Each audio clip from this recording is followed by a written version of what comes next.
Well.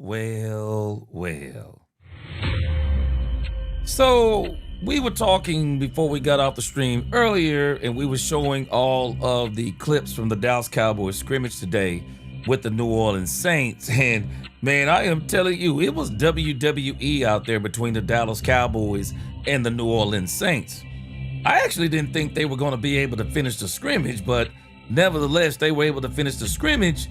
And after we got off of the live, Brian Schottenheimer had a few things to say about what transpired with the Dallas Cowboys players in between the New Orleans Saints. And not only that, man, I got a whole lot of more stuff to talk about. People talking about Von Miller and how he can help the Cowboys. Still rumors out there about Max Crosby and even Troy Aikman. I forgot to continue on with this. Even Troy Aikman hating on the Dallas Cowboys. Let's talk Cowboys. We're about to talk facts. All right, I'm trying to get this right. Let me switch over to this music then. All right, it's Cowboys After Dark. We can make a mistake. What is going on, Dallas Cowboy fans? What is going on? Don't worry, I'm going to get that track fixed. I'll get that track fixed before this is all over with tonight. What is going on, Cowboys fans? Brian Schottenheimer, he has a few things to say about what the Dallas Cowboys did today. Let's go. Let's get it. Welcome, Cowboy fans and Cowboy haters alike. I'm the G. I'm the host of Let's Talk Cowboys, where we talk facts. And as you come into this live stream, please hit that like button, share, subscribe, hit that notification bell so you know the next time we post another video or go live. Did I tell you we were live right now? Yes, we are live. And if you haven't become a channel member subscriber yet, what are you waiting on? We have a lot of great things coming up on this channel this season. Now let's talk facts. We're going to continue on where we were today. We knocked out the Saints scrimmage. We knocked out the Von Miller presser. But Brian Schottenheimer gave a press conference, or I guess you could call him a little bit of a presser. He gave a presser after we got off of the live, so we're going to talk about that. Not only are we going to talk about that, we're going to continue on with people talking about Von Miller, people talking about the Cowboys defense and what else they need to do. We're going to check out the Troy Aikman hate. We'll see if and we're going to listen to some of the Nick Harris preview for the Dallas Cowboys. And then we're going to get some quick hits in here. And one of the quick hits that we're going to deal with today is that we're going to deal with Drew Brees. Drew Brees was on the Rich Eisen show. And Drew Brees had a few things to say about Brian Schottenheimer and the Dallas Cowboys. So we're going to see what he's talking about. And then we've already done the plays of the day. We're going to have the memes of the day. The Dallas Cowboy memes of the day. Man, some of these Dallas Cowboy memes are so doggone funny, man. It is crazy. It is crazy. I'm going to make this into hopefully a daily part of our show. The memes of the day, a daily part of our show, and then I'm going to turn around and release those videos. So, man, y'all buckle up, buckle in. We got a great show on Cowboys After Dark. We are not going to disappoint. We are not going to disappoint on Cowboys After Dark, man. I appreciate y'all rocking with me. Let's go. Let's get it. Let's see if I can do something here. I don't think I can do that. Okay, let me see. Let's get this quick roll call, and then I'm going to see if I can do something while Von Miller is talking. While Brian Schottenheimer is talking. Let's get this roll call in. It's late night. Everybody can't hang with us, Mixed Matrix. Everybody can't hang with us, Mixed Matrix. They can't do it. Let's get this roll call. It shouldn't take too long. The Lord's in us. What is going on tonight? Cowboys After Dark. Oh, it's only 10:45 in Cali. Oh, this is light work for y'all. This is light work for the West Coast. I had to make sure to get my coast right. This is light work for the West Coast. What's going on, Jason Farley? Nathan Too Tough. What's going on? Good to see you again tonight. Dirk Rose. Mixed Matrix said, well, slap on lipstick and call me pretty G. Prove me wrong, y'all. Mixed Matrix, I said I got so much, I don't want to get behind on anything. I don't want to get behind, so I said I got to do it. I got to do it for the culture. Stephen Miller, what is going on? What's going on, Michael Towery? Jay, what's going on, Xavier? Xavier Toongate. Yeah, Troy's a hater. He won 3 Super Bowls, but always talks bad about the Cowboys. You know what, Xavier? We're going to talk about why. I think the why is what we need to investigate, Xavier. It's the why. Mose Logan, still at work. Well, you're going to have yourself some fun tonight. What's going on? Gabe Robinson, what is going on? I agree with Mixed Matrix. She said after that, y'all got to hit that like button. Hit that like button. Stephen Miller, what is going on? Yeah, we didn't back down, Stephen Miller. I think that was a big test, and I think we passed that too. What's going on, Blue Star? He said, gee, we're talking about the video CD being leaked around with Von Miller in the... What? Do what?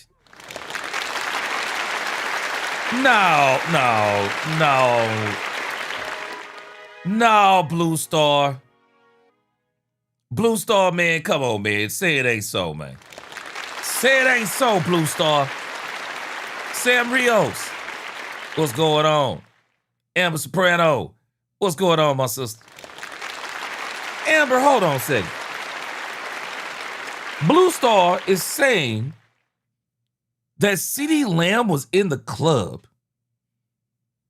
Now, I hope it's not the X that I'm thinking about. I hope it's not the X I'm thinking about. Virgil Brown, what is going on, Virgil Brown? You know what, man? You know how I got to do it, man. I got to do it for Cowboys Nation, man. I got to do it for Cowboys Nation. Wait a minute now. Blue Star,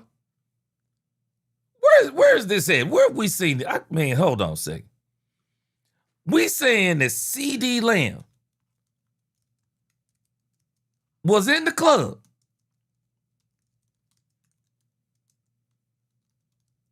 with Von Miller's ex? What? Oh my God. Man, that is crazy. And let me see if this is the one who I'm thinking about.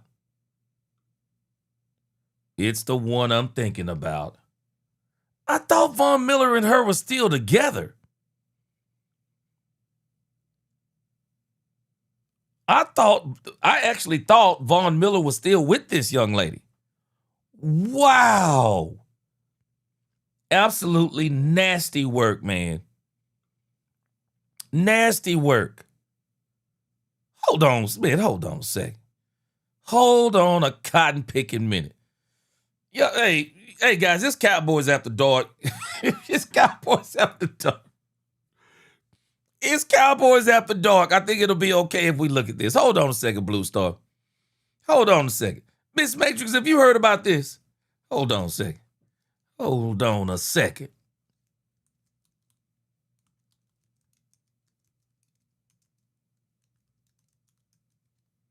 Yeah, Stephen Miller, you ain't seen Von. Man, Vaughn got into a little bit of an issue. I don't know if y'all remember, a few years ago, there was an issue with Von Miller and his ex. And they got back together as far as I remember. Yeah, I didn't know she was his ex anymore. I didn't know she was his ex, Mose Logan. I really didn't. Bama Boy said negative press already. Von Miller Inc. haven't even tried. Yeah, here we go. Here we go. Bro, I just hope this ain't true. See, this is how I am, Bama Boy. I don't care about gossip. I don't care what people say about me. My only concern is it true? Now, if it's true, that means that I need to do something different. If it ain't true, I ain't tripping. Now, I'm sure CeeDee Lamb, this is crazy. I don't know what else to say. I got the video. I'm going to play it for us. It's Cowboys After Dark. I mean, Miss Matrix said,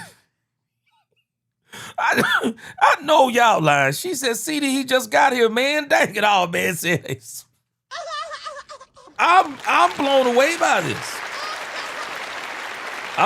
Let's check it. Let's check out what Blue Star is talking about. It is Cowboys After Dark. So, after dark, man, hey, we talk about some things sometimes that, we're going to keep it Christian, but at the same time, I mean, this does have something to do with the Cowboys. This is crazy to me. This is crazy. And I'm sure, because I've saw a couple of links of this already. So Blue Star is actually correct. This is starting to make the rounds. Boys, we got to act. Now, I'm not sure how much of a round it's going to make, but it is making the rounds. Yeah, I've seen multiple headlines on this now. Well, not at ESPN, at least not yet. At least not yet, but let's see what this guy's talking about over here on TikTok.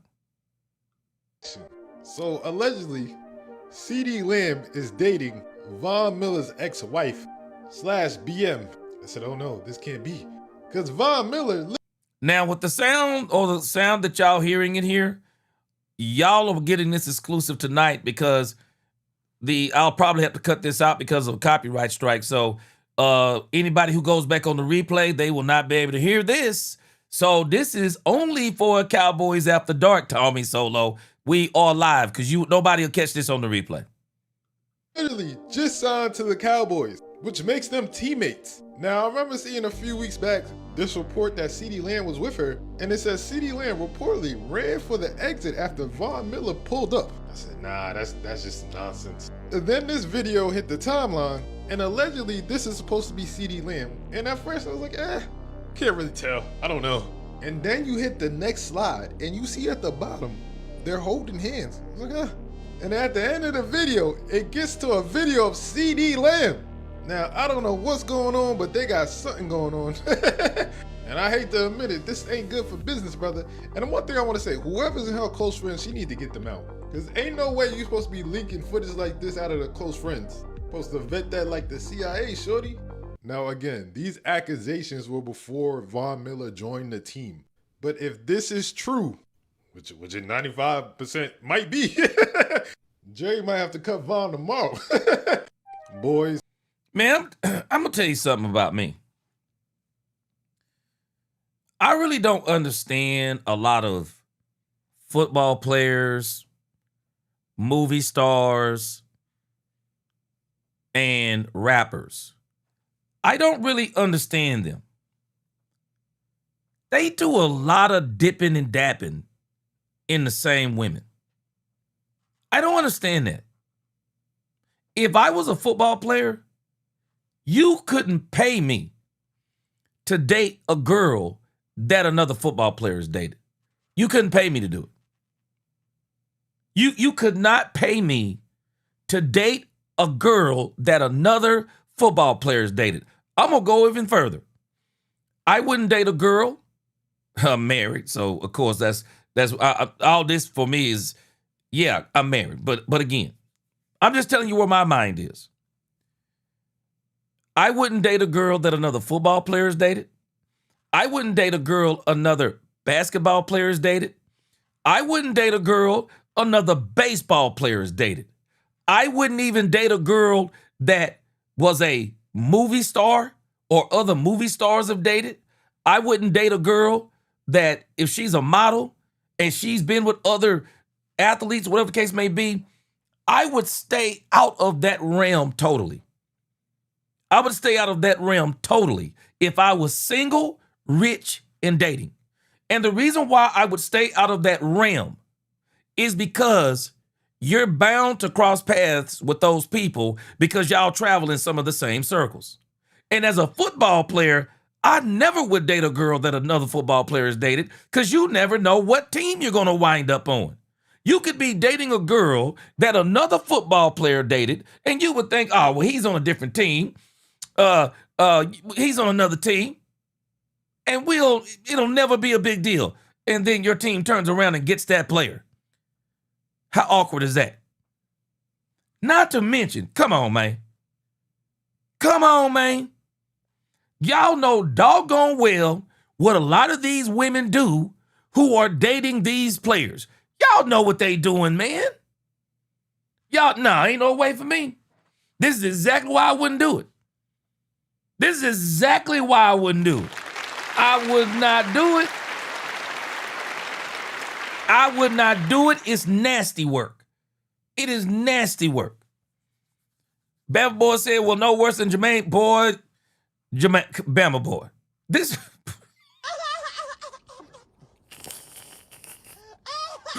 Boy, oh no, Bama boy. Now, this is actually not worse, because the Jermaine Jackson thing is nasty, nasty work. It don't get no nastier. I'm not sure if it gets... I'm pretty sure y'all know Jermaine Jackson having kids by his brother Randy's ex, which have children with her. Jermaine child is Jafar, who played his uncle Michael Jackson. Nasty. Boy, you are not lying, man. It's the nastiest of work, Bama boy. Ain't no way, bro. Man, Jermaine is out of pocket, bro. Stephen Miller said, I believe these are two grown men, so they won't make this a thing. Stephen Miller, you know what? They probably won't. At least I think they won't. But man, Stephen Miller, let me tell you something, man. Women, the love of women have destroyed kingdoms, man. It has destroyed kingdoms. Mixed Matrix, you're right. I don't know why they do that. It'd be the same ones in rotation. Wow. It'd be the same ones. And Mixed Matrix, come on now. And you and I both know that when it's the same ones, we already know. One, there's a lifestyle they want to live. It's Cowboys After Dark. Number two, you want to know why these be them same ones? Yeah. Yeah, because folks be knowing that they doing gymnastics in the bedroom or something. People, hey, man, let me tell you something. One thing about people, men and women both do it, and do it way too much. Be out here talking about what they doing with somebody in the bedroom, talking about how somebody is. And the first thing they do, guess what they do? First chance they get, they want to try it too. Man, ain't no doggone way, man. Amber, you hit it right on the head. Rich people problems. Man, this is some pure nonsense. And I can see, yes, it's starting to spread around out there. I don't know if anybody will make a big deal out of it, but it's definitely, yeah, that's Von Miller's girlfriend. Yeah, that's her. And that is C.D. Lamb. Yeah, this is so crazy. And again, Lamb didn't know, and that's the part that needs to be clarified. Lamb didn't know that Von Miller was going to be on the team. He didn't know. He didn't know.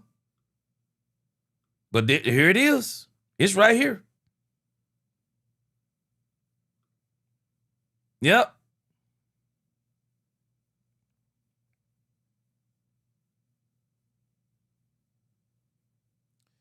Yeah, that's her.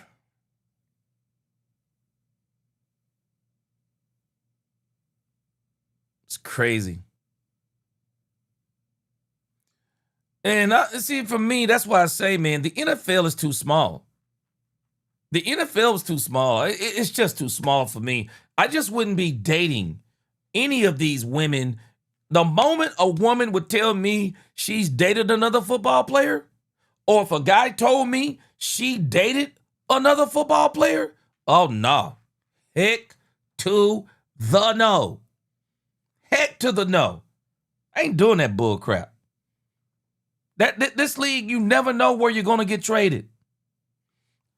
Babble Boy said, you best believe the Cowboys press going to ask Lamb. He's going to become Lamb Chop.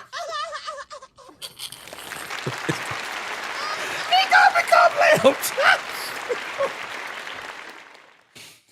Man, boy, this is stupid, man. It's not that Lamb probably knew. I mean, I know it's not like Lamb knew this was going to happen. But I'll tell you this. He might not have knew it was going to happen, but I think a lot of people know who Von Miller's ex-girl is. And I'll tell you another reason why I wouldn't especially be dating. I would not be dating anybody where there was some kind of issue and it got out there in the press, because they had an issue a few years ago and it almost cost Von Miller. It almost cost Von Miller. And I'm telling you right now, it ain't about believing or not believing. That's all I need to hear, and I ain't trying to be in nothing like that. It's too many women out there. Man, I'm telling you right now, I would be telling my sons, if they're millionaires, don't be out there in them script clubs looking for women. Don't be in them clubs looking for women. And don't date no girl that ex-players, ex-athletes, stars, anybody dated. Stay away from all of that.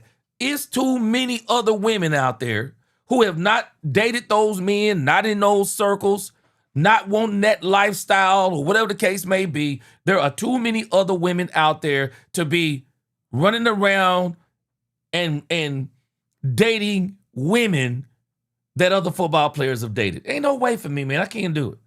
To each his own, but I wouldn't do it. Yeah, Ronan the Voice. Yes. There's a lot of women out there. And I'm going to tell you something. There are some regular, everyday women that look better than those type of women. They look better than those Instagram models. They look better than actresses, singers, look better than strippers, whatever you want to name. There are regular women out there. And you got money. And they'll probably like you. They'll probably like you and won't be so much after your money. I'm sorry. I just, that's too much for me, man. I can't do it. I ain't gonna stay on this too long tonight. That's too much for me, man. Hey, Prashad.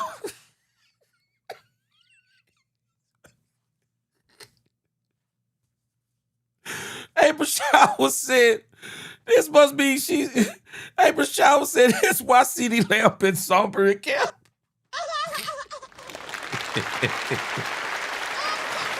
Oh, boy. Is this the reason, April Showers? Tyrone Church. Man, let me tell you something, bro. Let me tell you something. He may not be hard-pressed about it, but I'm just telling you about people. Not just men, but women. It's one thing when somebody dates your ex. And you know, even if you know about it, but you're not really associating with that person. But then they're dating that person, and then they start coming around. Bro, that's tough, bro. That's tough right there. Yeah, you don't take too kindly to that kind of stuff. Boz Lowe said that's why.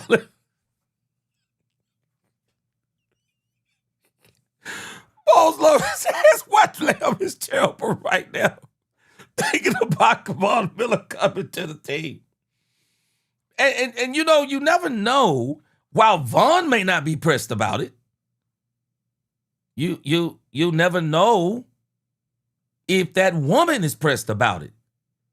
And how she may start. Bro, I wouldn't do it. I just would never do this. I'm too rich, and there are too many women out there. Miss Major said, gotta respect the players who stick with their high school sweethearts. They don't want that smoke. Yeah, the Mariano Overshown. Yahoo Self, I don't think it will. I got a feeling I don't think it will. I mean, we don't even know if Lamb is even still dating this girl. Yeah, we don't even know if... One, we don't know if they dated. We don't know if they done anything, but, you know, holding hands and looking the way they looking. I mean, it seemed like something, but I wouldn't be tripping. Bad Boy said, maybe their celebration... Bad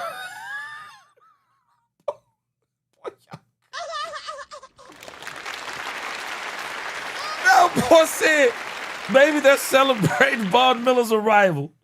Oh, my gosh, boy. Tommy Solo said, That's when you start doing the Cabbage Patch on the way out the door. Man, I'm telling you, I just wouldn't be fooling with this. I wouldn't be doing it. Oh no, April Showers, that ain't happening. I can't do it. Cowboy Rob, boy, you just said something. He said you gotta put a 304 facts check the history, G. Yeah, man. What up, Poopy D? Oh man, Poopy D. We're talking about some Poopy D. We hope this don't start being an issue. CD Lamb is looks like he went on a date or something with went on a date with Von Miller's ex or something. Tony, hold on a second. What you say? Play the clip with Cam talking on it. What you talking about? You talking about Cam Newton? Wait a minute. What are you talking about, Tony? This is getting. Wait a minute, Tony. Tell me what you're talking about. What do you mean? What do you mean? Play the clip with Cam on it. Has Cam got a hold of this already? Yeah, tell me what you're talking about with the Cam Newton clip, because I ain't heard none of this stuff.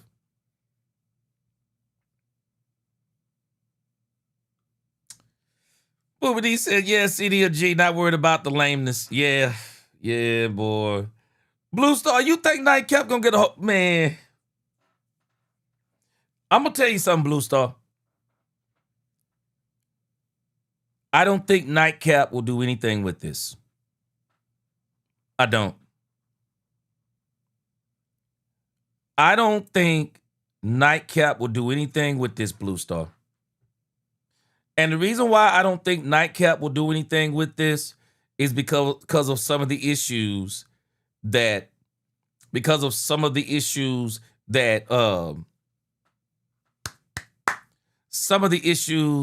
Shannon Sharp has had. I don't think he'll touch this. I don't think he'll touch this. Wait a minute. Boy, y'all bringing me breaking news tonight, man.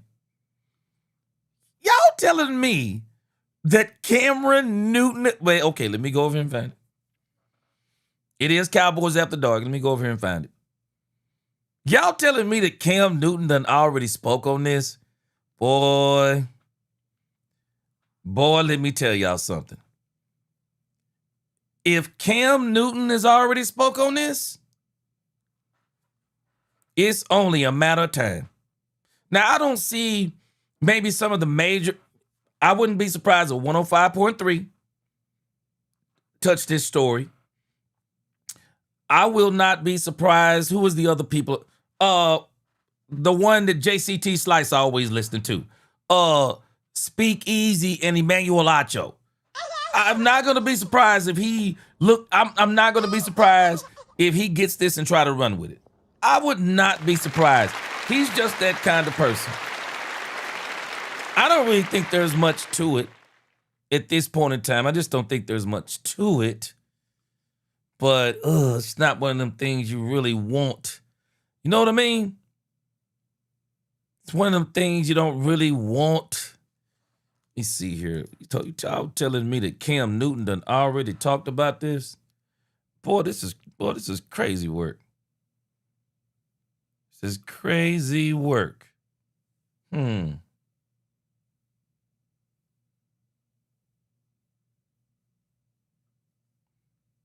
Okay, I'm sure if he covered this was on 4th and 1.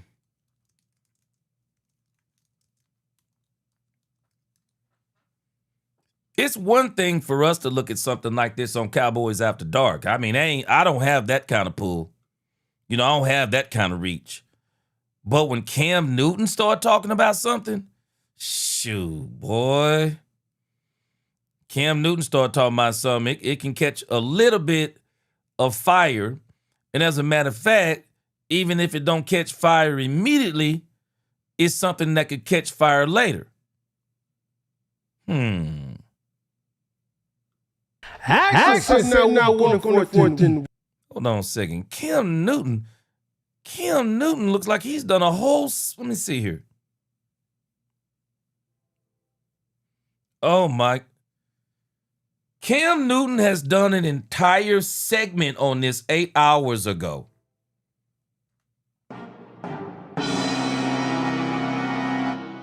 Cam Newton has done an entire section on this.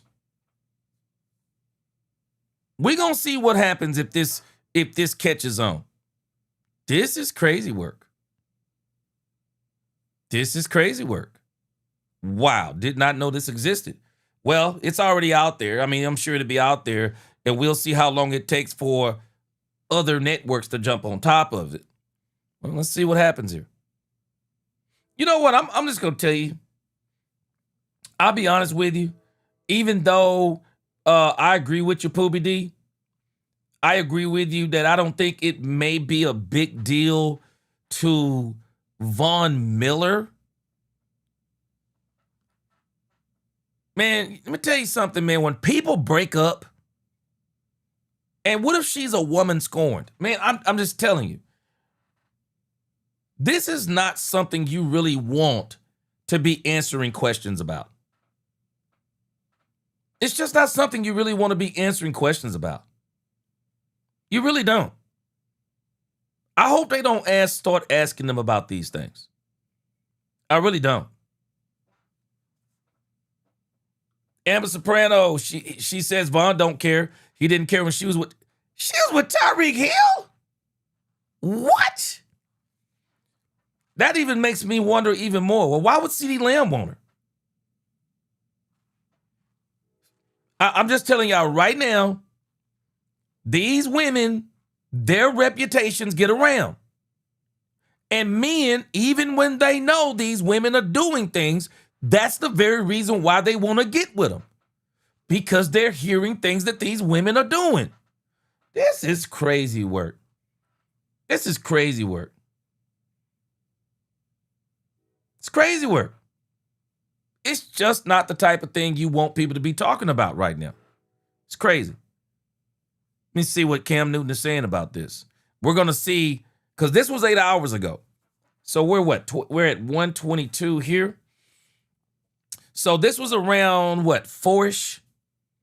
Let's see if somebody jumps on top of it tomorrow. Let's see. But this is Cam Newton talking about the issue with CeeDee Lamb. Let's see what he has to say about it. Here we go. Second down. Questionable call of the week. Peggy, what we got? The Cowboys chaos. Woo. It is chaos with the Cowboys once again. No, wait a minute. It's funny that he says it's he said it's chaos with the Cowboys. Man, ain't nobody heard about this. At least I haven't. Wait a minute. Wait. You know what? And I thought this was the case, Amber. I didn't want to say it, but I thought this was the case. Bad thing is he has kids with her. I'm telling you right now. I wouldn't do it. I wouldn't do it. Xavier Tungate, Xavier, he's a grown man. He know what he's getting into. He knows the consequences too. Man, I'm sorry. I would not. I don't understand men. Amber said she had already dated Tyreek Hill. How many football players she have to go through? Because I'm going to tell you right now, one too many for a brother like me. I would be telling my own sons, no. No, no, no. Because people always take this kind of stuff for granted. They say, oh, man, it ain't nothing but it ain't nothing but a run around the bed. It ain't nothing serious. Let me tell you something. You better stop playing. People better stop thinking that when they connect their spirits with other people's spirits, you better be careful when you do that, because the very person who you say you're not going to like, you're not going to fall in love with, you don't want a relationship with, you'll be the very person that fall in love with that person. People don't understand. Sex isn't just physical. Sex is spiritual. It's spiritual too. This is why the Bible talks about your body is a temple. And that you don't need to be connecting your body with somebody in the world. Because those things corrupt your spirit. And you ever wonder why sometimes there's somebody who say, oh, this is just a roll in the hay, and another person falls in love? Why do you think that is? Yeah, and it's not just skills in the bedroom either. Some men be patting themselves on the back about the skills. But women can be very different creatures. Women, it's spiritual with them sometimes. A lot of times it is. They get an attachment. Sometimes it's a man that get an attachment. And that's why people say, oh, there ain't no big deal, man. You never know what kind of deal it's going to be. But I tell you this is not something that I would be wanting to deal with.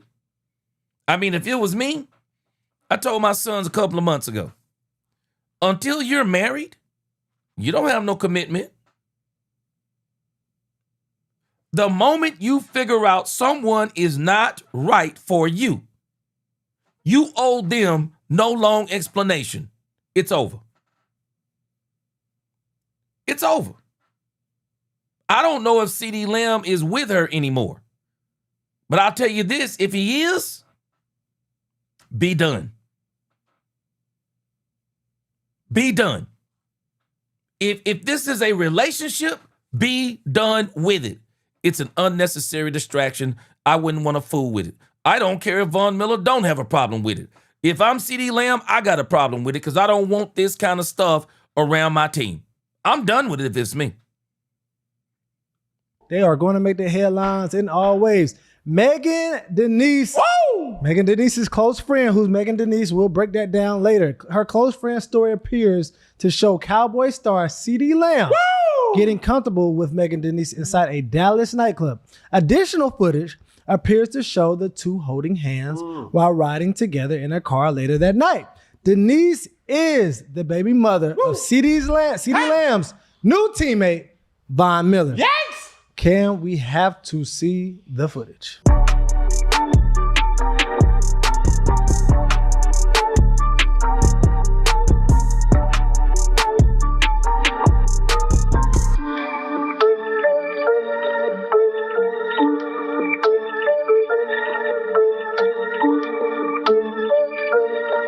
All right.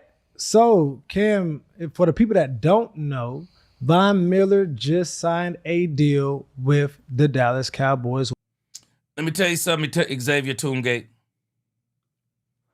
Let me tell you something about us. And I know some of y'all know this. Let me tell you about us.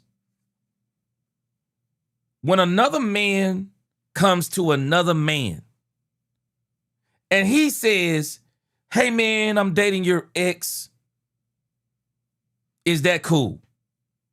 And that man says it's cool. It actually isn't cool. Y'all better understand something. I'm putting you up on game. I'm putting you up on game.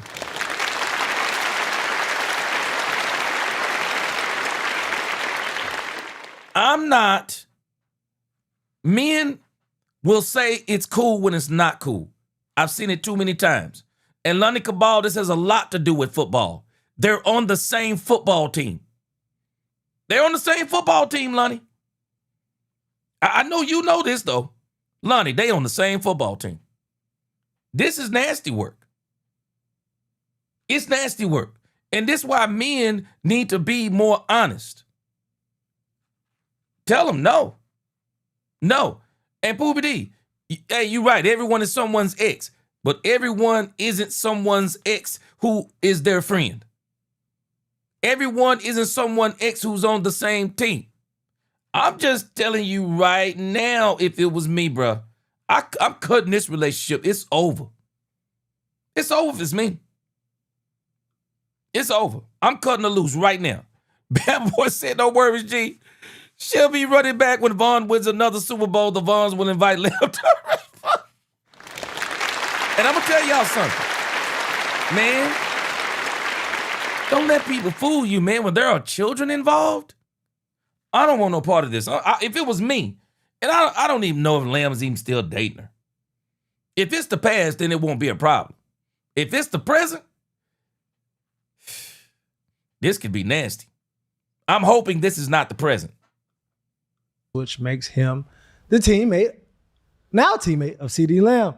Cam, this is awkward, okay? But is CeeDee wrong with the situation? Is Megan wrong with the situation? Because we didn't know this was going to happen. Give us the game, if it's any game, of rules and regulations within the NFL. Brothers and sisters and members of the council, I think it's so important for us to take a page out of anybody's book of PIMPN. Okay.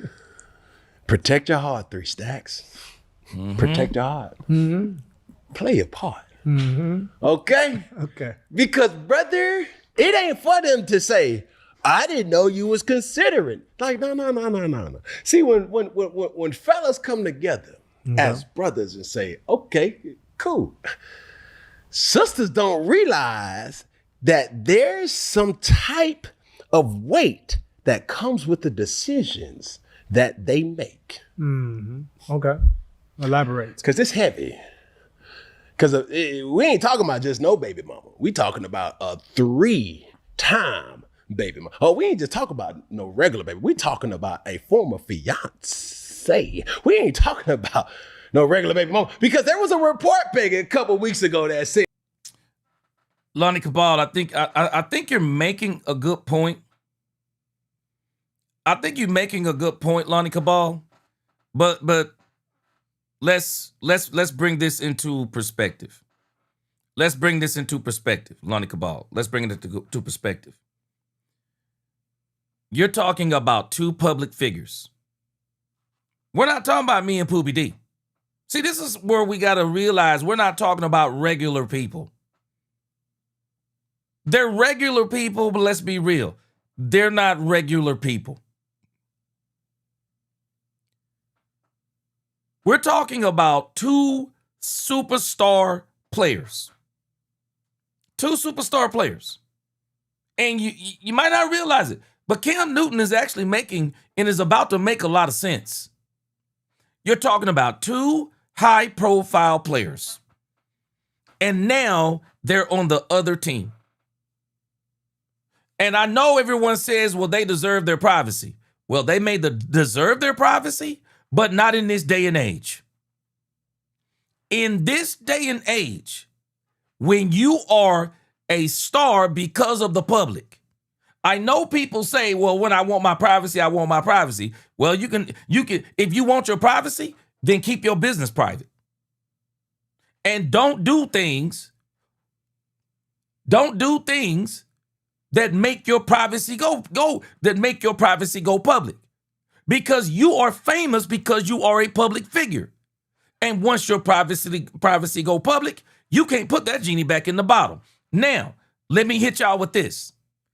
And this is why I say you don't do this dumb stuff. You ready for this part? Why you don't do this dumb stuff? Hey, don't blame Cam Newton. Don't blame Cam Newton. Cam Newton would be reporting this, whether it was the Dallas Cowboys or anybody else. Cam Newton would be reporting this. Don't blame Cam Newton. I got news for us. Not only do you not blame Cam Newton, when the media jumps on this, understand what it is. It is what it is. Because this is the life we live. And these guys are smart enough to know. Keep your private life private. Now, this is the part everybody's saying, oh, Cam Newton or whoever, because we know people going to be jumping on this and people going to be mad at the people talking about it. Well, I got news for you. What kind of friends does this girl have? Yeah. How do y'all think the video got out? How do you think it got out? You don't think she wanted it out? Stop playing. Stop playing. This is why you don't do this dumb stuff. Stop playing. This is why you don't do this. And everybody is going to try to blame anybody who reporting on it. I got news for you. This is why you don't do this. This is exactly why you don't do it. And so then when this stuff starts coming out, everybody starts talking about, well, everybody is messy. Well, how about you being messy? Allowing yourself to be filmed in a club with this girl, holding hands and all this other stuff. You want to keep your business private? Keep your business private. Because I'll tell you, if it was me, don't you film me with no cell phone. Tell your friend don't film me. Erase that video. I don't put my life out on social media because CD Lamb actually isn't the type to do that. But when you start talking, man, I'm just telling us, I don't think we understand the dynamic of these things. What do you think's going to happen when you start dating Von Miller's ex-girlfriend? What do you think going to happen? What do we think is going to happen? It would be like somebody dating Dak Prescott's ex-girlfriend. What do you think's going to happen? What do you think's going to happen when a football player starts dating Dak Prescott's ex-girlfriend? What do you think's going to happen? How long can he keep that private? And then imagine this part. Somebody starts dating Dak Prescott's ex-girlfriend. No harm, no foul. But then she gets on the team with, that player gets on the team with Dak Prescott. I'm just telling us this is the life we live. We don't have to like it. But CD Lamb, right now, you know what my mama would be telling me right now if she was alive? My mama would be telling me right now, now run. Now run. She's got the type of friends who shoots videos, and somebody, either she leaked that video or she let somebody know she got that video and somebody gave her money for that video. Man, I'm telling y'all, somebody need to keep putting these young men up on game. This is stupid. And everybody wants to get mad at, okay, Cam Newton. Cam Newton is just the first one to get this. But I'm not mad at Cam Newton. My issue is, if this girl is with CD Lamb, well, what type of friends do she have to where she lets a video like this get on social media? And the timing. Now, let's go back to what Lonnie Cabal said. The timing is impeccable. Yeah, the timing. Yeah, the timing is impeccable. Von Miller signs with the Cowboys. And you don't think that somebody said, ooh, girl, I'm going to release this video. Or I got video. Do you? I'm just wondering, does the young lady know that somebody in her circle released the video? This is why you don't do this stuff. This is why you don't do this stuff. Yahoo, yeah, exactly. You're right, Yahoo, just giving the media something to talk about. It's dumb. It's dumb. It is absolutely dumb. And if I'm CD Lamb, if I'm dating this young lady, I'm breaking up with her right now. Right now. If I got a toothbrush at her crib, keep it. I'm blocking her number, her email, any other way she got to get in touch with me. Out of this piece. I'm not dating my teammate's ex-girlfriend. I don't care if he cool with it. I'm not doing it. I'm not doing it. I'm not dating my teammate's ex-girlfriend. And not only am I not dating my teammate's ex-girlfriend, the fact that she's got friends who would put a video out like this. Oh, I'm done. Oh, I'm done. Shoot, I'm absolutely done. This is bull junk. The person who recorded this video, that's who I'm wondering about. Think about this video. Let's look at this video just one more time. Look at this video. Y'all don't find something to be strange about this video? Look at this. Yanks! Cam, we have to see the footage. Can y'all tell me who's videotaping this? Who's shooting this video? Because this actually don't look like somebody shooting the video. This looks like the girl who he's supposedly dating. She's shooting the video. Am I right about it? Who's shooting it? Who's shooting this video? Okay, who's shooting that? Does this not look like that camera's in her hand? Who's shooting that video? Does that look like her friend shooting that video? She's shooting that video. All right. So who's shooting it? So before people get mad, because everybody's going to be reporting this, Cam's just one of the first ones to report it. Who's shooting that video? My next question is, how did they get that video off her phone? Anybody find the timing to be impeccable? Von Miller signs with the Dallas Cowboys, and that video footage comes off her phone. Come on now. Come on. Come on. Come on. How did that video footage come off her phone? How did that video footage come off her phone? Because that don't look like her friend filming that. She's filming that as a selfie camera video. Say it again, Mose Logan. Mose Logan, say it again. She messy. This ain't a cam issue. This is the person with the camera issue, and it's her. She did this on purpose. Who's got access to her phone? This nasty work. This nasty work, man. This is nasty, nasty, nasty work. Nasty work. That's why I'm telling y'all. A man can tell you anything he wants to about, yeah, man, I don't care. Yeah, he do care. And sometimes those men know exactly how those women are. And they know it's a problem. Man, dudes rarely want to let dudes date their baby mama. You think I want a teammate dating my baby mama? And to add insult to injury, who you think released that footage? Tell me who you think released it.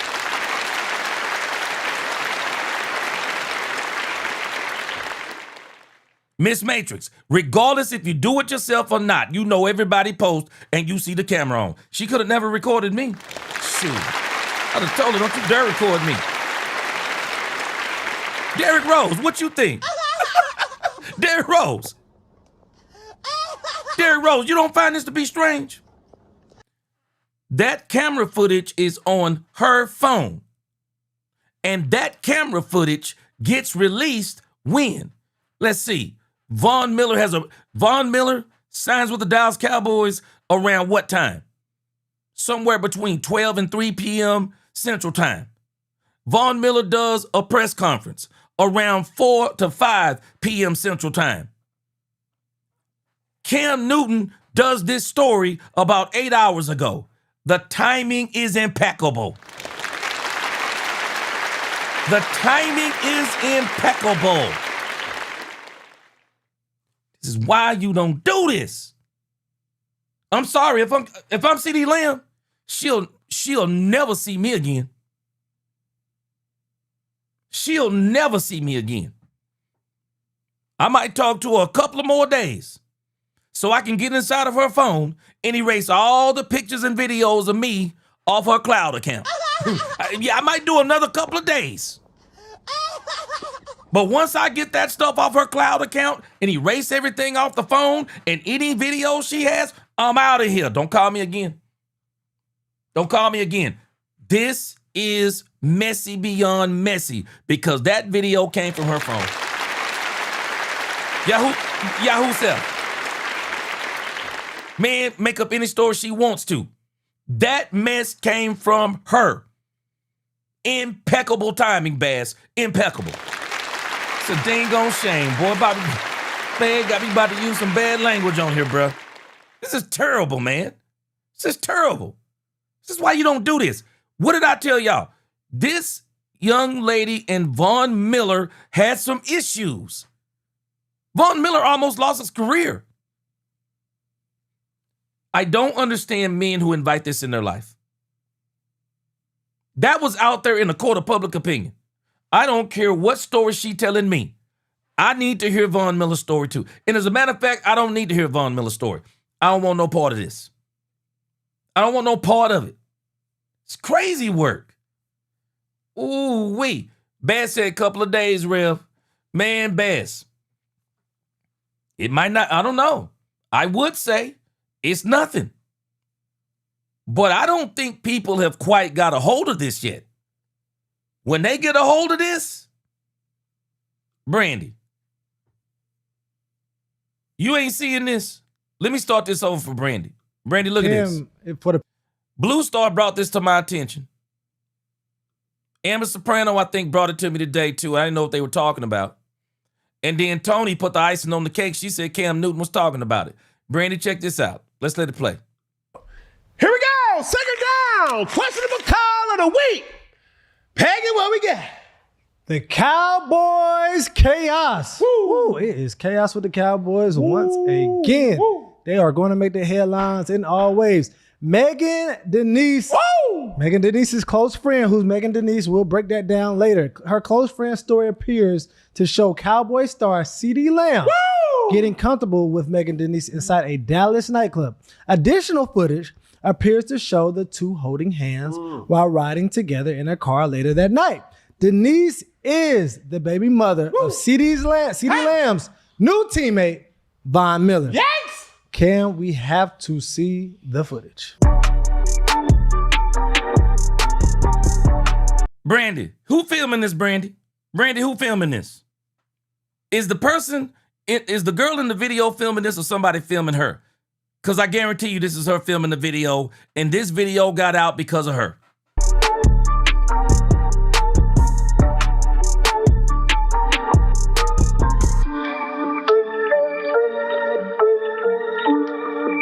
And let me make the point that Mixed Matrix made. Let me put this full point on here, Mixed Matrix. Tell me if I'm wrong in what you were mentioning earlier. CeeDee Lamb know that camera's on. CeeDee Lamb know that camera's on. It ain't like he don't know that camera's on. He know that camera's on. Is this what you're talking about, Mixed Matrix? Because he could have easily said, don't film this. He know that camera's on. And when you let somebody film you and them holding your hands, you better believe they're filming it for a reason. They're eventually going to release it to the world because they want the world to know y'all are dating. Tell me if that's what you were talking about, Miss Matrix. So CeeDee Lamb, he can't even be tripping on this. Other than she shouldn't have done it. But he let her film it.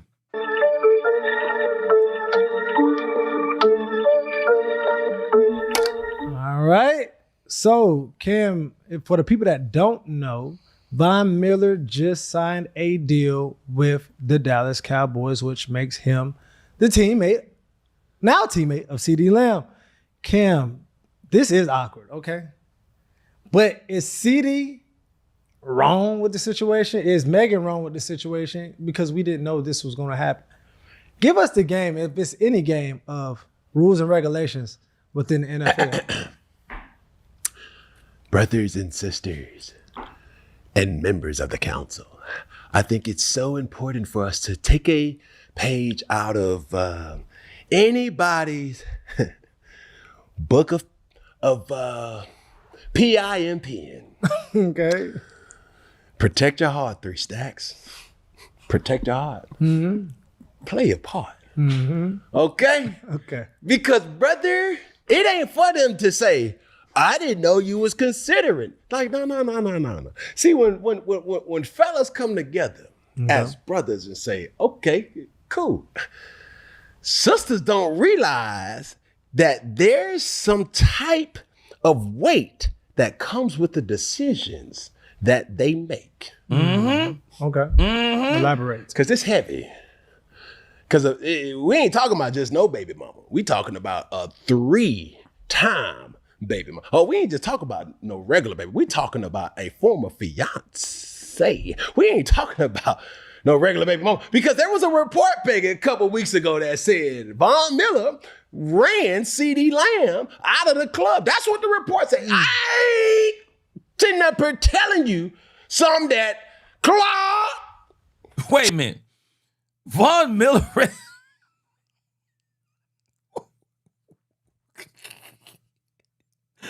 Wait a minute.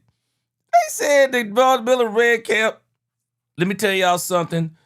Okay, I know I'm not telling anybody anything new. Dudes don't like when you're dating their baby mama. They don't like it. I don't care who they are. They do not like it. So. That GPT and Google couldn't tell you for yourself. But I ain't telling Megan to date whoever, or she can't date this particular person. But understand what comes with the decisions that you make. No different than Vaughn. Make note to who you bees with. Okay. And I say bees, I'm talking about in between the knees. All right. Because everything has a cause and effect. How awkward was that when he came into the locker room? Oh, the love. See, I'm telling y'all, they had an issue. And I'm sure they did not have an amicable breakup. And the reason why I know they didn't have an amicable breakup is because this video is released. I'm sorry, this sounds like a woman scorned. And the Bible tells us there is nothing worse than a woman scorned. And you better believe God made woman. There is nothing worse than a woman scorned. And appreciation. You talking about a Debbie Downer. You talking about so I'm the only one that know you was just partying with Vaughn, my boy. See, you ain't gonna come say, what's up, B-Top? Because it's gonna get contentious. Yeah. And given that it's in training camp, well, we got nothing but. Charles Moon, let me ask you though, is it really Cam Newton starting this distraction? Is it really Cam Newton that's starting this distraction? Because my challenge to anybody that say that someone is starting this distraction, it don't mean they're not a part of the distraction, but he didn't start this distraction. The person who filmed that video and released that video, that's the distraction. And I got news for you. It's the girl in the video who's holding hands with CeeDee Lamb. She is the one who released the video.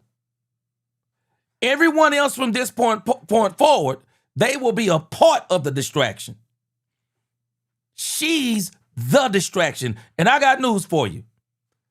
Whether we want to admit it or not, CeeDee Lamb is too.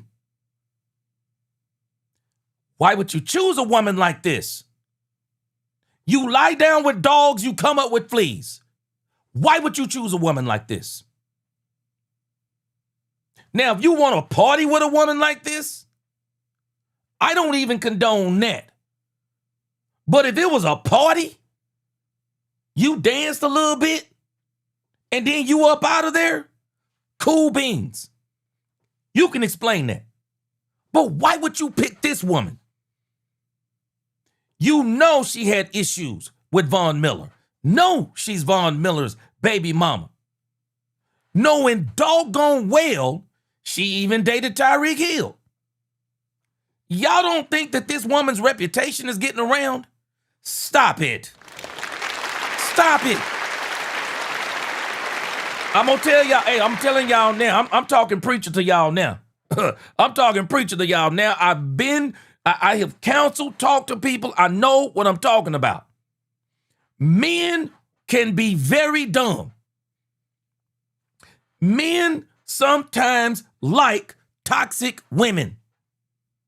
Yeah, I said it. Men like toxic women sometimes. They do. You don't think everyone already knows about this woman's reputation? Stop it. If you don't think they do, you must be living under a rock.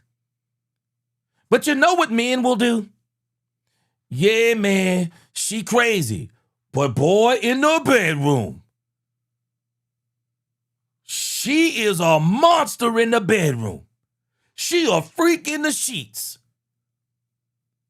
Man, and some dudes even tell you, hey, man, hey, maybe 1 or 2 times, but after that, man, leave her alone. You know what the problem is? Some men can't leave women like that alone. I'm telling y'all right now, Tony. I'm telling y'all it's Cowboys After Dark. Some men can't handle certain kind of freaks. I'm just telling you. Men are physical creatures. Men can have their whole mind blown behind a sexual encounter and will throw away everything for some freaky sex. How many men have we heard of that have lost their entire careers behind women? Men can be dumb, I'm telling you. I wasn't born in the church, I was reborn in the church.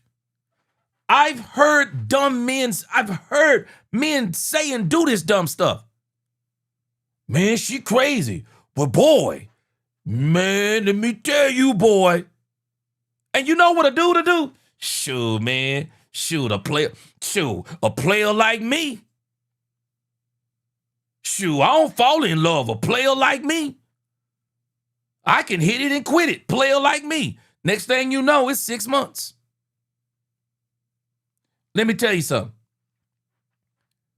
You got to be serious about a girl that you're letting do videos of this like you. I mean, if you let a girl shoot a video of you like this, you got to like her.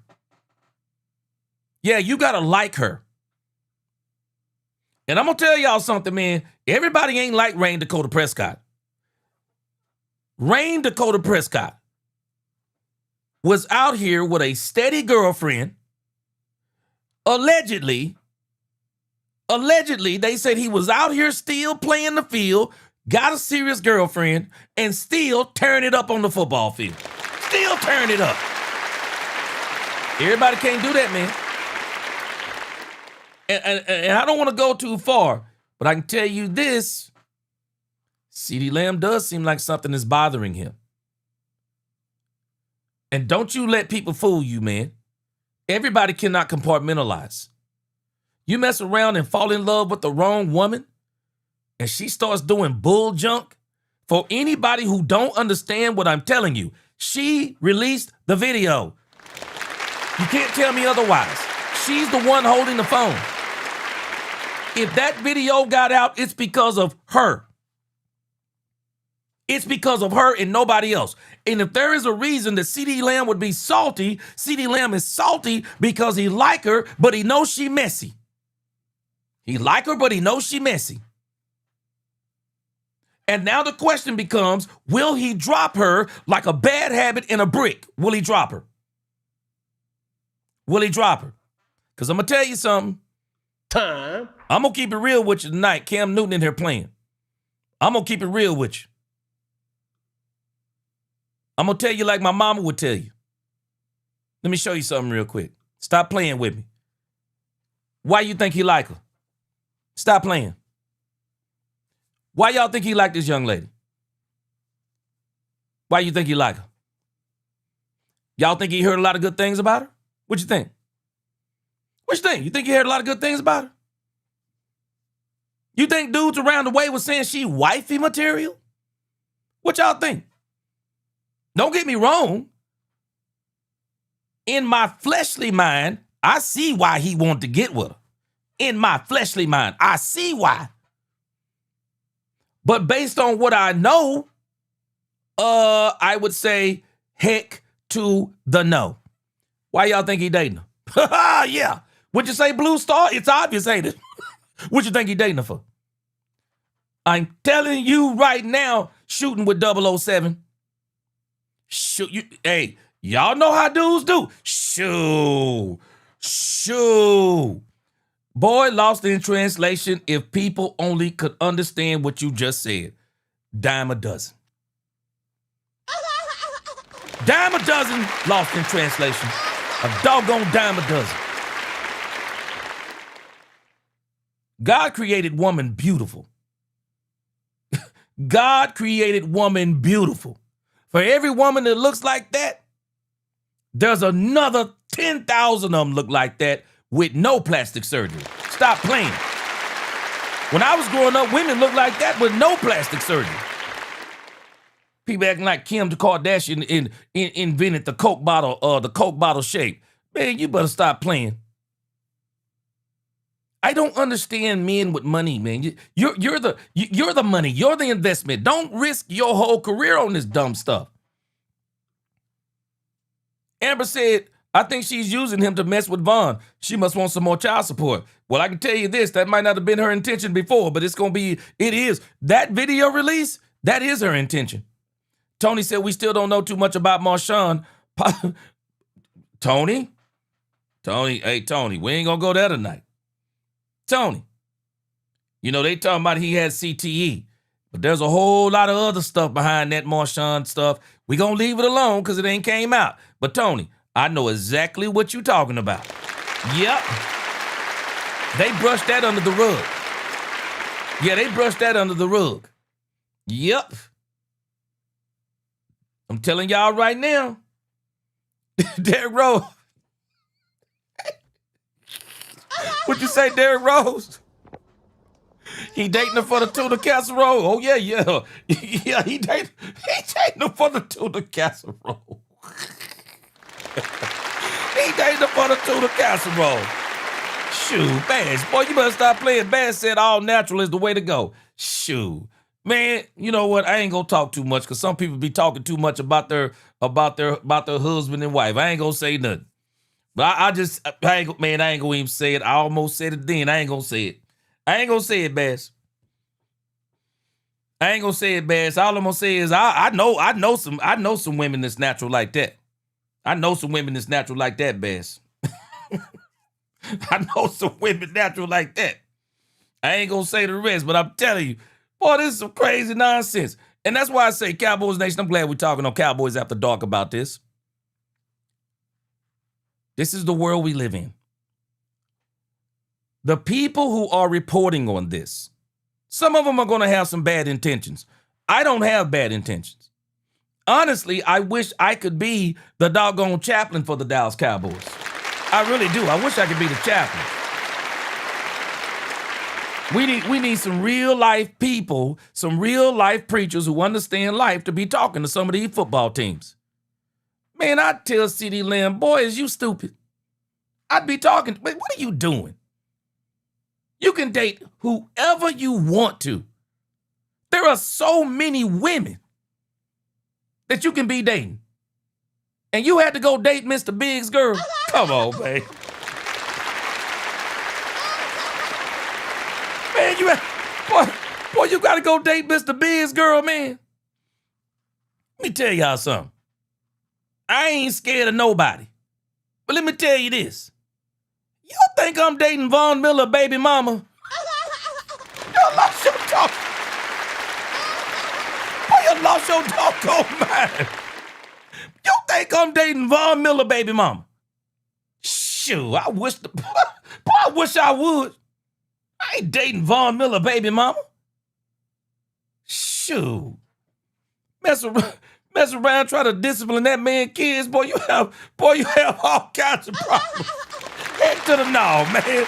Heck to the no. I ain't dating Von Miller, baby mama. Let alone any football player, baby mama, but definitely not Von Miller, baby mama. Shoot. Man, you think I'm dating Ray Lewis, baby mama? Boy, I wish I would. You can forget about it. Shoot. The way Cavante Turpin act, I wouldn't even date Cavante Turpin, baby mama. Shoot. Better get out of here. Boy, you better mess around and get yourself in all kinds of... Ain't no way, bro. Ain't no way.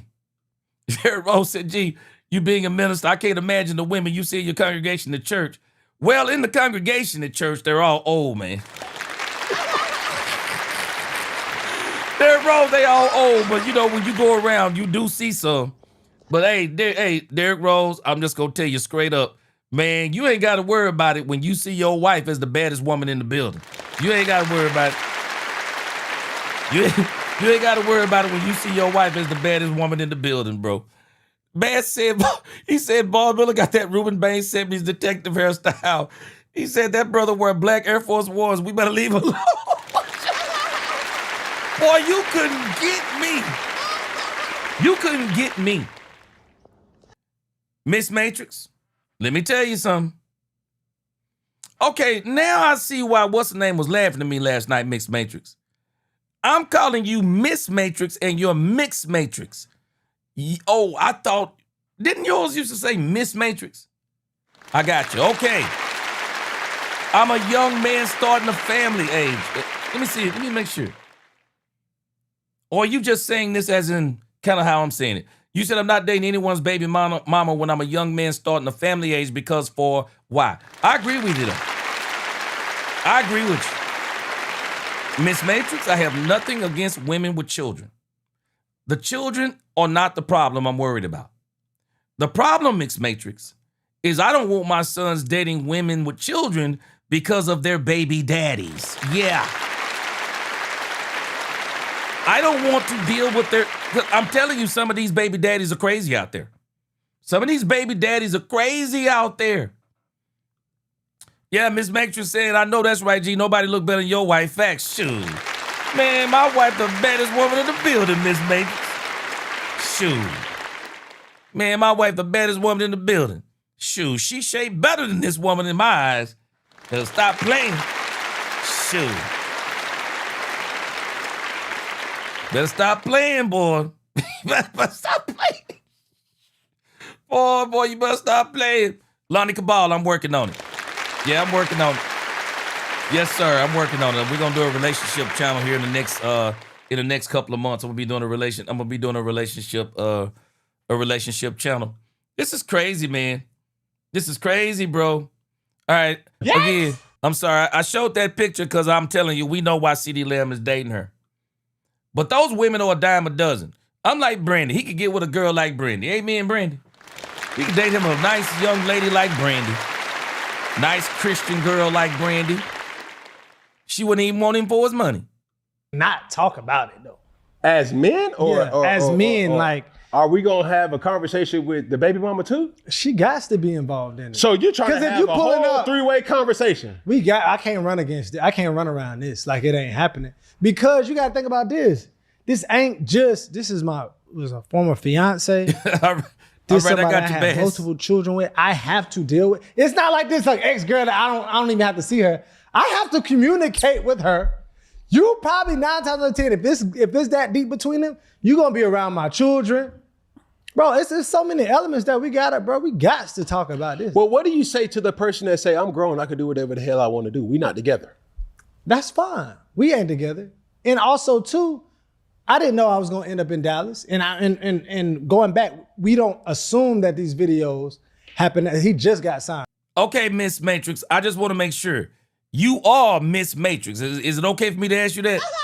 You are Miss Matrix, right? Miss Matrix, as in female. Is that okay to ask you that? And now, if you want to keep that to yourself, it's fine. But I thought you were Miss Matrix, just kind of based on some of the things how you talk. But, you know, if you missed the Matrix, let me know, whatever. Let me know. But, I thought it was Miss Matrix. I thought it was Miss Matrix, as in female. A1 Developments, he said, G, you got to talk to him. Shoot, I wish I could talk to him.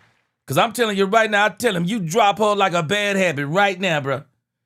We got to start telling folks. We got to stop giving girlfriends and boyfriends married privileges. Nah, you my girlfriend. You ain't my wife. I'm not giving you wife privileges. That's why I'm not giving you no kids. I'm not getting no bills with you. I'm not moving in with you. And if you start tripping, I'm done with you. Shoot, I'm done with you. I'm not committed to a girlfriend. I'm not telling you I'm gonna cheat on a girlfriend if I wasn't married, but I'm not committed to a girlfriend. I'm gonna keep myself in a space to where I can walk away from a girlfriend. Now, you don't walk away from a wife, but a girlfriend, boy, please. Let no girlfriend put no doggone handcuffs on me. Start acting a fool. Shoot, you'll be shocked. I act like I never knew you. Just stop playing with me. Man, I'm telling you now, I would drop a girl like this so quick because you know she behind this. I drop this girl so quick it make your head spin. Shoot, Big Flock, let me tell you something. Man, you don't want to mess with a woman scorned. She'll burn your whole life down. She will burn your whole life down, man. Better stop playing. Shoot. You know, men, we get all stalkerish and stuff. You know, men, we done with ours. You know, men, we all stalkerish. You know, we'll get ourselves in jail. You know, we dumb. We'll stalk you. You know, we'll stalk you, show up places where you are. Shoot. We do all kinds of dumb stuff. Wind up, get us restraining order put on us. Be calling you on the phone. Let me tell you something about some of these women. They a lot more crafty than we are. Man, boy, I ain't want to get on. Man, I'm telling you, man, women will mess your head up. They'll mess your brain up. Women will cheat on you and you don't even know it to get back at you and be satisfied. And then if you keep on playing, they'll let you know later on down the road. They holding that Uno draw 4 card. Yeah, that's why I cheated with your friend. What? Yeah, you heard me. Gotta stop playing with these women, boy. They'll burn your life down. Man, these women will burn your wife down. They'll burn your life down, man. They'll burn your life down. You can't be playing like this. Man, Lamb playing with fire, bro. So I'm not saying that this is old work. This is old video. Peggy. But you gotta have this conversation. You can't be dumb. It don't matter if he hit her 3 years ago. I'm not saying there ain't no problem. I'm saying how would you go about addressing it? Like, it has to be addressed. You can't walk in the locker room Man, and you gotta take your L in silence, brother. And you better be quiet while doing that. You put Von Miller in a very peculiar situation. Facts. Because he's a cool brother. Yeah. But boy, you know that person got the big joker in his deck of cards. Because if you say something, boy, I got content. And understand, women know the damage they might be on the that vertical they stream. can cause. Oh yeah, for sure. Have we not heard of Aaron Haynes? Boy, black women around the world is saying, don't worry about it, queen. Watch this. Don't worry about it, queen. You know our brother say, hold my beer. Man, the black queen say, hold my Chardonnay. Hold my wine. Because I'm about to run up on you. Because that right there is what somebody may say, man, you've been playing in my face for years. Now, I'm about to play too. And let's see. Let me tell y'all something. Kev Dude dropped a megaton pump. What did I just tell you about women? What would I tell y'all? Woman don't care. You should care nothing about no Super Bowl. Dallas Cowboys. Man, women will play the long game sometime. They'll play the long game. Shoot. Girl, do you know Vaughn? CD's on the same team with Vaughn? Girl, you remember that video I shot? I'm dropping it. Shoot, man. It's stupid. It's stupid. Hey, let me tell you something, A1 Development. You hit it right on the head. This is unbelievable. After a quiet offseason, we get this close to the season starting in this mess. A1 Development, the timing is impeccable. See, and Cam is hitting on something. We don't know how many times that Von Miller might have cheated on this woman. Not saying that he did. Let's just say he cheated on her multiple times. You don't think when this occurred, she said, I'm about to get this ninja. I'm about to get this ninja. She released that video footage. Yeah, Miss Magic, yes, the second stream. I'm telling you. She released this footage or it came from her phone. And I got news for you. CD Lamb didn't get this footage off her phone and leak it. who have the last laugh. Yep. It's a lab, boy. Cause A I'm woman telling you, scorned. if Megan say, yeah, that's my man, and yeah, I will be bringing our kids to my man's game. When? You had an Say it. opportunity to lock me down, but you did it. Why are you talking about gut wrenching? Who jersey they win? Don't do it. Don't do it. I'm telling you, a woman scorned would do exactly this thing. Allow the children to wear CeeDee Lamb jerseys to the game. CeeDee Lamb, if I could talk to you, young man, you didn't know, bro. You didn't know. But now you know. Break up with this young lady right now if you are dating her. Break up with her right now. You, my friend, my young brother, CeeDee Lamb, you're collateral damage. This is why men have to be careful when they date scorned women. Because the moment they see an opportunity to get back at their old man, you don't even know what they're doing. You're collateral damage. You in the grocery store one day and somebody just come up and knock you upside the head. You don't even know why they knocked you upside the head. You're collateral damage. Yeah. You're collateral damage, bro. You're collateral damage. She didn't intend to get back at Vaughn. At least I don't believe she did when she probably got with Lamb. But you don't think she saw an opportunity? And she took it.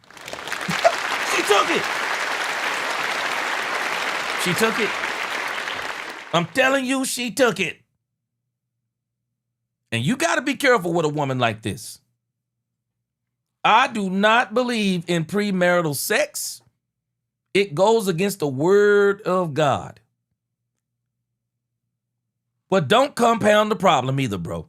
Please make sure that you are not doing anything with this young lady unprotected, because that would be absolutely insanity. That would be insanity.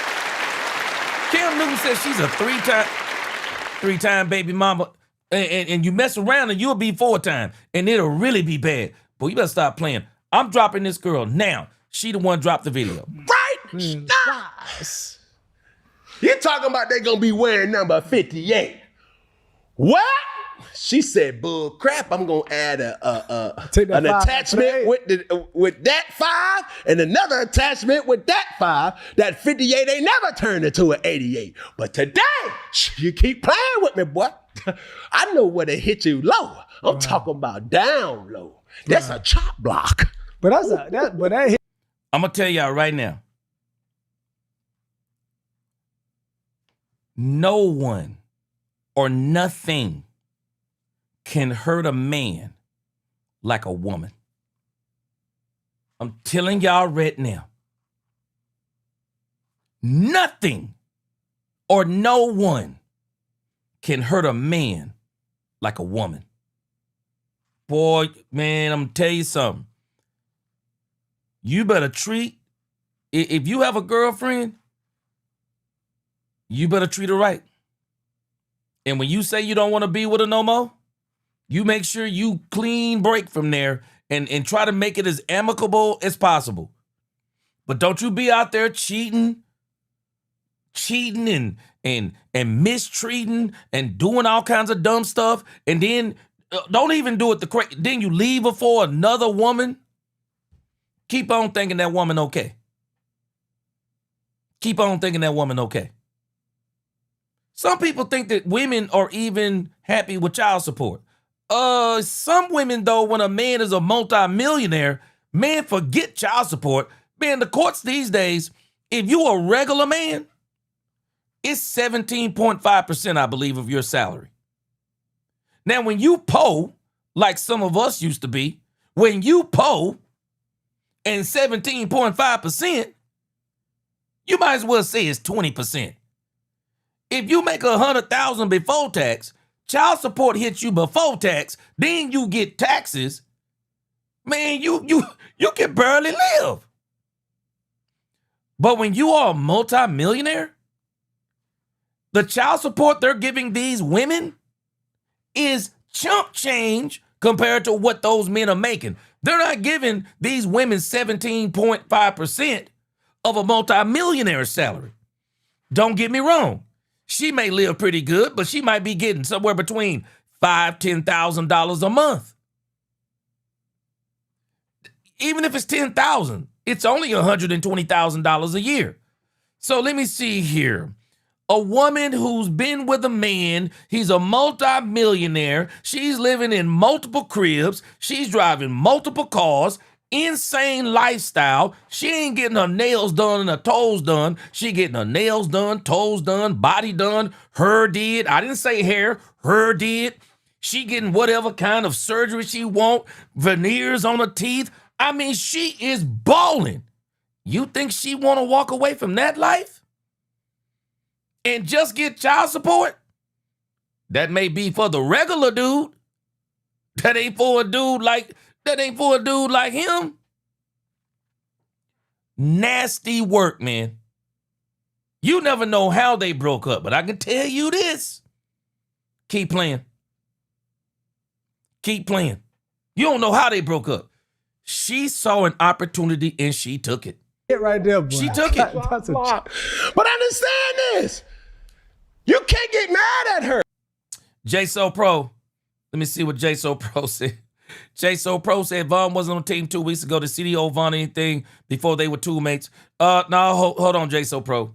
You done missed the whole conversation.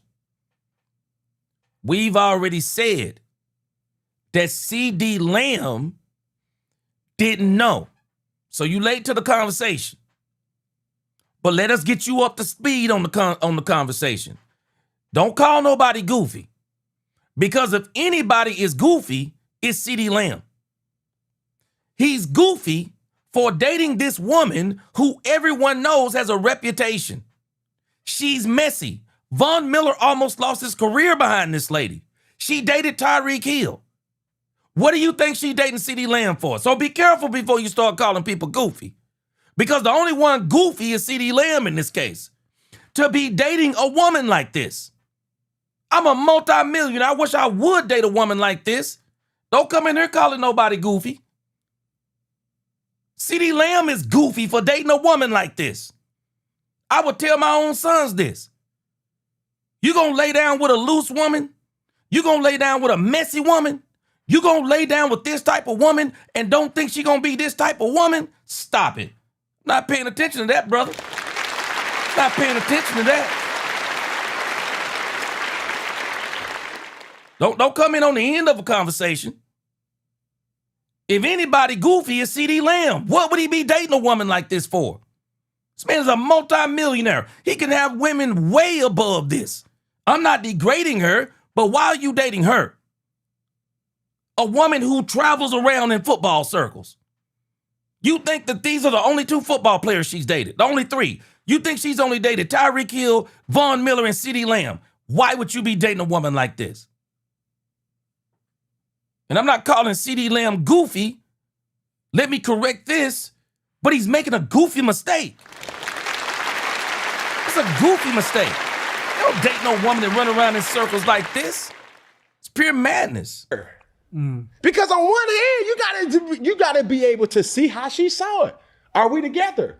Yeah, we know. Yeah. Don't matter who my boyfriend or my ex-fiance was. If me and him got an understanding, you know who I am, and I'm still valuable, you can't get mad at bruh. No, you can't. So now, Vaughn is in a situation where it's like, whew. Now, we're not just talking about a regular player in CD. He is a franchise player. Yeah, it ain't no backup. It ain't no fringe. He locked in. No, I'm talking about locked. We all the way in. Facts. He got some say-so. Yeah. Not that much say-so to not keep him off the roster, but he got some say-so. Mm-hmm. He got good play. We used to, it would have been easier to have this conversation with young players or up-and-coming players. Mm-hmm. But you got a former first ballot Hall of Famer playing this game with a potential Hall of Fame-like player in CeeDee Lamb too. And who knows? They could have got in front of it before it came out. Man, whether they did or they didn't, brothers and sisters and members of the council. Brandy. Brandy says she a pass-around girl. Brandy. Who wipes a 304? Who knowingly wipes a 304? And let me not even call it 304. I'm going to just call it what you calling her. Who wipes up a pass-around girl?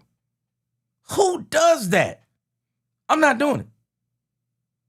I'm not doing that. That don't make sense.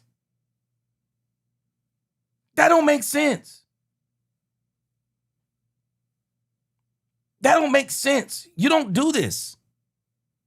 Why would you date someone that's being passed around? And I would even tell you, don't even get in the pass around.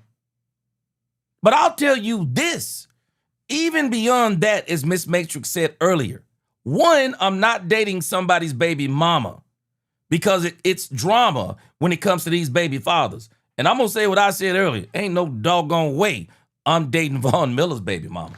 I ain't doing it. Shoot, I ain't dating. I'm sorry. Call me crazy all you want to.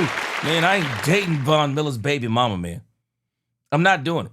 It's still sticky. It is sticky. Cause now, Lord have mercy, boys going down in the big D. Proverbs 31 lost in translation. Boy. Cause I'm telling you, boy, Jerry say this America's team. Boy, Vaughn say, hold on, I got something to say. Megan say, whoa, I got something to say. CD, can you say something? I ain't got nothing to say. I'm straight. I'm good. Facts. But it's a little murky in that water. Yeah. Everybody got girlfriend issues. I mean, going back to old Dak. Yes, sir. Miss Matrix, you told you what my son said. It's on purpose. Oh, yeah. This was calculated. Now, she didn't know this was going to happen. I'm sure she didn't know this was going to happen because Vaughn didn't know it was going to happen. But guess what? It fell in her lap. It fell in her lap. And when someone who has a vendetta, when a woman is scorned, she has a vendetta against you. And when she gets an opportunity to get back at you, you think she passing it up? This is the kind of bull crap sometimes that a scorned woman will do because they want you to call them on the phone and curse them out. Because you probably won't take any of their calls in the first place. So then they do something stupid to where you have to call them. This is the kind of stuff right here that would make you call somebody. Because you know she's the one filming this. She's filming it. It's bait to get someone to call you, curse you out, go off on you, and then the next thing you know, somebody records you, and then they say, yeah, he cursed me out. No, Vaughn got to stay clear of this. Vaughn just gonna, and I know he's going to stay clear of this. He's got to stay totally clear of this. And if I'm CeeDee Lamb, my team over this woman, I'm dropping her. I'm dropping her. Done. It's over with. Was Yeah. engaged. Yeah. Well, all season say, you know what? Don't worry about it. But that daggone, Get them that Dallas out of Cowboys here. gonna keep that news going. Boy, They gonna keep some. any news is good news, but I For don't know Dallas about this news. Boy, Shoot. But tell me this, Peggy. don't talk to me. Do you get and keep jurisdiction on your ex? No, you don't. No. But you hope this. No, you part, don't. though. You hope the woman that you lay down with, y'all have enough respect for each other. But wait. You don't get to keep jurisdiction on your ex. But when it comes to your baby mama, you got to be careful how you proceed. Especially when you got one of them kind who they're scorned. And they're looking for every opportunity they can get to ruin you. There is a certain level of etiquette you got to keep with them. You got to keep your distance and at the same time take care of your children. And that can be hard sometimes, but you got to figure out a way to do it. And when you got money like them, you can figure out those ways to do it, you know, with nannies and all of that stuff. You can work those kinds of things out. But this is the kind of stuff that someone is trying to get you. They're trying to goat you into doing or saying something. Because I'm telling you right now, this came from her. To be respectful in the ways that you move. Now, granted, hers is different because if she started dealing with CeeDee Lamb before he joined on the team, that's one thing. Now, if they were already teammates and then she going after this guy is different. But I don't think jurisdiction, no, but it should be a level of respect, though. How? Like, understand this. Am I missing something? I don't think she's there, but let me be clear. He or she is not disrespectful. When you say he, who's the he? CeeDee Lamb or Megan is not disrespectful over if they have a relationship due to the fact of just what we know. Yeah. Von Miller, CeeDee Lamb don't have a relationship. They didn't play on the same. Yeah. But I'm missing it, though. Why would he want a relationship with her? I'm missing that part. That's the part I'm missing. Why? I don't understand the mentality of dating someone who's been with multiple athletes. It lets you know she wants to be in those circles. She wants to be with men with money. She wants the fame. She likes the glamour. She likes all of those things. I don't want to date a woman. I don't understand that. Why would you want to do something like that? It just makes no sense to me. But again, let's go back to the original premise. As this segment is going to close out, we've been dealing with and laughing about for the last hour and 45 minutes. Don't blame the media that you're about to see that's about to pounce on this, and maybe they won't. Maybe they won't. But if we see them pouncing on it, and I got a strange feeling that Speak Easy ain't going to let this go, I'm not going to be surprised when it gets to nightcap because somebody going to speak on it, then somebody else going to speak on it, then it's going to start going. Understand this. The media didn't start the distraction. They may be a part of the distraction. Who started the distraction is CeeDee Lamb and this young lady. Because CeeDee Lamb, and this is why you got to be careful, because you don't ever know if a woman is truly over her ex. This is something that men face all the time. And men get unalived because of these things. They get unalived. They find themselves in fights. They find themselves in all kinds of trouble. You start dating a woman and she's really not over her ex. She's dating you because she's not with her ex. And then something happens and she gets an opportunity to get back at her ex. Then she gets back at her ex. And then they start going back and forth again. And then y'all in some kind of issue. You got to be careful with this stuff, man. You just got to be careful with this stuff. This is dangerous territory. Thankfully, these two men, they got money, and I don't think it's going to get to that level. But she did something that if these young men were not mature and possibly on the same team, because we already heard that if it's true, Von Miller ran CeeDee Lamb out of the club. Von Miller already ran him out of the club. There's no way I'd be wanting to date a woman like this. I wouldn't. I would not do it. I couldn't do this. It's messy, messy, messy. It's messy. The origin of this distraction is CeeDee Lamb and that girlfriend. And I'm telling you right now, if I were a betting man, this may be some of the issue going on with CeeDee Lamb. Let's put ourselves in CeeDee Lamb's shoes for a moment. You're CeeDee Lamb. You already know you're dating. You already know you're dating Von Miller's baby mama. I'm sorry. That sentence for me I'm not afraid of no man. But I would still say, I'm not dating Von Miller's baby mama. The moment I would have heard you're Von Miller's baby mama, and the moment you start telling me about stuff that Von Miller did to you, shoo, some men try to be sympathetic. I'm going to tell y'all right now, I have told my own sons, do not be Captain Save-A-Ho. And I mean it. Don't be Captain Save-A-Ho. I mean it. I've told my sons, do not be Captain Save-A-Ho. If a woman starts talking to you about all of her problems and how men have treated her and all of this, run. Run. Some men don't think. So why do you keep attracting those kind of men? Why do you attract them? Why do you date them? And why do they keep ending the same way? I'm out of here. Peace. Peace.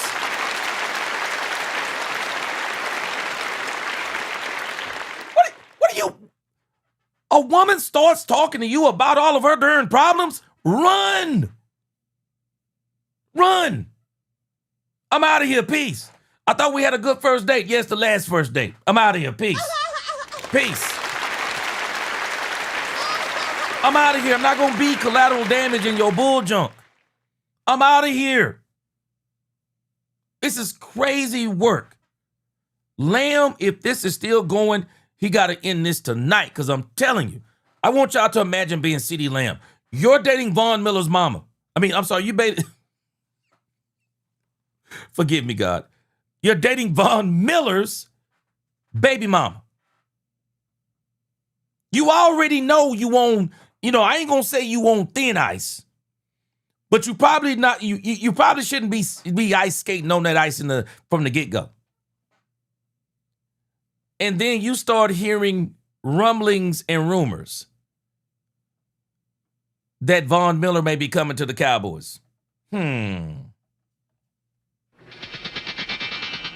on a second.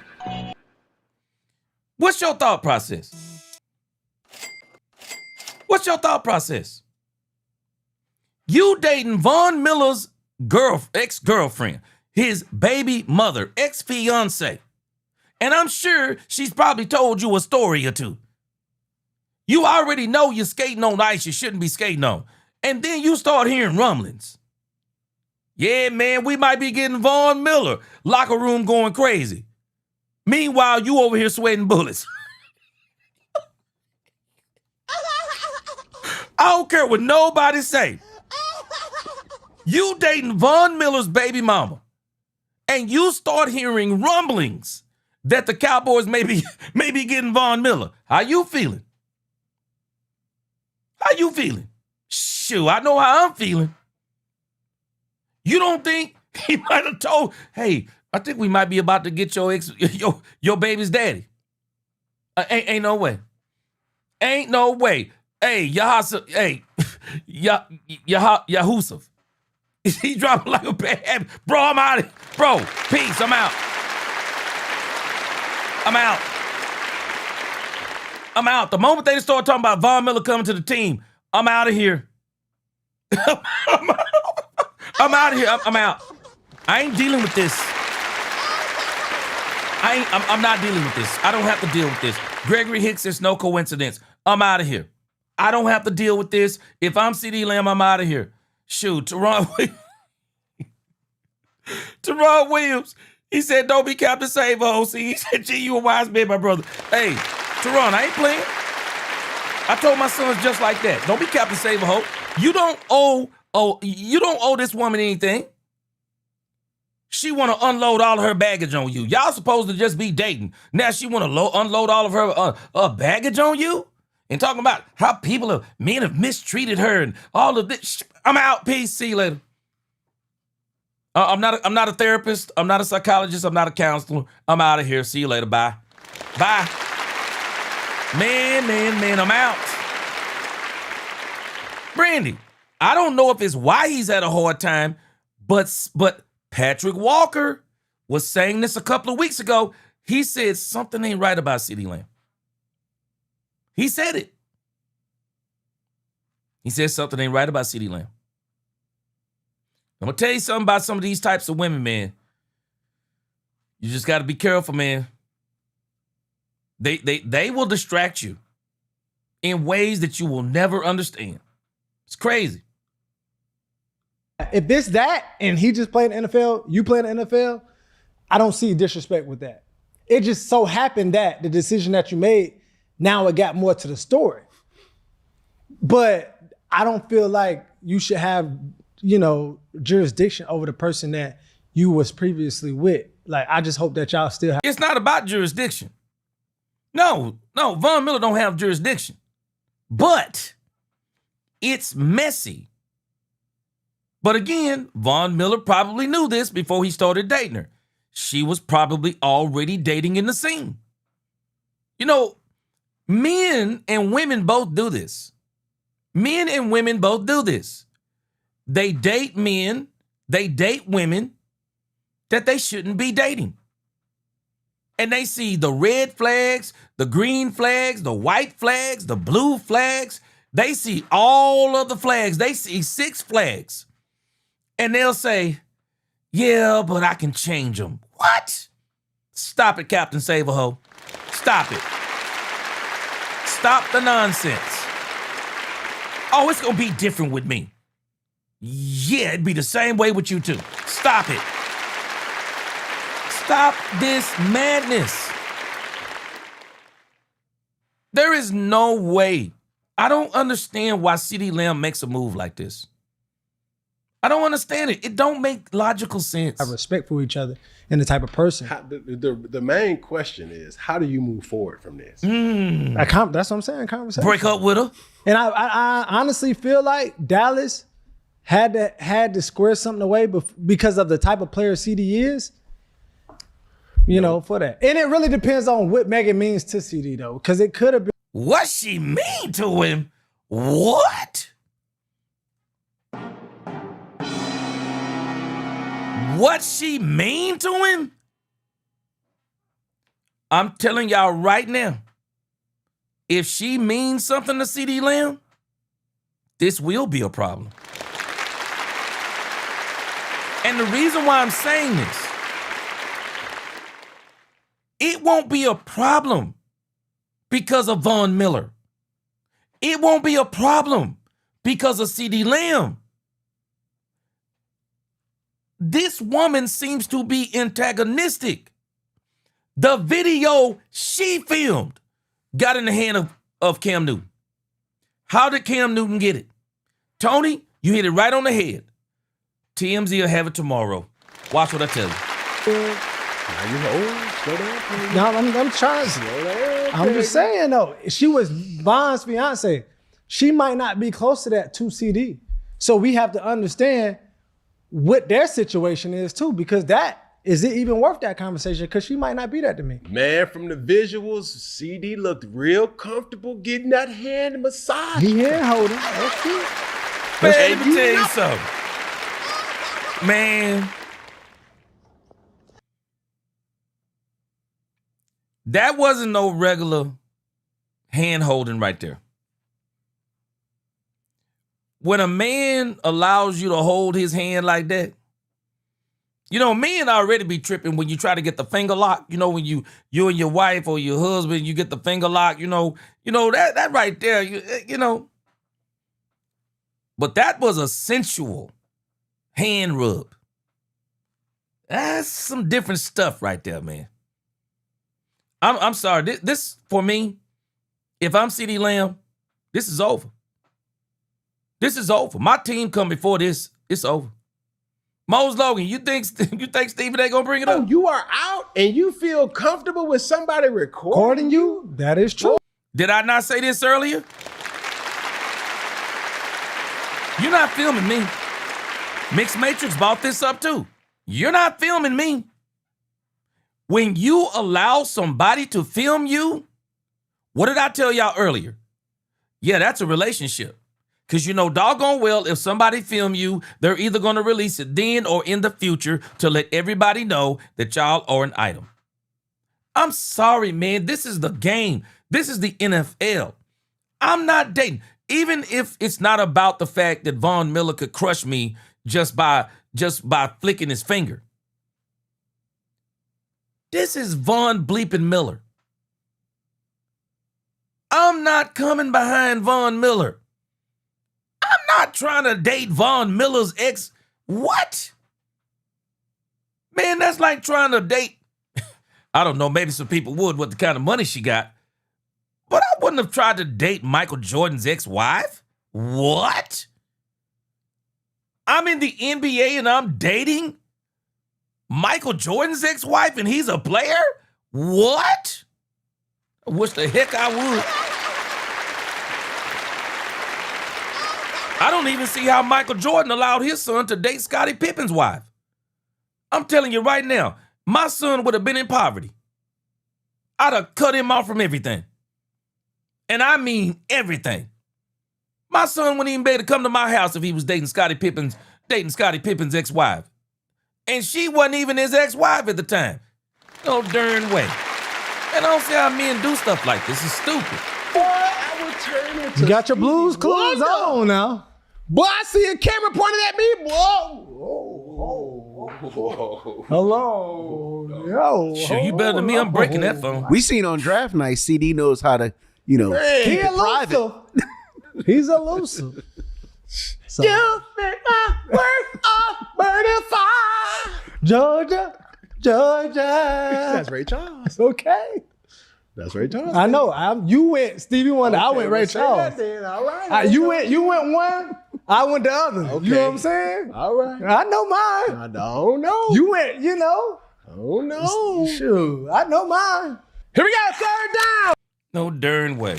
Boy, you ain't lying. Ain't one development. Wait a minute. Who said this? Humble beginnings, boy. You ain't lying. More like trying to date Debo's ex-girlfriend for Friday, bro. Ain't no darn way, bro. No darn way. You ain't gonna get me to do it. You ain't gonna get me to do it. Let me go up and let's see here. Let me go up. Braves, he said I'm skipping comments. Let me see what Braves said. Let me see if I can go back far enough. Braves, I don't see anything you said other than Captain Save a Hole and I'm weak. Let me see. Hold on a second. I don't see anything there. Because Worley said if a woman do that, it's cool, G. Don't touch it all or it's a wrap. Shoot, I'm telling you right now. You couldn't have got me to date. You couldn't have got me to date Von Miller's ex-fiance. You couldn't have got me to date her. I'm sorry, you couldn't have. Miss Matrix said, yep, G, exactly. CD and the old girl knew what it was, all on the camera. Yeah.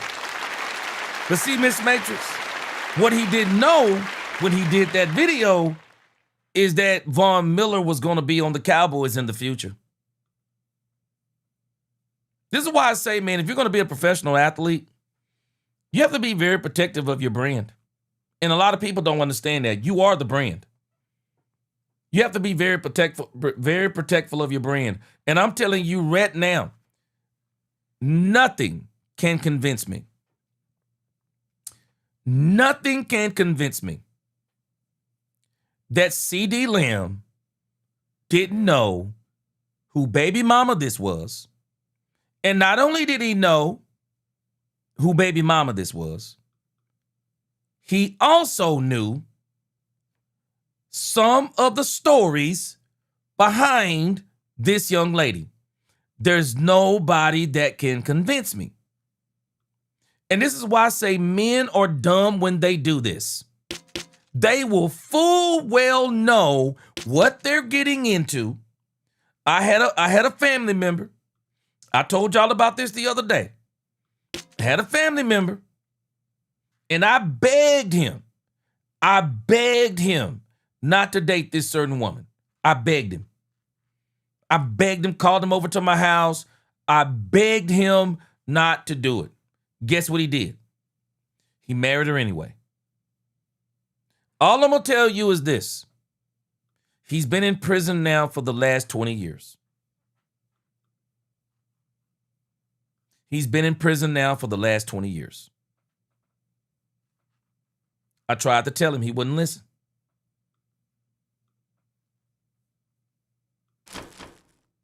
You got to be careful who you're being.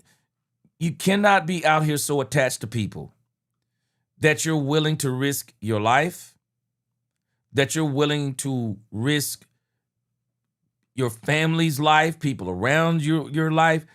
No, you don't do this stuff. I tried to tell him, he wouldn't listen.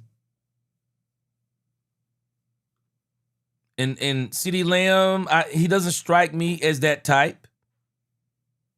He really doesn't. He doesn't strike me as that type. And I'm hoping that CeeDee Lamb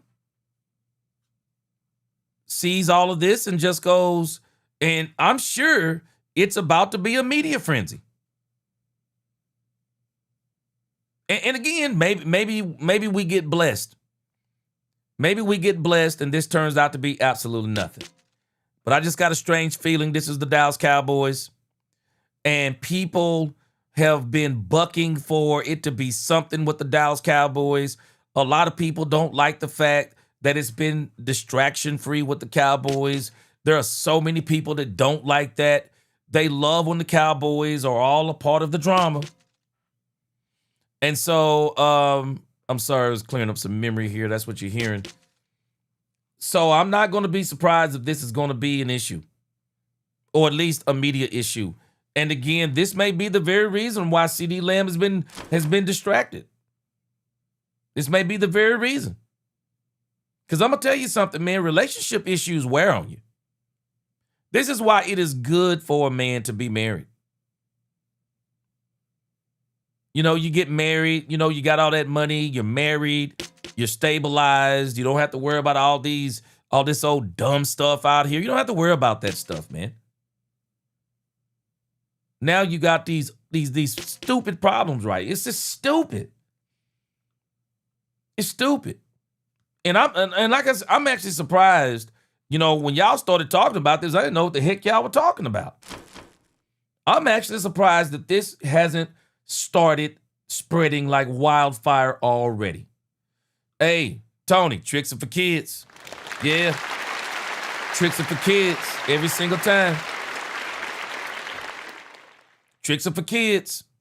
And I'm telling you, for everything that's been going on, the only thing I see in CeeDee Lamb's life is this. Imagine being CeeDee Lamb. You already know you dating Von Miller's ex-fiance baby mama. And now you start hearing things like he might be coming on the team. What? I don't care what nobody say, man. That mess with you right there.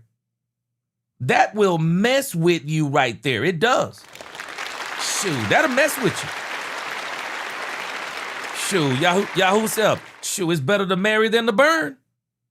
I don't understand guys who are multimillionaires sleeping with multiple women.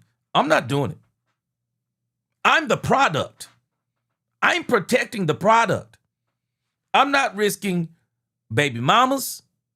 I'm not risking diseases. I'm not risking being set up.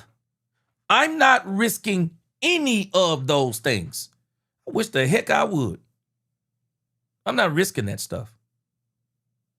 D-Cuz Worley, I'm sorry, you don't have to be perfect to make good decisions. Stop it. I love you, but you don't have to be perfect to make good decisions. You don't. That's an excuse. That's self-sabotage. To say that nobody's perfect is self-sabotage and an excuse to fail in the future. I may not be perfect as in flawless, but I am perfect because I have a perfect relationship with God. And I know what to do and I know what not to do. We gotta stop that. Gotta stop that, man. And I'm sorry, but Vaughn, hey, Yahoo self, it's too crazy out here, bro. You're right. It's too crazy. It's absolutely too crazy. Ain't no way I'd be out here in these streets, man. I'm a multi-millionaire. Boy, I wish I would. I wish I would be in the streets as a multi-millionaire. Ain't no doggone way. Teron Williams. Yeah, the flesh is weak. That's why they do it. But the problem is, Teron Williams, this is why you don't mix people with your spirit. The Bible says the spirit is always willing. The flesh is weak. You got to have your spirit right so that you follow your spirit and not your body. I don't think people understand that R. Kelly said one of the most prophetic things I've ever heard in my life. R. Kelly gave the struggle of many a men and women.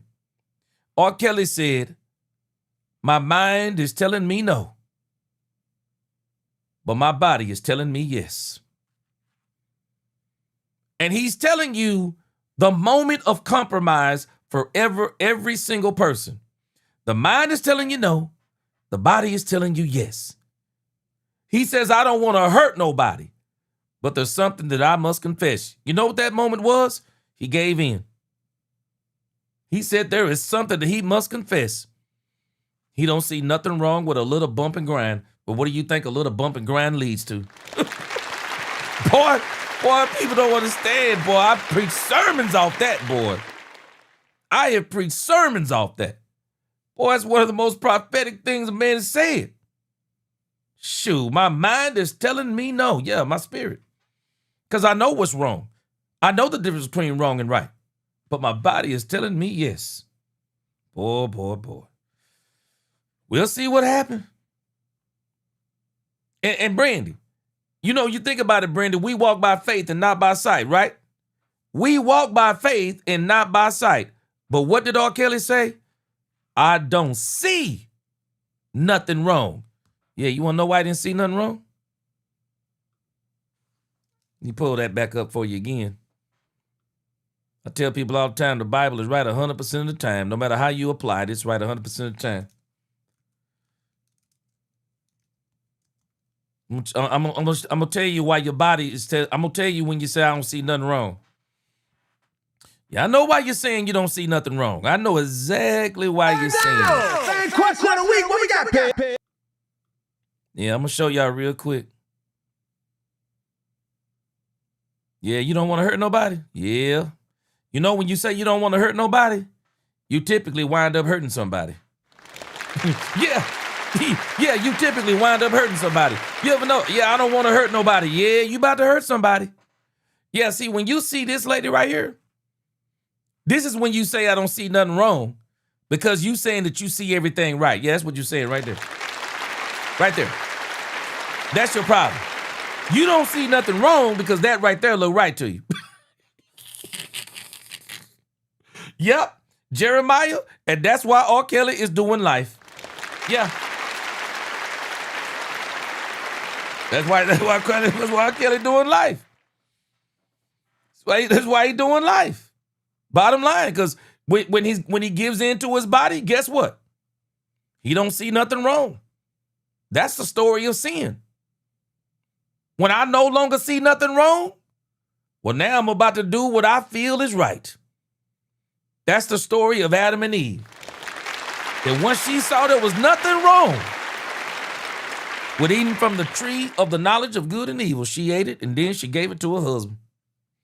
What he know? He ain't never seen another woman. Shoot, he thought Eve was the most beautiful woman in the world to him. Shoot. Hey, Tony, you better tell him. Shoot. Better tell him, Tony. And I'll even say this. Shoot, don't even love him. Just leave him. Shoot. Shoot, don't even love him. Just leave him. You ain't finna get me in trouble. I'm gonna protect my soul and my assets. You ain't finna get me in trouble. I feel for CD Lamb on this. I mean, it's a dumb mistake overall. I just feel sorry for him. But this is why sometimes you don't do stuff like this, because, as I always tell my sons, fat meat greasy. Yeah, fat meat greasy. See, you eat that fat meat sometime and say, oh, yeah, I can eat that fat meat, no big deal. I'm going to eat the fat meat too. It tastes real good. And then 3 hours later, you in the bathroom hurling up everything that you ate that day. Yeah. That's why fat meat greasy. You eat greasy meat, you're going to be throwing up all over the place. All right, man, we got some stories to get to, man. Y'all, hey, I didn't know this stuff y'all was showing me, man. I did not know this stuff y'all was showing me. I hope it doesn't become a problem. We're going to be monitoring this all day today, because I'm sure that a lot of people have not gotten wind of this. Once they get wind of this, and Tony, I believe you. I believe TMZ will be the next ones that run with this story. Me personally, I hope it's a nothing burger. I hope it goes away. And I hope CeeDee Lamb, if I was the chaplain for the Dallas Cowboys and I saw this story, I would tell CeeDee Lamb, you got to break up with her. There's no other way to do this. Break up with her. Be done with it. All right, this next story here. This is, yeah, I'm with you, Mixed Matrix. I'm glad I'm married too. Now, this next story here, the Dallas Cowboys, they had about 10 fights today with the New Orleans Saints. I don't know what Kellen Moore told that team, but they were out there acting a fool. They were acting a fool. I don't know what was going on, but they chose violence yesterday, and it was 10 plus fights out there. This is Brian Schottenheimer talking about the entire day. It was great to see Von. I think he's thrilled to be a Cowboy, and he got some work in, so he's in his ramp-up period right now. What's your observation about all the fights? A little chippy, not the way we like to do business. Got to be better, but I got to look at the film. We're certainly not going to take, from anybody. But again, it was chippy on both sides, and like I said, I want our guys to play on the edge without going over the edge. One guy sounds like he might have thrown a punch, and that's why he left practice. There were actually more than that. Yeah, I love this statement by Brian Schottenheimer. I absolutely love this statement by Brian Schottenheimer. And I am telling us today, man, the Cowboys passed an incredible test. They passed an incredible test. Somebody must have told the New Orleans Saints that the Dallas Cowboys are pushovers. Somebody must have told them that, because they literally came in here trying to push the Cowboys around, pushing them around and trying to get a little extra physical after the whistles. Man, these doggone Cowboys said, nah, bro, we ain't putting up with this. We are not putting up with this. And they stood their ground on this mess. And I like it. This is one of them issues, man, I can remember when I was growing up and your mama would hear about you getting in a fight. And then you tell your mama, like, what was going on, why you got in a fight. Because the person was pushing you around and they were doing this and doing that. And your mama would give you that whole lecture and she'd say, well, I don't want you fighting. I want you to stay away from that stuff. Stay away from them people. And then at the end of the fight, your mama say, and I'm glad you fought them. Your mama at the end be like, yeah, I'm glad you protected yourself and stood up for yourself. But don't you be out there fighting. Shoot, I'm telling you, they stood their ground today. Miss Matrix, you want to know what's absolutely crazy? Somebody said, I don't know if it's true, but I was looking at it earlier, but the dude who actually tried to pile drive that player for the Cowboys, do you know he's the nephew or something to that effect? He's the nephew of an actual wrestler. I said, what? He's actually the relative of an actual WWE wrestler. And I said, I already know what he gonna do if he don't make it in football. He out there auditioning for the WWE. Shoot. He out there auditioning. He out there auditioning for the WWE. Boy, the Cowboys said I ain't putting up this mess. We the boys said, boy, C-Bet was putting hands on people. Shoot, man, let me tell you something. Cowboys said they wasn't putting up this dumb mess, man. I love it. Hey, I don't want you fighting. But I tell you this, man, don't be letting people throw you all over the place. Shoot, don't let nobody be throwing you all over the place. Yeah, turn the other cheek. Well, they went beyond, they turned the other cheek and they was choking you out. Nah, bro, you gotta protect yourself, man. Yeah, Scott Steiner. Yeah, Scott Steiner. Yeah, we already know what he gonna do. If he don't make it in football, he gonna be a wrestler. Probably after that move, his dad, WWE gonna call him up. Yeah, we saw you in that Cowboys game. Yeah, we saw you. Who threw punches, which I guess you'll see on the tape, which leads to the question, what's your criteria for when's a guy invited not to practice anymore? When you're playing head coach, Brad, and you're on both fields, you don't see everything. I so understand that. it was reported back to me that Donovan threw a punch, and so that's what made us enforce the issue.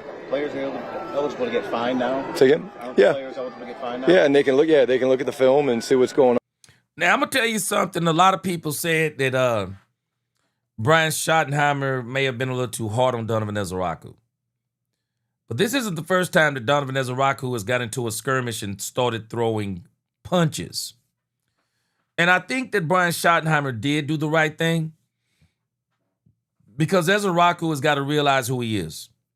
He's going to be, or at least we believe, a very important piece of the Dallas Cowboys puzzle. You got to teach him it's okay to grab them helmets, and it's actually not okay, but when you get in those scrums, the first thing you should tell people, okay, number one, keep your helmet on. Number two, don't let it get out of hand. It's okay to be a little bit edgy and a little bit of pushing and shoving and maybe a face mask grab, but, don't be trying to twist nobody's head and tear their helmet off, and definitely don't be throwing those punches, because punches will get you suspended. You missed practice today, but if you were to do that in a very important game, man, you could cost the Cowboys a serious game. That could be the difference in 15 yards, field goal range, red zone, all kinds of things. Now, we understand football, man, it's a high testosterone, man's game, alpha game, everything out there. But as Brian said, you got to know how to play on the edge and not go over the edge. Throwing punches is over the edge. I'll be honest with you, too. The other dumb thing? Why would I throw punches at somebody with a face mask on? Why would I do that? I'm not throwing punches at somebody with a face mask on. That is crazy to me. You wind up breaking your hand. What if you hit somebody in the face mask thinking that you can get through the face mask and then you break your hand? Or maybe you get the punch through and then when you try to draw back, your fingers get caught in the face mask. And then your fingers get broke. And then you still out. I mean, it's so many dumb things that can go on when you do those types of things. So you got to be real careful. Play on the edge. Don't let nobody push you around. Play on the edge. But punching is going over the edge. Yeah. Punching is going over the edge. Donovan Ezeraku, we need you on the field, brother. Nobody wants this. We want to get the work in, and again, I thought it settled down, but it was very chippy early on, and it's unfortunate. Sam? Honestly, I got to go look at the film, Nick, because I was playing, referee the whole time. And the one thing I have learned is I don't get in the fights. I stay back. But, again, our football team needs this work. And overall, I was disappointed in the work today because I didn't think we got enough good work. I thought there were too many bodies on the ground, and it just felt sloppy to me. So, is what it is. Was there a moment where you guys thought about calling practice? Kel and I talked about a couple different things. And Tony, you ain't Shiloh out the league. Shiloh out the league. Now, let me tell you something, Tony. And I'm going to tell you why Shiloh was out the league. I so hate this for Shiloh. The young man deserves to, get his life together and redemption and all of these things. But see, Shiloh got some issues going on. You already know about the lawsuit. I don't know if y'all ever seen that doggone video of Shiloh. Oh, my gosh. The lawsuit that Shiloh has on him from that security guard at that school. And, Shiloh seems like he got a little bit of a temper. And, you can't play like that in this league. You can't fight. You can't be out here throwing punches and stuff in this league like that. You can't do it. You cannot do it. If you do it, you better be the number one overall pick and out there balling. We decided once it Because settled that's the down, only way your career gonna survive. we kind of had agreed that if a couple of other things happened, we would cancel it. But they worked through it. Again, they settled into it. But again, there's a discipline element to playing this football game, and unfortunately, we didn't handle that very well today. But again, I don't think we were the only culprits. Did you think it bothered you guys a little bit when the Saints were knocking your guys to the ground when it's supposed to be? Yeah, Calvin. I mean, yeah. At the end of the day, there's too many guys on the ground. Yeah, the answer is yes. You know, we have a way we practice. They have a way they practice.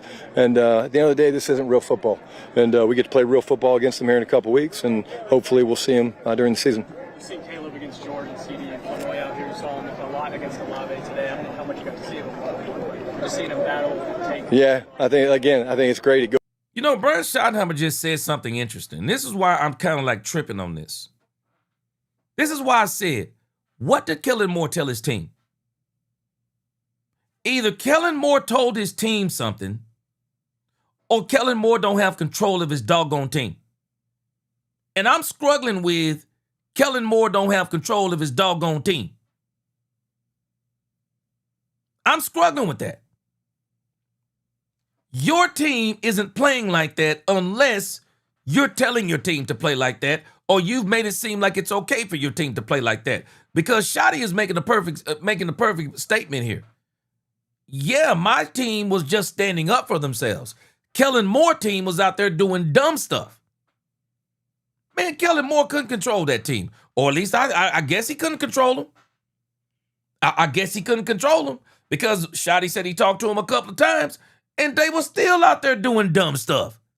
So, man, shoot. Man, let me tell you something. I'd had some words. I'd had some words for Kellen Moore.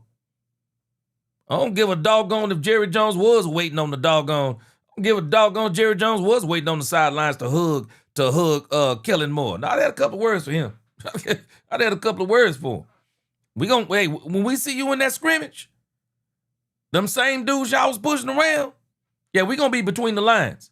Shoot, man, telling you right now, my defense will be molly-whopping them boys. I'm telling you, we molly-whopping, man. I'm telling you straight up. We molly-whopping. It's third. I think that's the last preseason game. I'm telling every one of them men playing that third preseason game, y'all playing for y'all life today. I'm telling them, y'all playing for y'all life. Leave it all on the field. Shoot. Telling them right now, you go to the whistle. Not after the whistle, but you go to the whistle. I ain't playing. Shoot, I ain't playing. When I see Kellen Moore in that preseason game, and I'm playing, man, I'm playing with bubble guys too. Shoot. Bro, this is a playoff game for me, bro. Shoot. Boy, this is a playoff game for me. Miss Majors, you like mixing it up?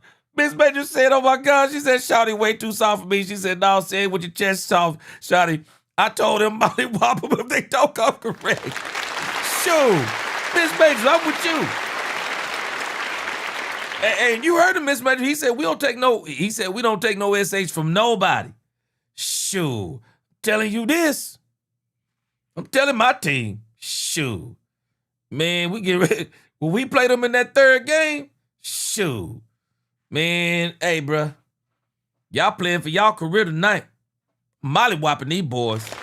You play to the whistle. Shoot. You play to the whistle, bruh.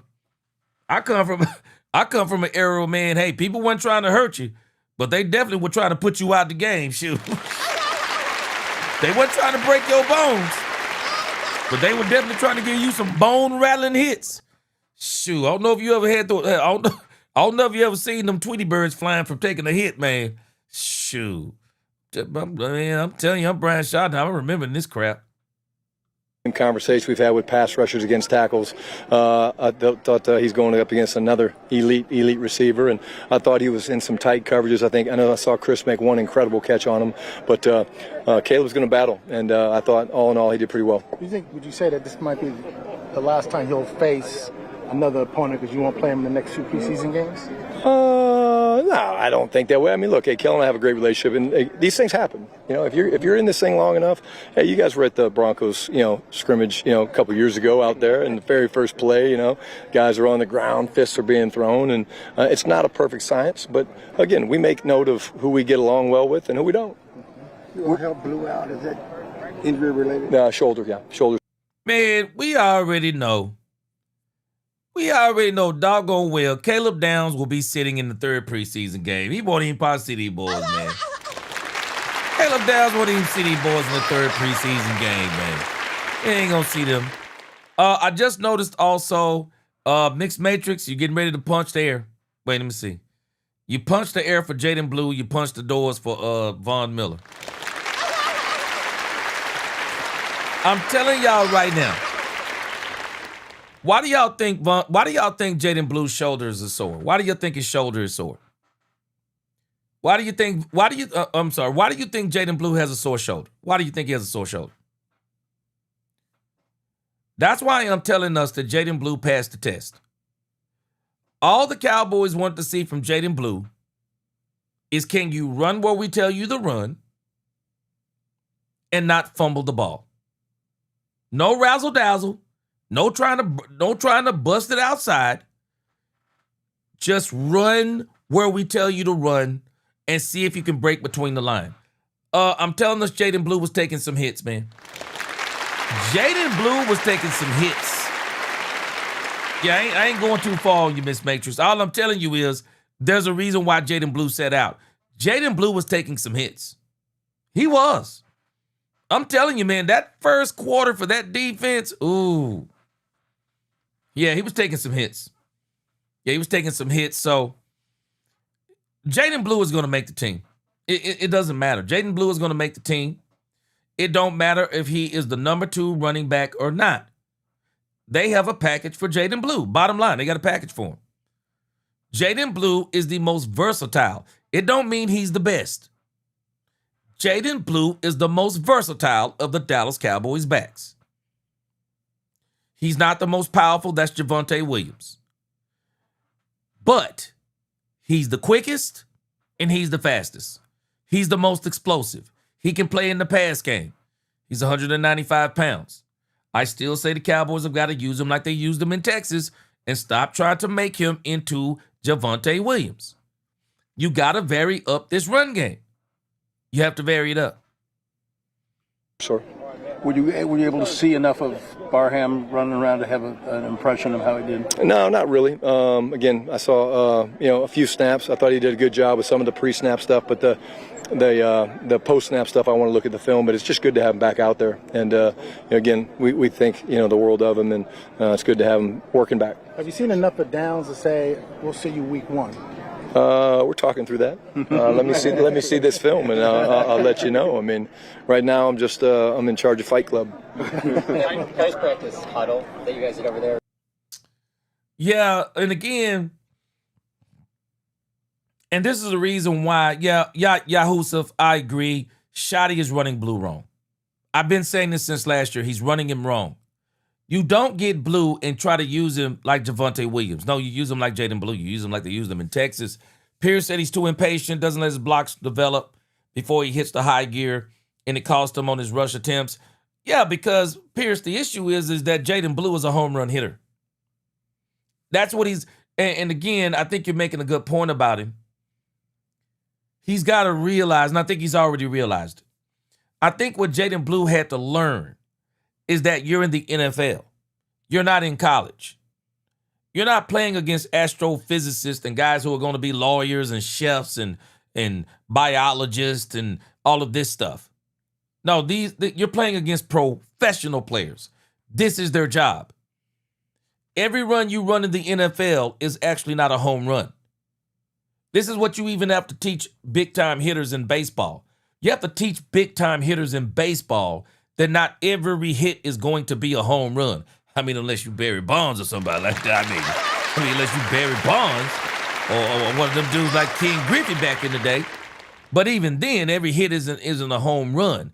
And that's something hard sometimes for some of these guys like Jaden Blue, because you got to realize something about Jaden Blue, man. his last year in college was electric. He was a home run hitter for Texas. He really was. And so the Cowboys are going to take a little bit more developing. It's going to take a little bit more developing, but they're going to do it. Jaden Blue, I've always said this, he's a part of the plan. They're going to develop it. Pretty lengthy longer than you guys probably normally do. Is that because of the fights and things like that? Yeah, I'll keep that between me and the team. But yeah, it was more about mindset, mentality, ability to refocus when bad stuff happens. And, again, we're going to play on the edge, and we're not going to take, I'll say the word again, shit from anybody. But at the same time, I don't think that they were the only ones stirring up the shit. I think we might have been stirring it up as well. But it was a sloppy practice all in all, and it's got to get better. What was that conversation with? The funny thing is, I don't think the practice benefited the Cowboys, even though it did. Well, I ain't going to say it didn't benefit them, because I'm sure Schotty's going to be very interested in the fact the Saints defensive line, boy, they were eating the Cowboys lunch from what we showed today. I mean, the Cowboys had some good snaps, but there was some of them snaps. Terrence Steele, man, he was getting towed up out there, man. He was getting towed up out there. And so, let me read a couple more comments about my man, Jaden Blue. Guru says, for a guy who never had 1,000 yards, what's going on, Guru? For a guy that's never had 1,000 yards, Blue sure is big-headed. Now, Guru, you got to understand where that comes from. Oh, he only played for the Texas Longhorns. He only played for the Texas Longhorns. And during that playoff run, Jaden Blue was electric. Man, Jaden Blue was electric. I'm going to tell you right now, I believe Jaden Blue was shocked he went so late in the draft. I didn't think Jaden Blue was going that late in the draft. I can remember him running the combine, and his 40 time was insane. I thought Jaden Blue was going to go maybe in the third. I didn't think he was going to go where he went. So when you think about Jaden Blue, Jaden Blue thinks he's got a lot of ability, which he does. But he's got to understand this is the pros. This isn't college, it's the pros. And Tony, you got to work your way up. You got to crawl before you ball. Bottom line. Hey, Tony, you got to crawl before you come out there in them Louis Vuitton cleats. That's all I'm telling you. You don't come out in no Louis Vuitton cleats in your first year. I mean, man, boy, that's crazy work, man.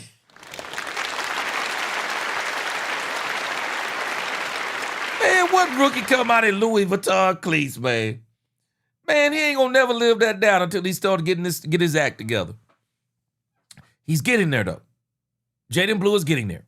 Pierce said, got to learn plate discipline just like patience. Yep, letting blocks develop and explode when it does. Yeah, he getting there.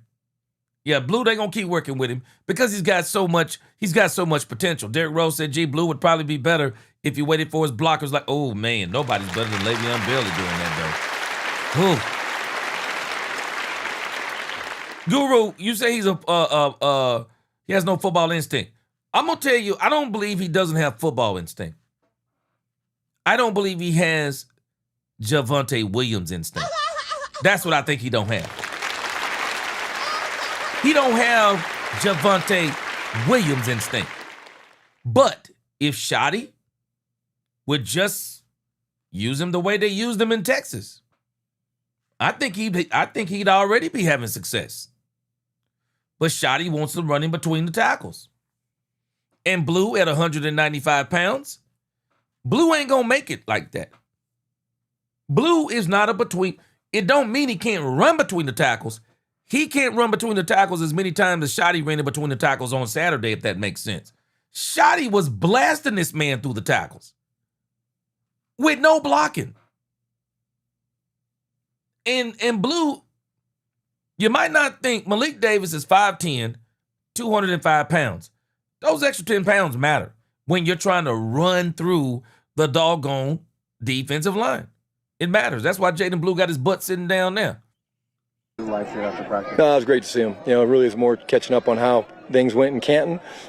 He's got his son, Callan's got a first high school football game tomorrow night. He's calling the plays, and they're playing Reggie Bush's old high school helix, so they might have to scheme him up a little bit. He mentioned you in his speech. He said he couldn't see certain receivers, and you guys told him it doesn't matter, you have to. What do you remember about that moment? Yeah, I think, you know, when you're a great competitor like he is, you tend to sometimes find reasons that things don't work. And yeah, you know what? Texas, you said he's not physical enough. My point again, he was like that at Texas. One of the complaints about him at Texas is that one of the reports that I read, they were saying that Jaden Blue, he gets knocked down too easily when somebody hits him. And you can still kind of see that today. But again, he's more of a finesse type of player. And the way that I can sum him up the best, Jaden Blue is your next Cavante Turpin. He's got the potential to be a bigger Cavante Turpin. Not as much speed as Cavante Turpin, but nevertheless, he's probably going to be your Cavante Turpin if the Cowboys decide that they're going to part ways with Cavante Turpin. Then that role will go to Jaden Blue. They'll develop him as a kickoff returner, punt returner, and a gadget guy. And they'll do exactly what they're supposed to be doing, the same thing they try to do with Cavante Turpin. They try to get him in space. Yeah, they try to get him in space. And he's shown some signs. Last year, he showed some signs that he can be explosive. But you think about the Cowboys tried to run they tried to run Cavante Turpin in between the tackles last year. Y'all remember when they tried to get him to run up the middle? Man, I got that man killed. I got that man killed. So you just got to use him for what he is. But they're going to keep on working. You'll see. They'll keep working. Yeah, he never was meant to be the second. He never was meant to be the second back. He's the gadget guy. He's what they've been using Cavante Turpin as. He's the gadget guy. He'll be fine. Our job as coaches is to say, hey, it really doesn't matter. There can't be excuses. Just go execute, go move the football team. And there were a number of things that motivated Drew.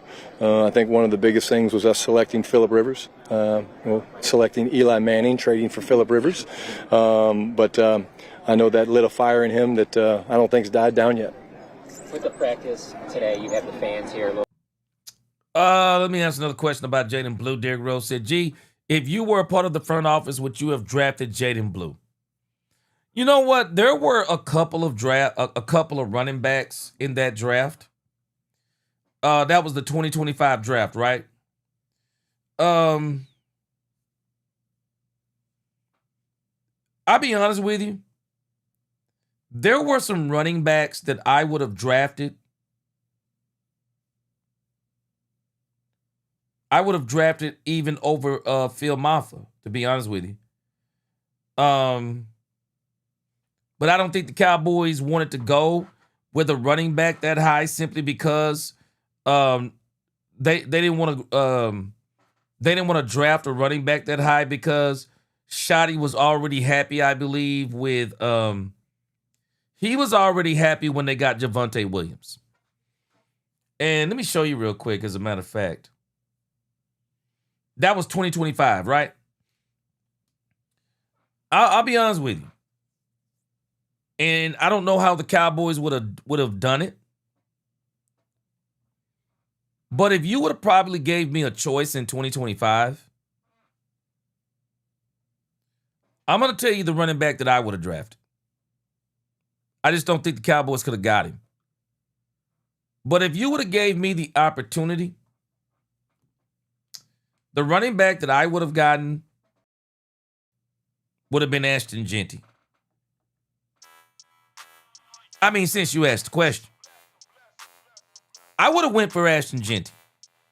I really would have.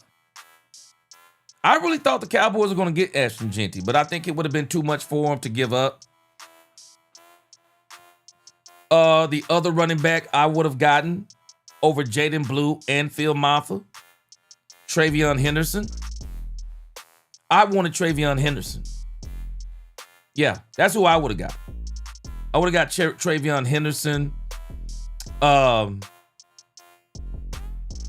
think Amarion Hampton would have been a great running back for the Cowboys to get. They didn't do it. Quinshawn Judkins. I mean, I'm telling you, there are running backs I would have taken over Phil Maffa. There are running backs I would have taken over Phil Maffa and Jaden Blue. I was glad when they got him because I didn't think they were going to get him. I didn't think they were going to get a running back, but I would have got him. Let's see here. I'm not really familiar with, let's see, RJ Harvey, Ja'Cory Krosky. I'm not really familiar with these guys. But those are the running backs I would have took. Oh, this guy right here. I wanted Bashul Tootin. I was disappointed when the Cowboys didn't take Bashul Tootin. I would have took him. Absolutely would have took this guy. If I'm not mistaken, this guy ran a 4. Wasn't he the 4.240 guy? I would have took Bashul Tootin. Absolutely would have took Bashul Tootin. I thought the Cowboys were going to get him. He was electric at the combine. I would have loved to have Tootin. I would have. Shoot. So, not that I wouldn't have gotten Jaden Blue, but I'm telling you I would have got other running backs over Jaden Blue. And I definitely wouldn't have picked no Cam Scattybo. I am not a fan of Cam Scattybo. Not a fan of that dude. He is an absolute nutcase. And not in a good way. Guru, who was the 4.2 guy? I thought that Tootin did run a 4.2 at the combine, though. I'll look it up in a moment. I thought it was I absolutely thought that was Tootin that ran the 4.240. But I'll look at it here in just a moment.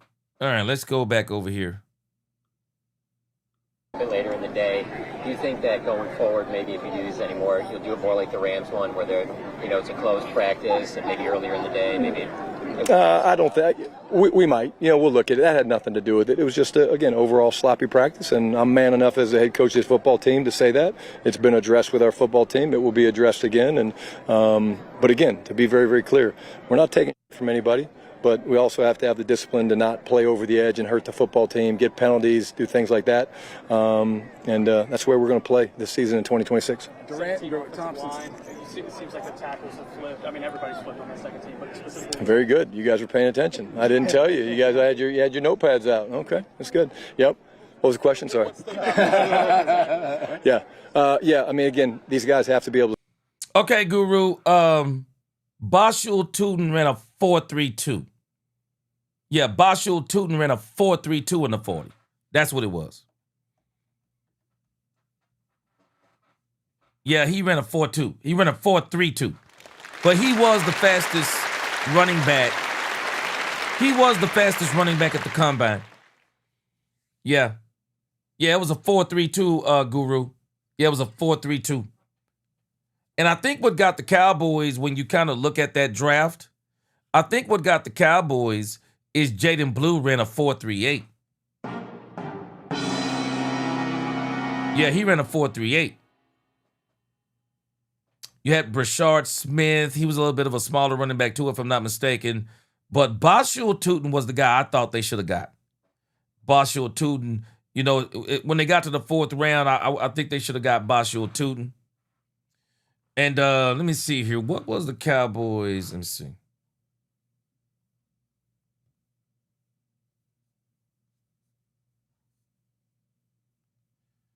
Let's go back and look at that for a second, since it's Cowboys After Dark.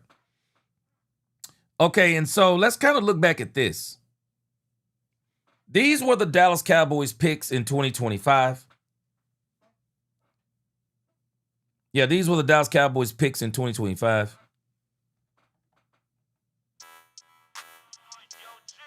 Booker, I'm good.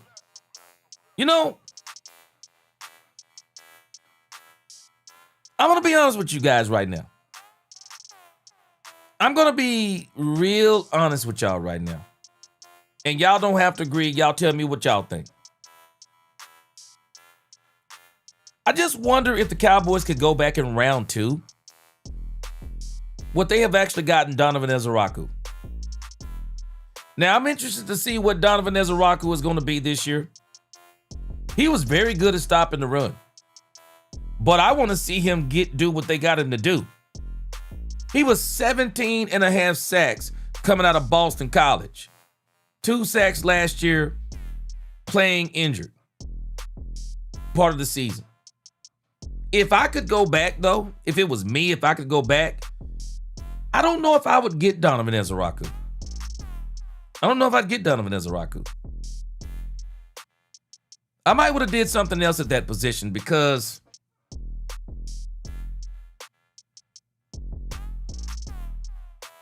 maybe we'll be looking back in another year and saying that Donovan Ezeraku was a steal. But man, so far, definitely a work in progress. Definitely a work in progress. Savon Revel Jr., absolute steal. Absolute steal in Savon Revel Jr. We didn't have a 4th round pick. But if I were the Cowboys, I might would have traded my 2 5th round picks and see if I could have got in the 4th round. And I would have went and maybe got Tootin. Because I don't think we'd be doing what we're doing if we would have got Tootin because he's an actual bigger back. I'm just saying if it was me, if I could go back, I would probably trade that 5th. I might trade both of those 5th round picks and just would have got me a stud of a running back. I would have got me a stud of a running back.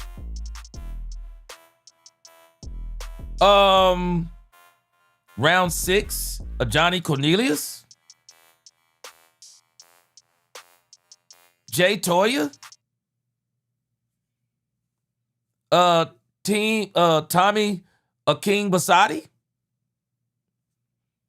And now I'm kind of looking at Phil Maffa kind of like, I really am. I'm kind of looking at Phil Maffa like,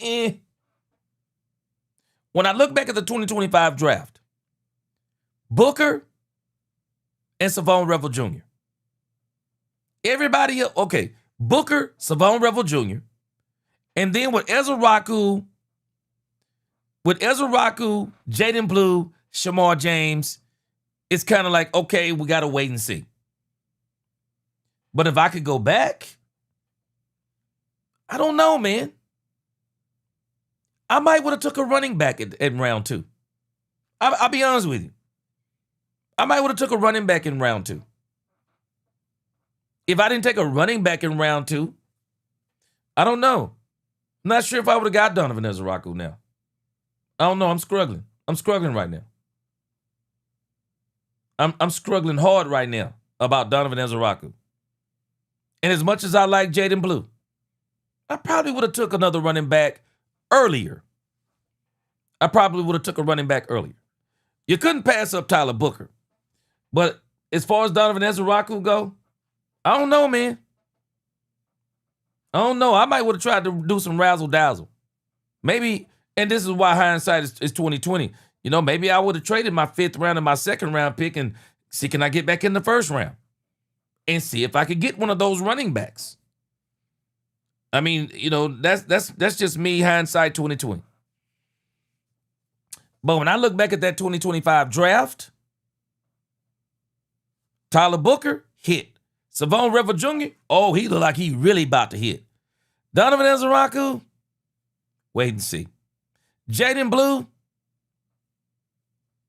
doesn't seem like he's a fit for Schotty.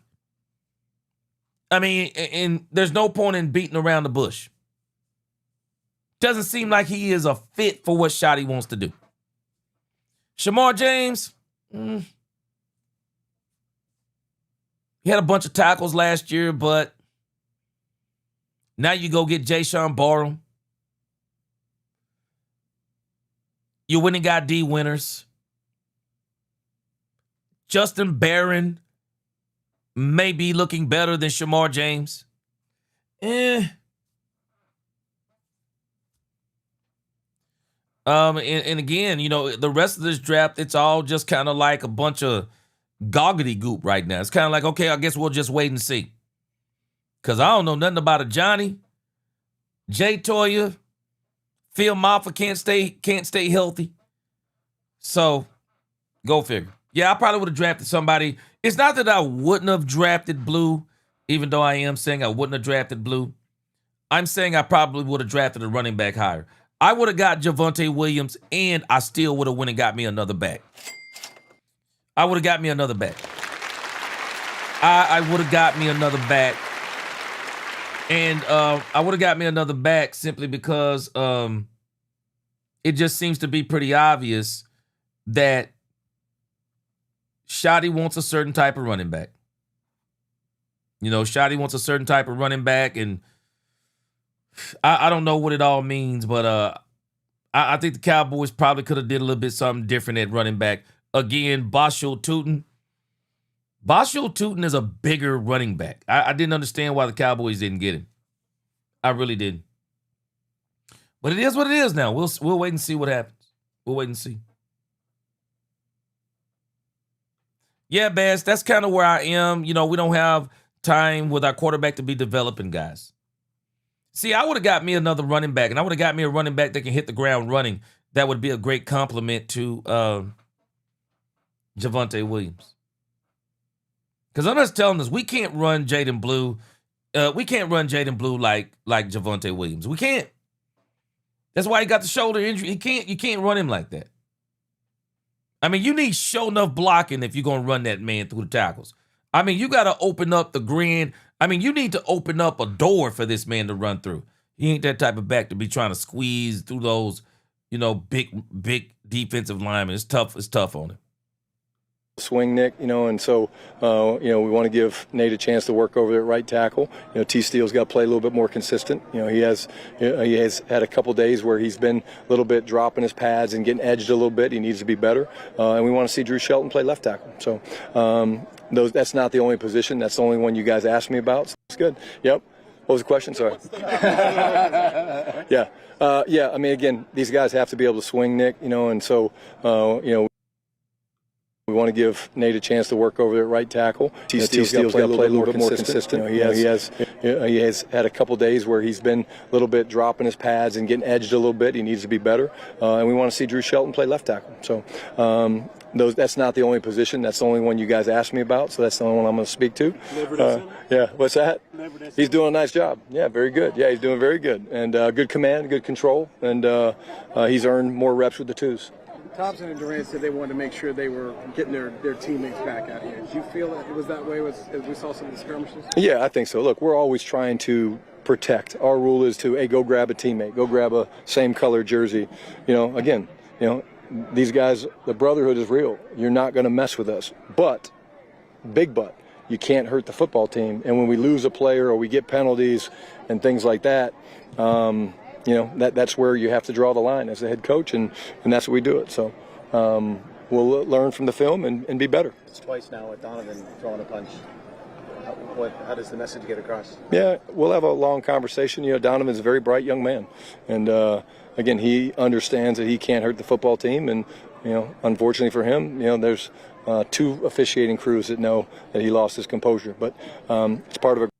Oh, man, Brian just said something right there. Did y'all catch what Brian Schottenheimer just said? Now, Brian said what I said earlier about Donovan Ezeraku. Ezeraku has got to understand, you cannot get into a playoff game, Ezeraku, and start throwing doggone punches. You can't do things like that. You will literally cost the team. Not to mention you mess around and throw a punch at a helmet, break your hand, or get caught in there and break your fingers. You just can't do stuff like that. But the most important thing he said, there are two officiating crews that have now worked these games. And they have seen Donovan Ezeraku. They know now. And people will call this a pattern. Threw a punch last year, threw a punch this year. So the moment he gets out of hand and do whatever he does in the game, some of these guys will remember that and they'll hit you with them 15-yarders. Because they'll be like, he needs to That guy is, he's hot-headed. He needs to be controlled. So that's a great point he just made there, man. Growth mindset for him. We got to get him better, and we've got the right type of leaders on this football team, myself included, Christian Parker, Quentin Williams, guys like that will help. And this is really why I'm struggling with if I could go back and do it again. I gotta see what he does this year. But I can tell you, kind of looking at him and kind of just totality of where we are now, it's one of those issues of, okay, if Ozaraku, let's say he gets 3 sacks this year, I mean, kind of what are you going to do? I guess you're just going to continue to develop him, but I really think you need to be having some people that's really hitting early. Do that. We see Quentin come up to you after his practice and talk about his story set, obviously, but how do you keep learning about him? Yeah, he's incredible. Just the conversation we had right there was really very heartfelt, very thorough. We talked about a lot of things. That's why I was covering my mouth, so you guys couldn't read lips, Clarence. But he's a stud, man. He's an absolute stud, and I'm thrilled he's a Cowboy for a long, long, long time. We have time for one more. Who gets it? Yeah, Schotty, on a positive note, it looks like your offense and, you guys have had a good battle between defense, offense for the past several practices out here in Oxnard. But last practice, offense got going, looked like they won that day, settled in today after the early interception from Dak. What can you say about your offense starting to find the stride your first team? I think it's important. I think, we're into that part of camp where usually the offense is a little bit playing catch up because of the timing. You know what, Tony? I think Mendoza is going to be pretty good. Starting out, may even be better as he keeps going. But, man, Tom Brady's over there. And, Tony, I'm not going to be surprised if Tom Brady does some work with Mendoza. I'm not going to be surprised if he does some work with Mendoza. I'm not going to be surprised. So, we're going to see. But, Mendoza was in a not-so-good quarterback class. I mean, I wonder what would he be in a good quarterback class. So... But I think he's going to play. I think Mendoza's going to be good from what I can tell. I think he's going to be good. Rhythm and all the things that go into the passing game, combination blocks, all that stuff. But I think we're finding our rhythm. And I think I'll go back to the preseason game. I think we kind of found our rhythm even in the second half against Seattle, Patrick. And, it's what training camp is for. All right. Thanks, guys. Appreciate y'all. Really the biggest thing, though, when you start thinking about, how our defense has looked in the preseason and all these things. Well, in the grand scheme of things, we've really seen some of our second and third string. The really big question is what is our first team going to look like against other teams' first team? And just kind of from the consensus in both of the scrimmages with the Rams and now the Saints, there is some serious concern with Terrence Steele. Schotty mentioned it in that interview. There is now starting to be some concern about Terrence Steele. They're calling it inconsistent. No, he getting whooped. He out there getting whooped. I mean, he literally got drove back towards Dak Prescott today. So he's getting whooped. So what do you do on that? And even on Tyler Guyton, he's super strong, a great athlete, has some great plays, and then there's other times where he's missing some plays. So the Cowboys are going to have to solve this issue with their defensive tackles. And they've already said that Tyler Smith has been working out at left tackle when the cameras are not rolling.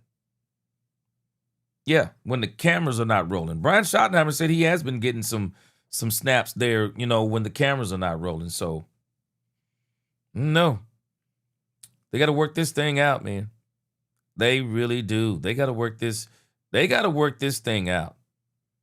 Because this left and right tackle situation, man, you don't want that to become a problem. All right, let's go over here and talk a little bit about Von Miller. Here we go. We got people again talking about Von Miller. Frank Lawrence, I got some news for you when we get to the quick hits. Let's see if we can get there quickly. Pat McAfee. And this is, let me see.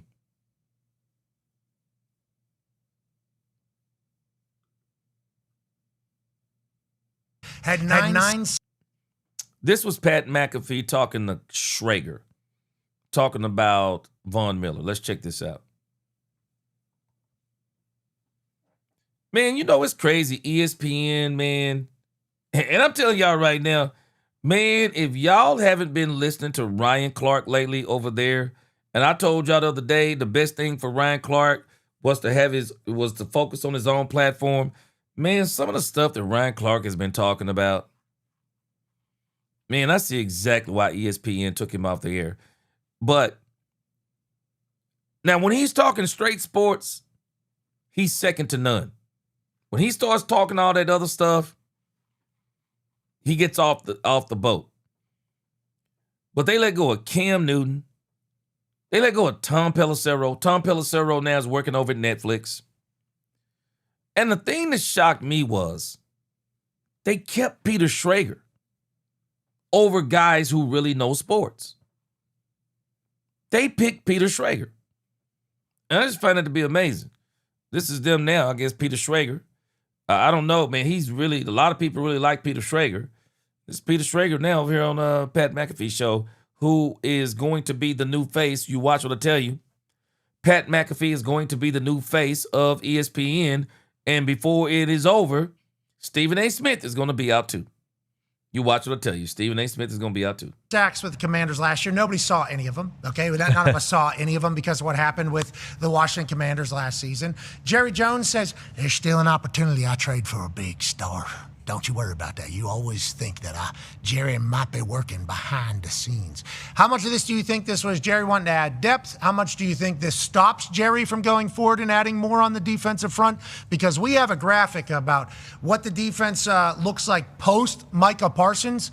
It's been a lot of change, a lot of turnover. Obviously, we had Von Miller, but Jerry teasing another big move. Is that real, or do you think Von fills that gap? Schrager got video on somebody? No, it's still real. I think they're looking to add as many pieces as they can if they come available. I will tell you this. I spoke to Von Miller at the Super Bowl this year, and he was doing media appearances, and I pulled him off to the side, and he said to me he had a choice last year between the Seattle Seahawks and the Washington Commanders.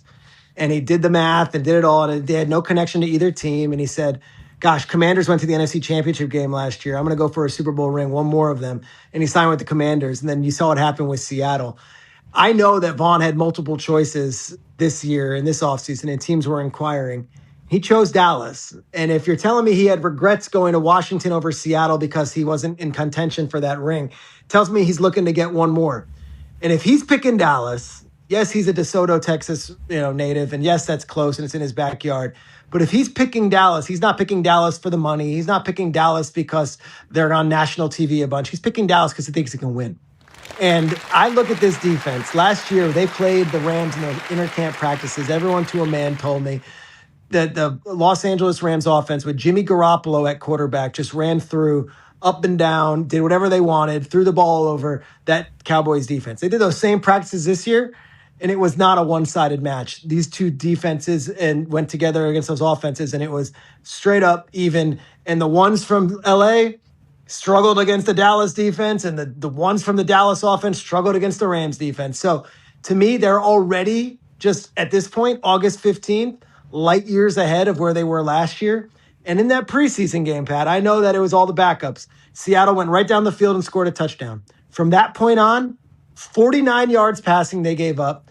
And despite a muffed punt and giving the Seahawks 4 different opportunities in the red zone, they didn't give up another touchdown the rest of the way. This defense is going to be the biggest X factor in the NFL this season. And I think Von Miller is another piece that we can plug in and saying, okay, they're not going to be bad. They're not going to be atrocious. At the very least, we know they're going to field an NFL defense, and that might be all they need to be competitive and be a contender in the NFC.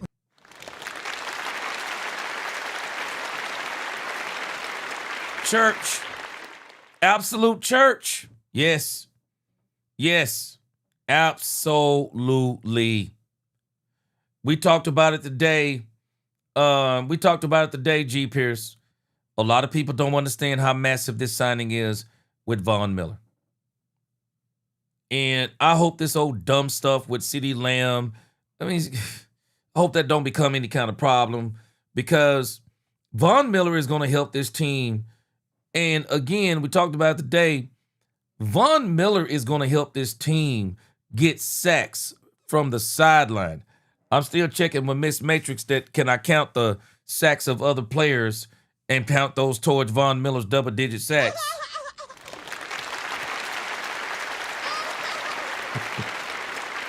Because Von Miller made it clear today.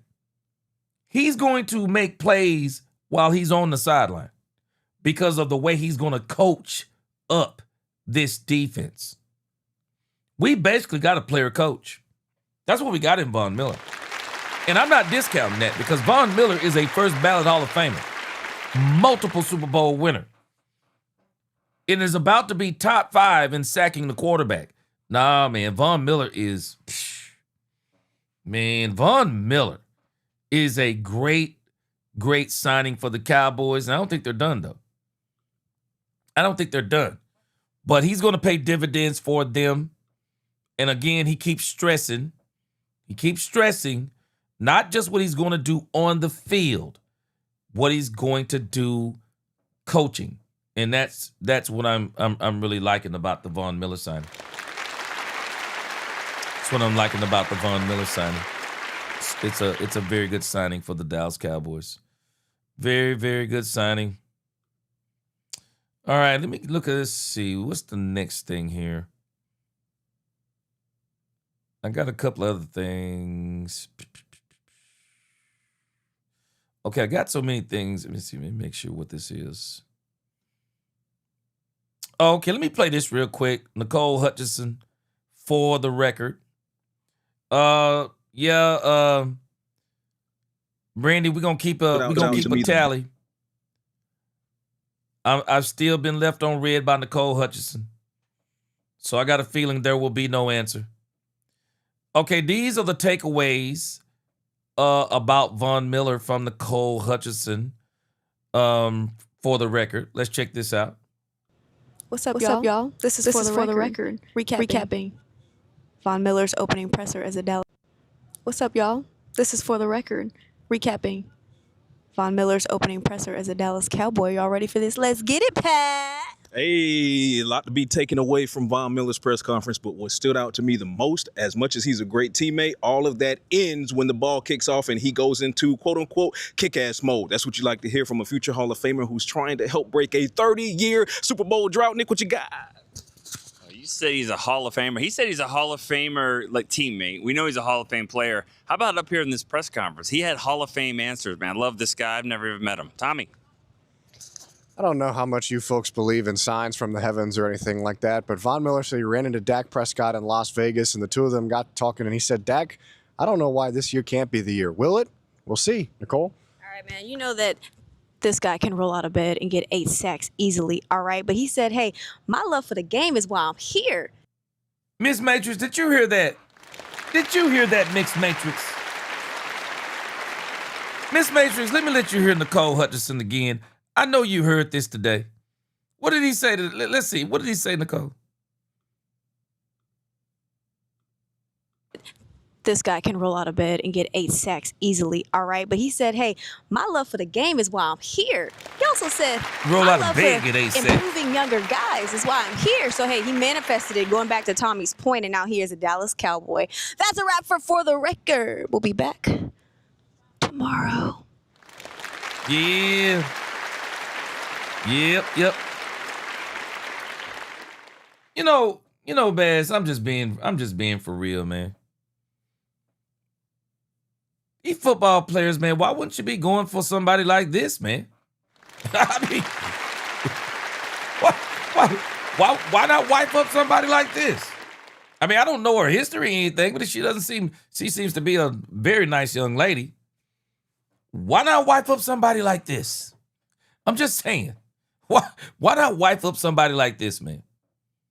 Why not? Sorry, man. I'm not looking. Why look for it? Man, I'm gonna leave it alone, man. I'm gonna leave it alone. All right. Why not?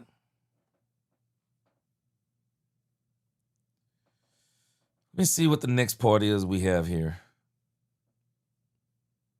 Shoot, man, I'd be trying to hook up with my son if I could.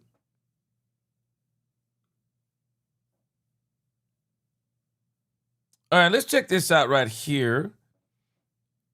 This is, I don't know.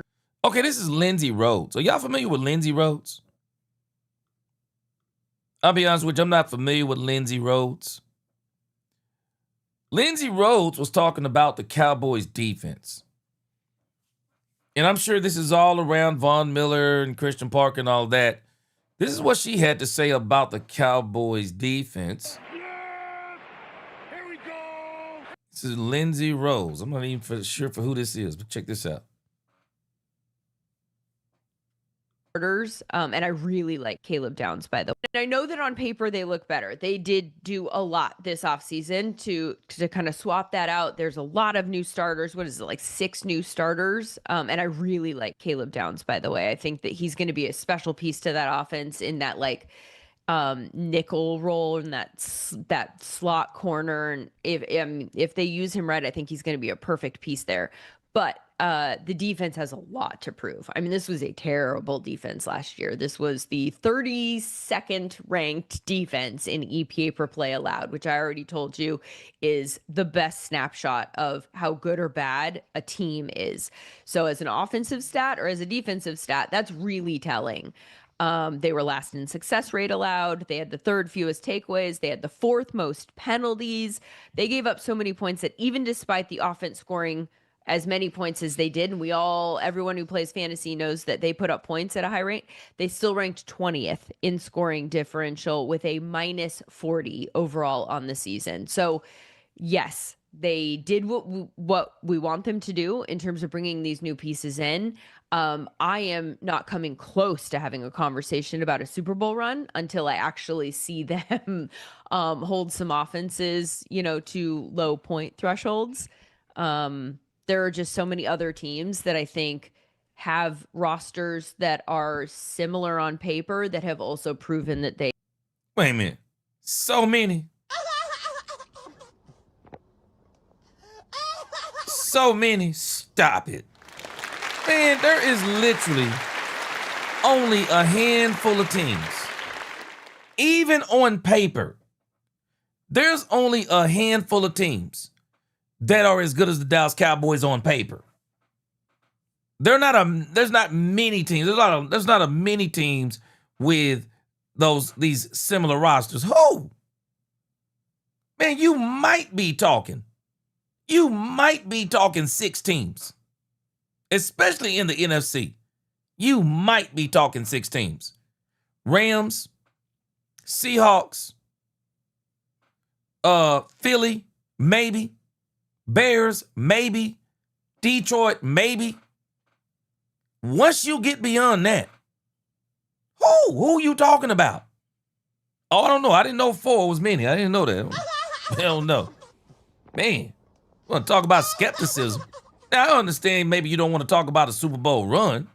Yeah, but you can talk about a Super Bowl run and still be saying, but we got to wait and see. I mean, you can do both of those.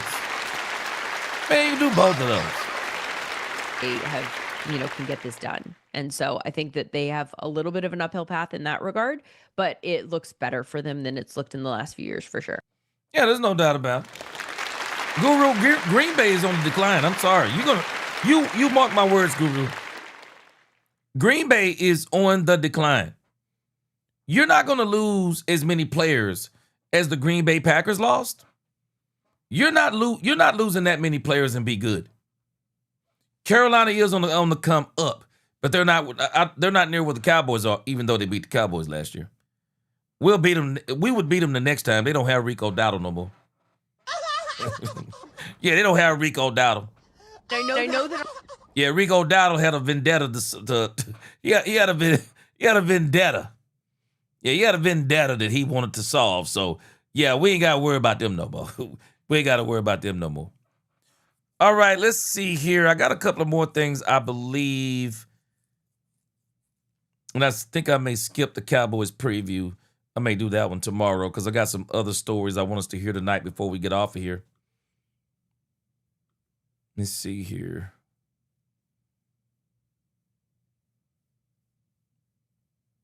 Okay, yeah, we already talked about this one. All right. All right, I'm sorry. Hold on a second. I'm marking off stuff that I've already talked about. All right, we've already listened to Pat McAfee. We've already listened to that. Okay, and I'm going to save that one right there. Okay, let's see. Okay, Cross. All right, let me see. Where do I want to put this story at? All right, let's move on over here to Troy Aikman. Because I got a story that came down right before I came on, and I'll do that one in the quick hits. Okay, so let's go over here to Troy Aikman. You know, Tuesday edition of PFT. I think there's an ulterior motive in the Troy Aikman story. I really think there is an ulterior motive in the Troy Aikman story. And these guys over here on PFT with Mike Florio, I think they're picking up on it too. This story that they're about to show about Troy Aikman, I kind of went and did the research on it. And this is actually from a 2-week-old, it's a 2-week-old interview. But the issue is a lot of Cowboy fans actually probably hadn't seen this interview. And I guess they didn't have anything to talk about, so they went over here and found it. And so this is them. This is Troy Aikman and them. Troy Aikman was on the Dale Hansen show. Dale Hansen has a podcast. And of course, Dale Hansen is, he's one of these guys, big Jerry Jones hater, if you ask me. And, to me, he's always been pretty negative about the Dallas Cowboys. I'm not a big Dale Hansen fan. Y'all tell me what y'all think. I'm not gonna hold it against you. I'm not a Dale Hansen fan. There are some people who really like Dale Hansen. I'm not a big Dale Hansen fan. But anyway, Troy Aikman was on there, and it was no wonder that he was loving the fact that Troy Aikman was ready to bash on the Cowboys. Check this out. Live. There is definitely some kind of weird vibe between Troy Aikman and the Cowboys, beyond the fact that he now works for the Dolphins. More on that in a second. But Aikman was live. Listen to what Mike Florio just said. This is so blatantly obvious. And Troy can't even deny it. Look at this. Tuesday edition of PFT Live. There is definitely some kind of weird vibe between Troy Aikman and the Cowboys, beyond the fact that he now works for the Dolphins. More on that in a second. But Aikman was appearing on the Dallas Dialogue with Dale podcast. Try saying that 5 times fast. Dale Hansen, the legendary WFAA sportscaster. Among other things, Aikman was asked whether he could envision and imagine that the Cowboys' last Super Bowl win was when he was their starting quarterback in 1995. Here's what Troy had to say. It's hard to fathom. I mean, it really is, because we see it. We talk every year about parity and how we've seen teams that have gone from last to first and teams that have not been historically very good, and yet they still make a run. They'll make it to a championship game. It's hard to really put your finger on it exactly why, because when you look at the number of regular season wins that they've had, they're probably top 5 over the last 2 decades, right. And yet it hasn't translated into the postseason. And the Cowboys fans, they deserve better. I do know that. Now, y'all not catching on to something.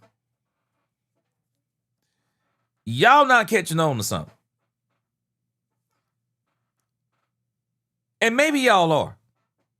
Do y'all hear what Troy Aikman's really saying? Somebody tell me, are you catching what he's really saying? What is Troy Aikman really saying? Troy Aikman is saying something that I think people miss. Because some people think, oh, it's Troy Aikman. He's just telling the truth. Because he's Troy Aikman, 3-time Super Bowl winner. He's Troy Aikman. Yeah, and I think he's a little bit disingenuous. He says he can't fathom.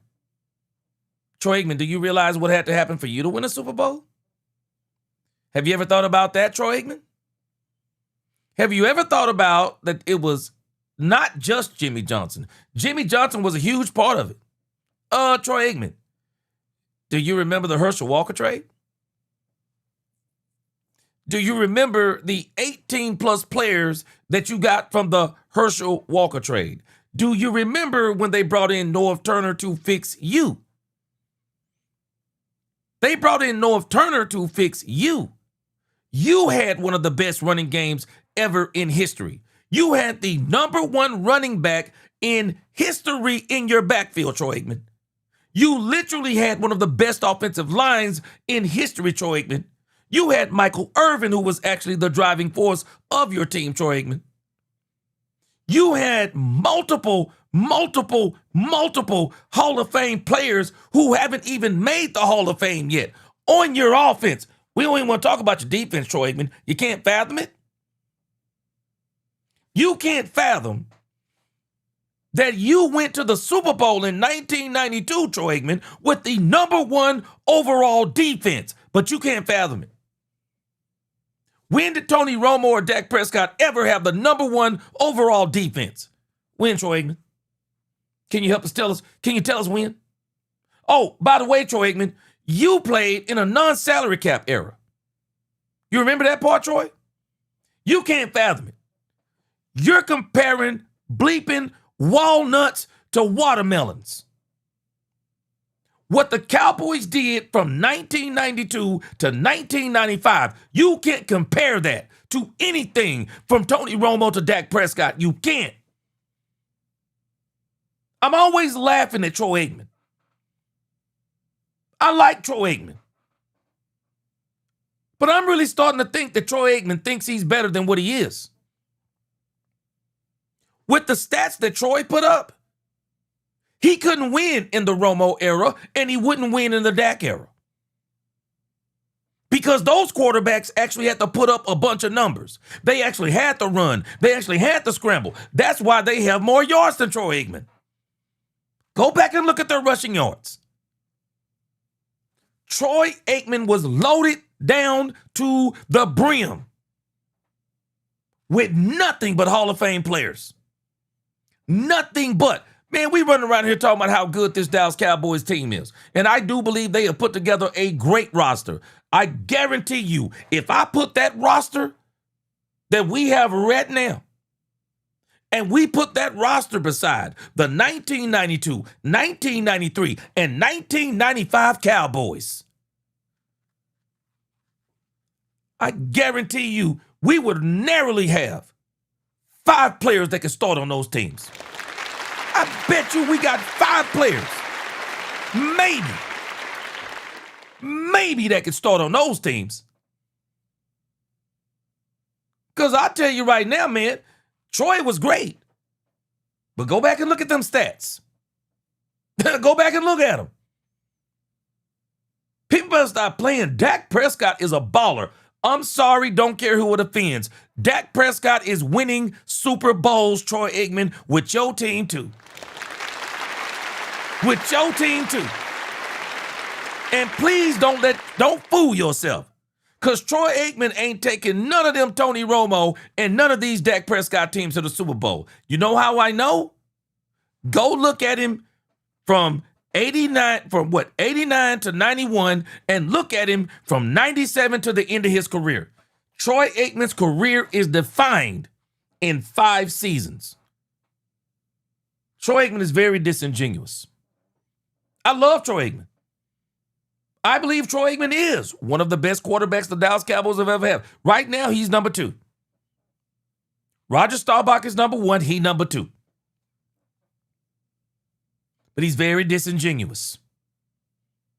He act like that he was carrying the Cowboys. He wasn't carrying the Cowboys. The team took the Cowboys to the Super Bowl, not Troy Aikman. And they were not a passing team. Have y'all not realized what we want the Cowboys to be? It was the same thing with Tony Romo. It's the same thing with Dak Prescott. Both of those are passing teams. Tony Romo teams were not running teams. They were passing teams. Dak Prescott team, what is it? It's a passing team. It's a passing team. Troy Aikman, great quarterback. But understand something, sir. You played on an elite team. You didn't play on a good team. You didn't play on a great team. You played on an elite team. A team that was so elite, there were people questioning whether or not you should have been a first ballot Hall of Famer. Because you really don't have those types of stats. But you got the stats that matter, the Super Bowl. But you didn't carry those Super Bowl teams. Those were bona fide teams. Bona fide teams. We're ecstatic about this team that Jerry's put together.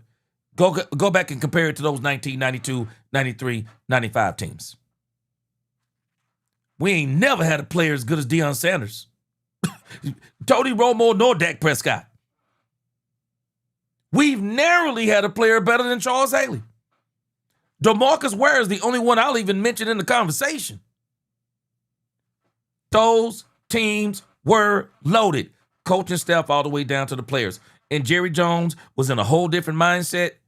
Winning was the only thing that was acceptable. Jerry Jones said it himself. Jerry knew he had to win in order to win over the NFL, and Jerry went out there and won. He did everything he could do to win. When has Jerry done that since 30 years? When has he done that? Jerry helped implement the salary cap and is just now figuring out how to work through it. And I don't think he's just now figuring out. He's just now decided to do it. I really think Troy Aikman is disingenuous. He couldn't fathom it. What do you mean you can't fathom it? How can you not fathom it? Do you understand what it took for you to win a Super Bowl? Do you understand what it took? Because you absolutely, you didn't have a great team. You had an elite team with multiple Hall of Fame players on the same team. Y'all do know there are not many quarterbacks that can say that, right? Yeah, there are not many quarterbacks that can say that. That they had multiple Hall of Famers on the same team. There are not many teams that can say that. And some of the players on that 92, 93, 95 Dallas Cowboy team, like Darren Woodson, should be in the Hall of Fame and haven't made it yet. This man played on an incredible team. I'm sorry, I wouldn't be this disingenuous. Oh, I would be able to put my finger on it. Yeah, I know why the Cowboys haven't won in 30 years. Because they have not been able to put together the kind of team that we were able to put together up under Jimmy Johnson and in the 90s where there was no salary cap. Yeah, that's what I would be saying. Yeah, that's what I would be saying. But y'all got to listen to what Troy Aikman is saying. If y'all haven't realized it, nah, man. Troy's saying something else here. Y'all tell me what y'all think Troy's saying. I can hear it clear as day. Listen to what Troy's saying. I mean, this is the Cowboys, the flagship franchise. Now, he just said that the Cowboys deserve better. Meanwhile, there are teams out there who have never won a Super Bowl. Do they deserve better? Oh, we deserve better because we're the bleeping Cowboys, right? So what about teams that haven't won a Super Bowl? And the fact that the Cowboys in 30 years has not made it to a championship game, I mean, that's, let alone a Super Bowl. I mean, it's just, it's hard to fathom. Unbelievable, yeah. Is it? Is it really unbelievable? Have y'all caught on to what Troy Aikman is saying yet? I'm telling y'all, I've already picked up on Troy Aikman. I know what Troy Aikman is saying. just listen to what he's saying. Just listen to what he's saying. Let me see. Yep. Exactly what I just said, G. Pierce. Troy Aikman wouldn't have won on those Tony Romo and Dak Prescott teams. He would not won. No, he would not have won. He was not winning anything either. He was great. He was clutch, but Emmett and that old line defense carried a ton of that weight. G. Pierce. How disingenuous is it, G. Pierce? How disingenuous is it? He played with the number one running back in NFL history. Who do you think is the driving force of the team? The number one running back in history or Troy Aikman? That team was not driven by Troy Aikman. It was not driven by Troy Aikman. I'm not telling you he was a bus rider. I'm not telling you he was a bus driver. But what I am telling you, pump your brakes a little bit, Troy. Pump your brakes a little bit. Because I already hear what you're saying. I hear what you're saying. What you say, Guru? He taking shots at Jerry Jones. Hey, Guru, let's go deeper than that. I hear what you're saying, Troy. Oh, I hear what you're saying. Let me see if y'all catch on some more. Guru has already given us the first part. Yes, he's taking shots at Jerry Jones. But why? Why is he taking shots at Jerry Jones? That's the key. And I ain't talking about letting go of Jimmy and bringing in Barry. Why is he taking shots at Jerry Jones? I want y'all to keep thinking about that question as we listen to the rest of this. My favorite NFL stat currently, and it will continue to be this way, although it will never have as much symmetry and perfection as it has right now. First 30 Super Bowls, the Cowboys played in the game to get to the Super Bowl 16 times. Man, let me tell you something. I'll be honest with you. There are not many stats that floor me, but this stat that Mike Florio just gave, this stat floored me. Let me let you hear this again. This is a mind-blowing stat. NFL stat currently, and it will continue to be this way, although it will never have as much symmetry and perfection as it has right now. First 30 Super Bowls, the Cowboys played in the game to get to the Super Bowl 16 times. Wait a minute. Are we hearing this? The first 30 Super Bowls. And it hit me the other day because I'm 55. And what are we up to? What, Super Bowl 60 or 61? So in the first 30 years of the history of the Super Bowl, the Cowboys contended 16 times? What? That has got to be one of the most incredible stats. And now for the last 30 years of the Super Bowl era, we've competed 0 times?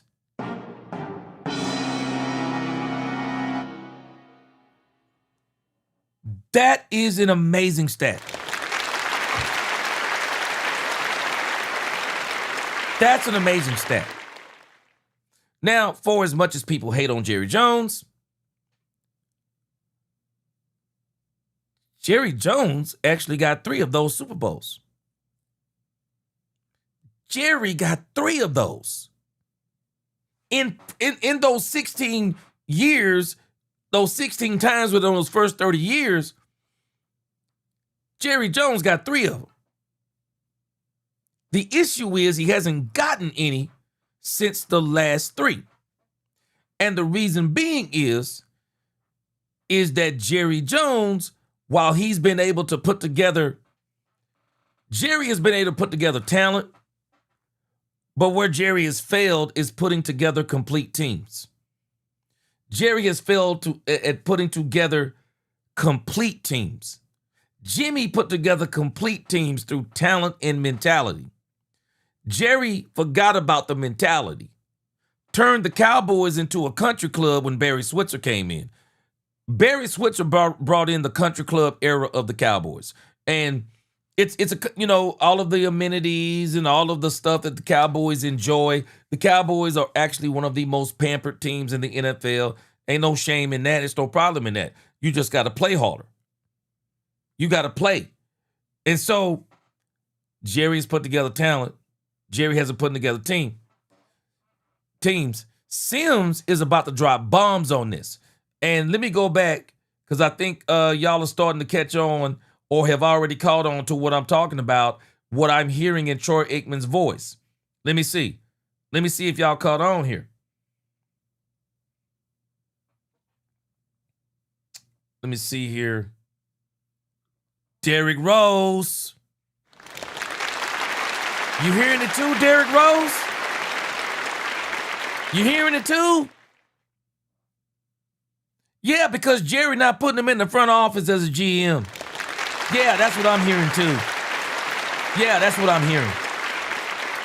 Yeah. G. Pierce. Yeah, he's bitter because he's never been offered any position inside of the Cowboys organization and had to go outside of the Cowboys to get a front office role.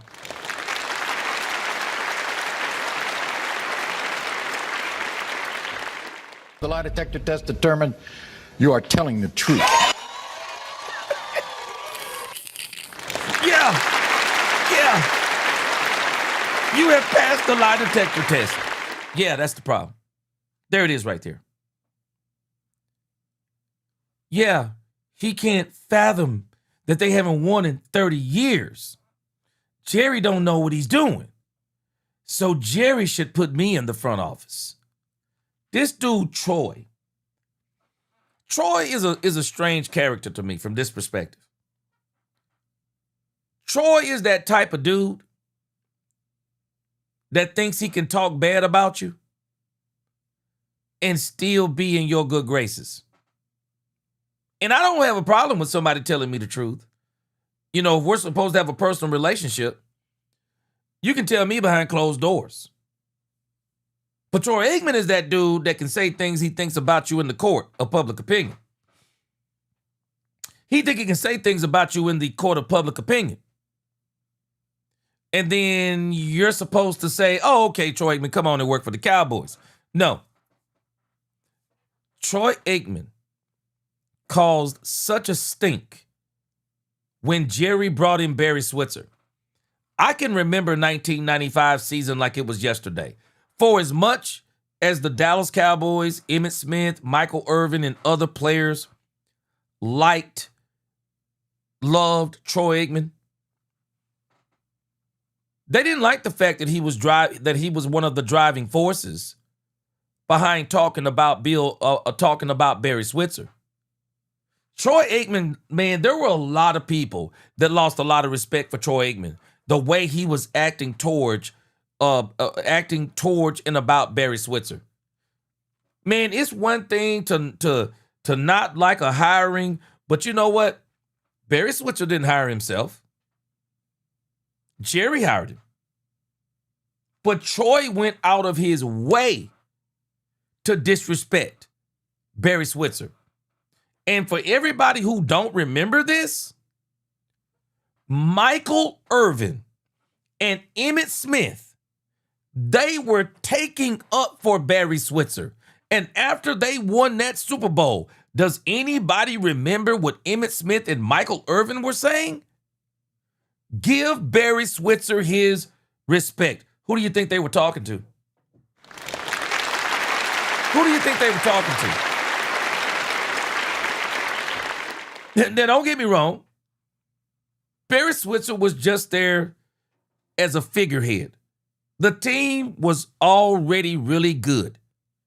They still had a dog mentality. Even though when Barry took over, they started partying a whole lot more. So Jerry knew that the team was still really good. Jerry goes in 1995, gets Barry Switzer, Deion Sanders, and then they go back and win the Super Bowl. And a lot of people have talked about this. Y'all do know that Pittsburgh Steelers team, it was nowhere near as good as the Cowboys team.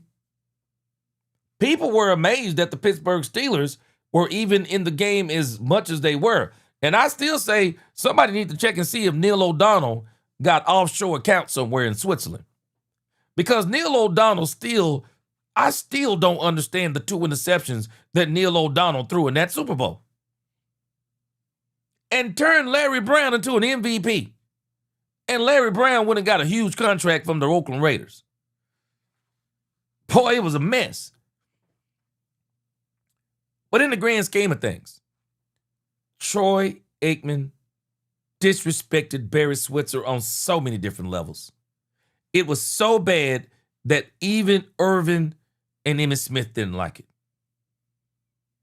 And if Irvin and Emmitt Smith didn't like it, you actually think that Jerry Jones would actually allow Troy Aikman to do anything inside of the Cowboys organization? And Troy Aikman full well know it. And that's why he's always talking bad about Jerry, because Jerry won't give him a job. Next 30 Super Bowls, Dallas Cowboys played in the game to get to the Super Bowl 0 times. That is an incredible stat, man. Boy, that's an incredible stat. And some of that is an indictment. A lot of that is an indictment on Jerry. But. Chris Sims is about to drop some nuggets here. Check out Chris Sims. That is incredible. More than half the time, the first time around, for the first 30, they were in the game to get to the Super Bowl. Not a single time.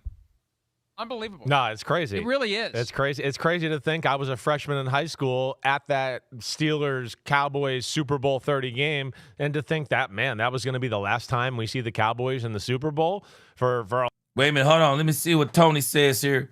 Tony just dropped a megaton bomb. Bass, let me see. Oh, hold on, Michael Bones. Michael Bones said, wow, Jay, went to bed at 10 o'clock last night. I'm waking up for work and you still alive. This is awesome. Yes, sir, man. Welcome to Cowboys After Dark. Welcome to Cowboys After Dark. Bass said Jerry won't put up with that from Michael, and Michael claimed on live podcast that Jerry was his dog. That's my dog. Yeah, Jerry won't put up that nonsense, man. And Tony just said something here. Old saying goes, don't bite the hand that feeds you, and don't burn your bridges. Shoot. Tony. Troy Aikman burnt them joints down to the ground. Troy Aikman burnt them things down to the ground, man. Burn them down to the ground. And then think that Jerry Jones is going to hire him. No. No, Jerry wasn't going to hire him.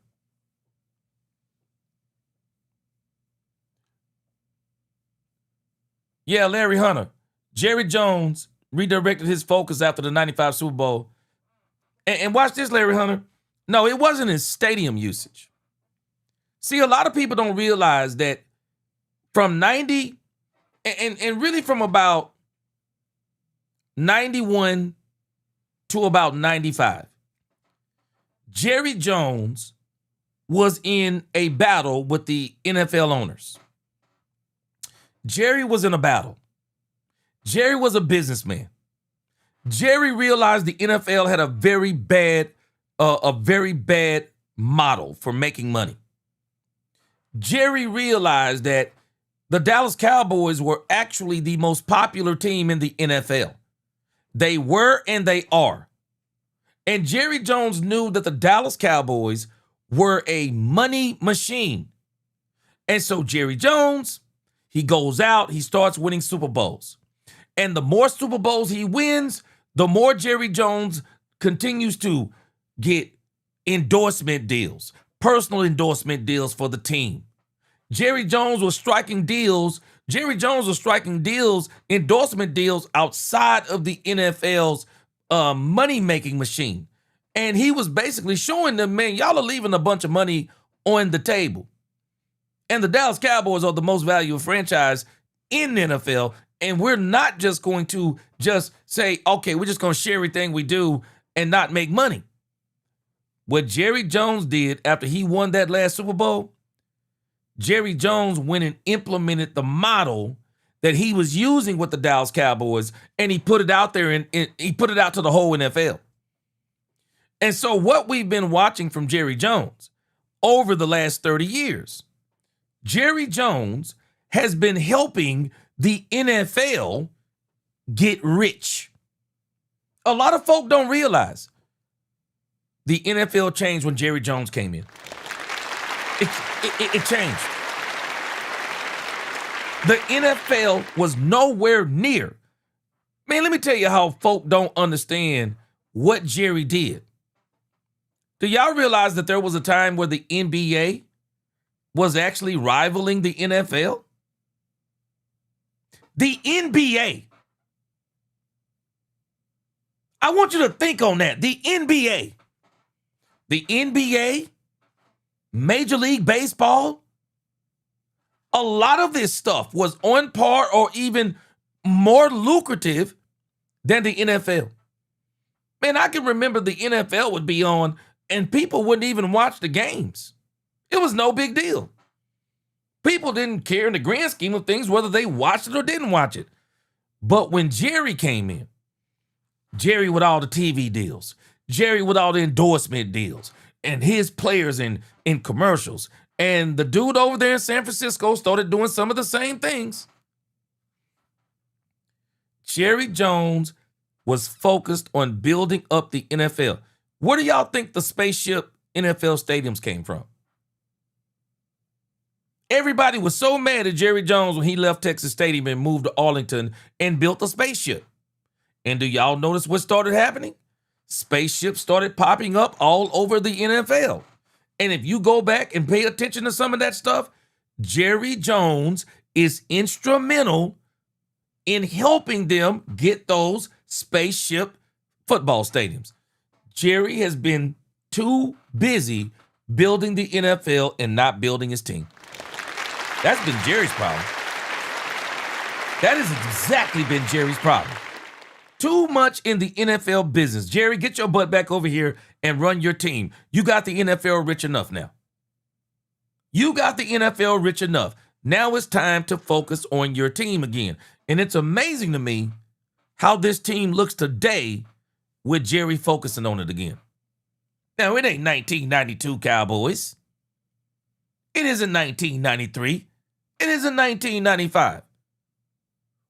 But it's pretty much better than anything that Jerry has put together since 1995. It's pretty good. It's pretty doggone good. It looks way better. Yes, sir. Appreciate your bass. It looks way better, man. It looks way better. Yeah, Larry, you said, yeah, that's exactly what you were saying in a nutshell, right? Yeah. Jerry spent so much time building the NFL. And now they're all, they were all out here. They were not only getting rich, but these owners, they let Jerry do the heavy lifting. They're out here, Jerry's out here getting the NFL rich. See, this is why Jerry is already in the Hall of Fame. Jerry is already in the Hall of Fame for what he did for the NFL. Yeah. Jerry's in the Hall of Fame for what he's done for the NFL.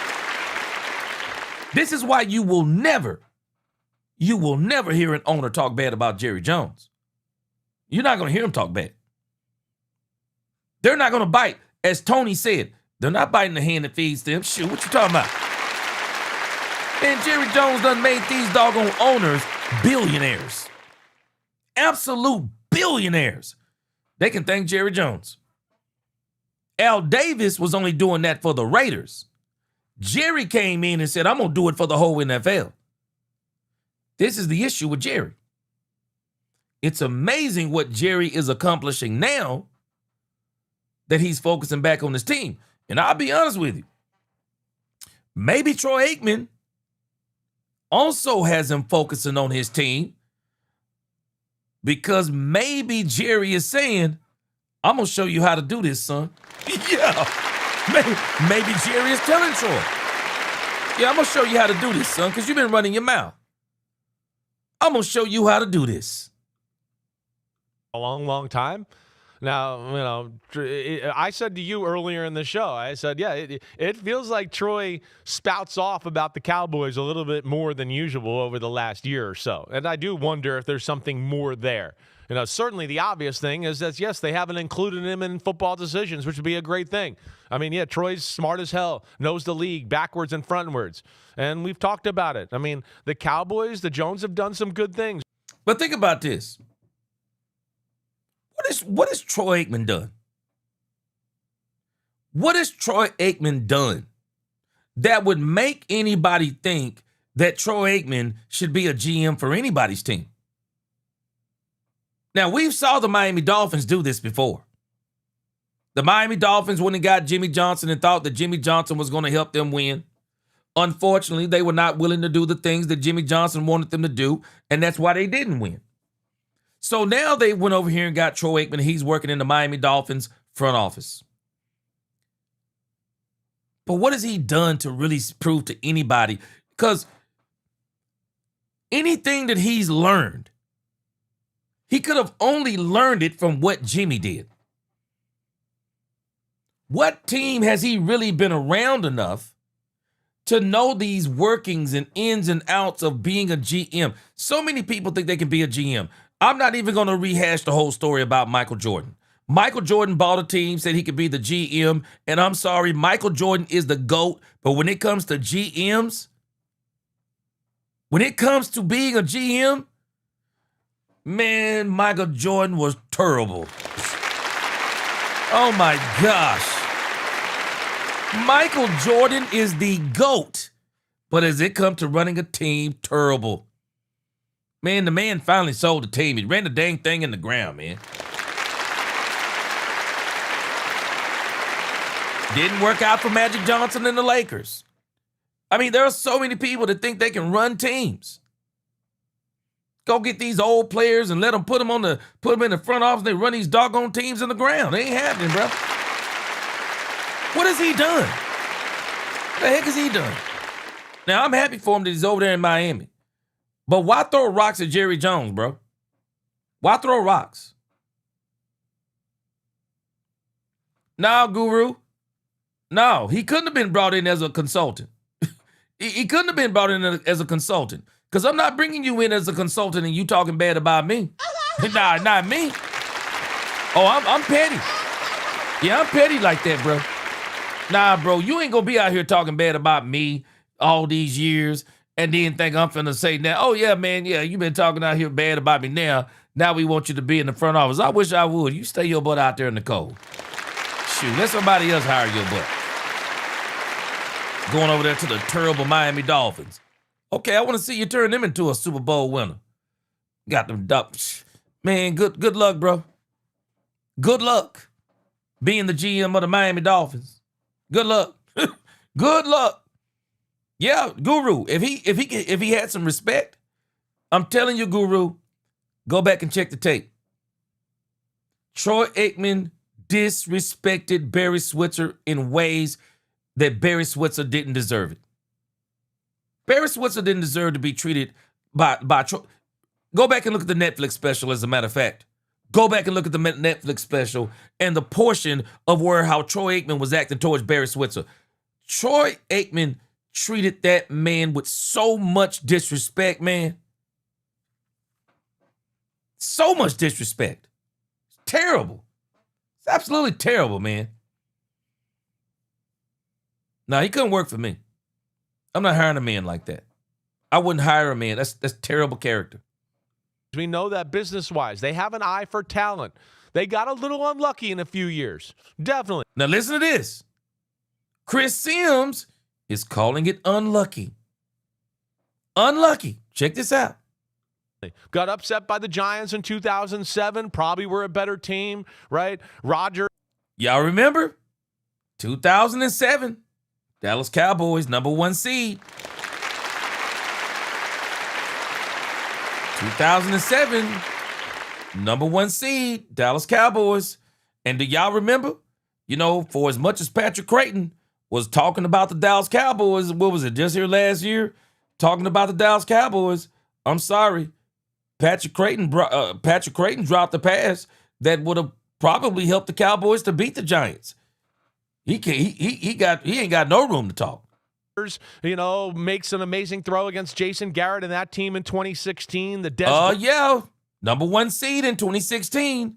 We were playing top-tier Aaron Rodgers at that point in time.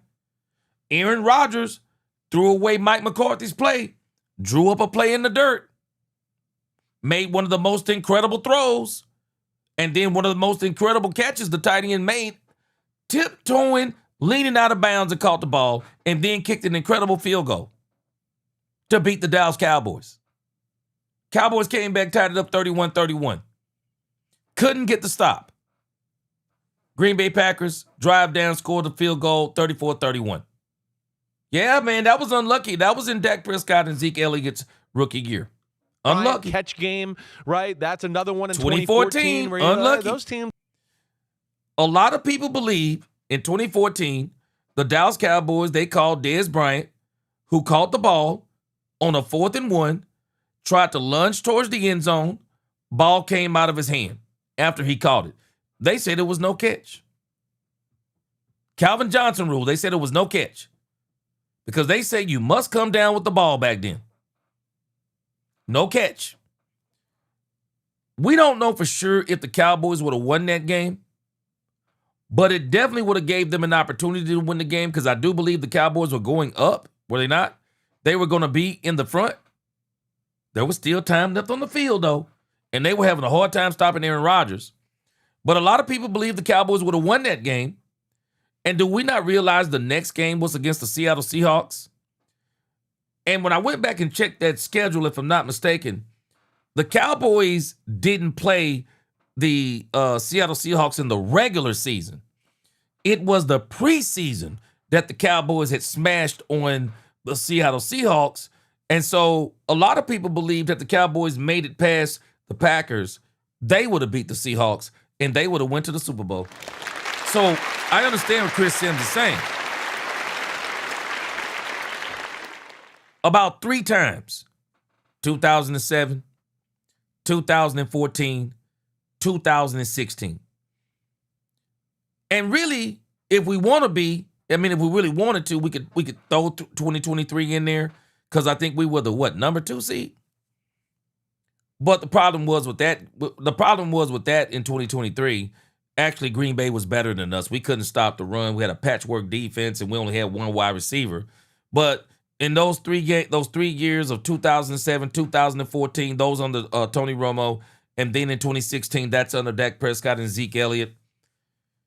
Jerry had a pretty good team put together, and they probably could have won the Super Bowl. But you know what the issues was with those teams? Those teams were mentally weak. Tony Romo's teams were mentally weak. It had some dogs on those teams. Dez Bryant was a dog. Travis Frederick was a dog. Zach Martin was a dog.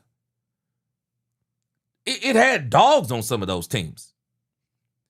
But it just didn't have complete teams. And that's why you're the number 1 seed in 2007. What happens? You get beat. 2014, DeMarco Murray. A lot of people don't realize it. The Dallas Cowboys, they're playing the Green Bay Packers, and they are about to go up on the Green Bay Packers. And I think they run away with this game. And DeMarco Murray, crucial fumble. DeMarco Murray had a crucial fumble. And I mean, it ruined that game.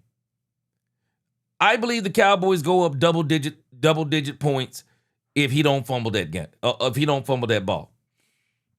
And so Chris Sims is right. Some of it has been a lack of luck, and some of that lack of luck has been because, too, mentality. Cowboys' mental game in those years were not good. They were Super Bowl caliber, and they got a little unlucky in their approach getting the NFC Championship game. Yeah. But all the other years goes back to an old saying that we like to talk about last year, and I say all the time. The circus don't go to the Super Bowls. And just too many years, there's been circus. Circus, bullcrap, contracts, distractions, whatever else. And that's not conducive to being a top-notch franchise that way. Yeah. Well, and this is why, coming back full circle, the Cowboys have done such a great job this year to be 100% focused on football. And now we got this, which I thought was a tabloid story. I'm thinking this ain't even no big deal story. I'm thinking it's a tabloid story. And now we got this bull junk with CeeDee Lamb that's about to blow. And I'm telling y'all right now, man, I could be totally wrong. But I really believe this is a part of the thing that's going on with CeeDee Lamb. I do believe this is what's going on with CeeDee Lamb. This is a bunch of bull junk that's going on. And I think he's worried about it. CeeDee Lamb, for the most part, you think about CeeDee Lamb. CeeDee Lamb has been a very guarded and private person. Man, I'll be honest with you. Man, I don't know nothing about CeeDee Lamb.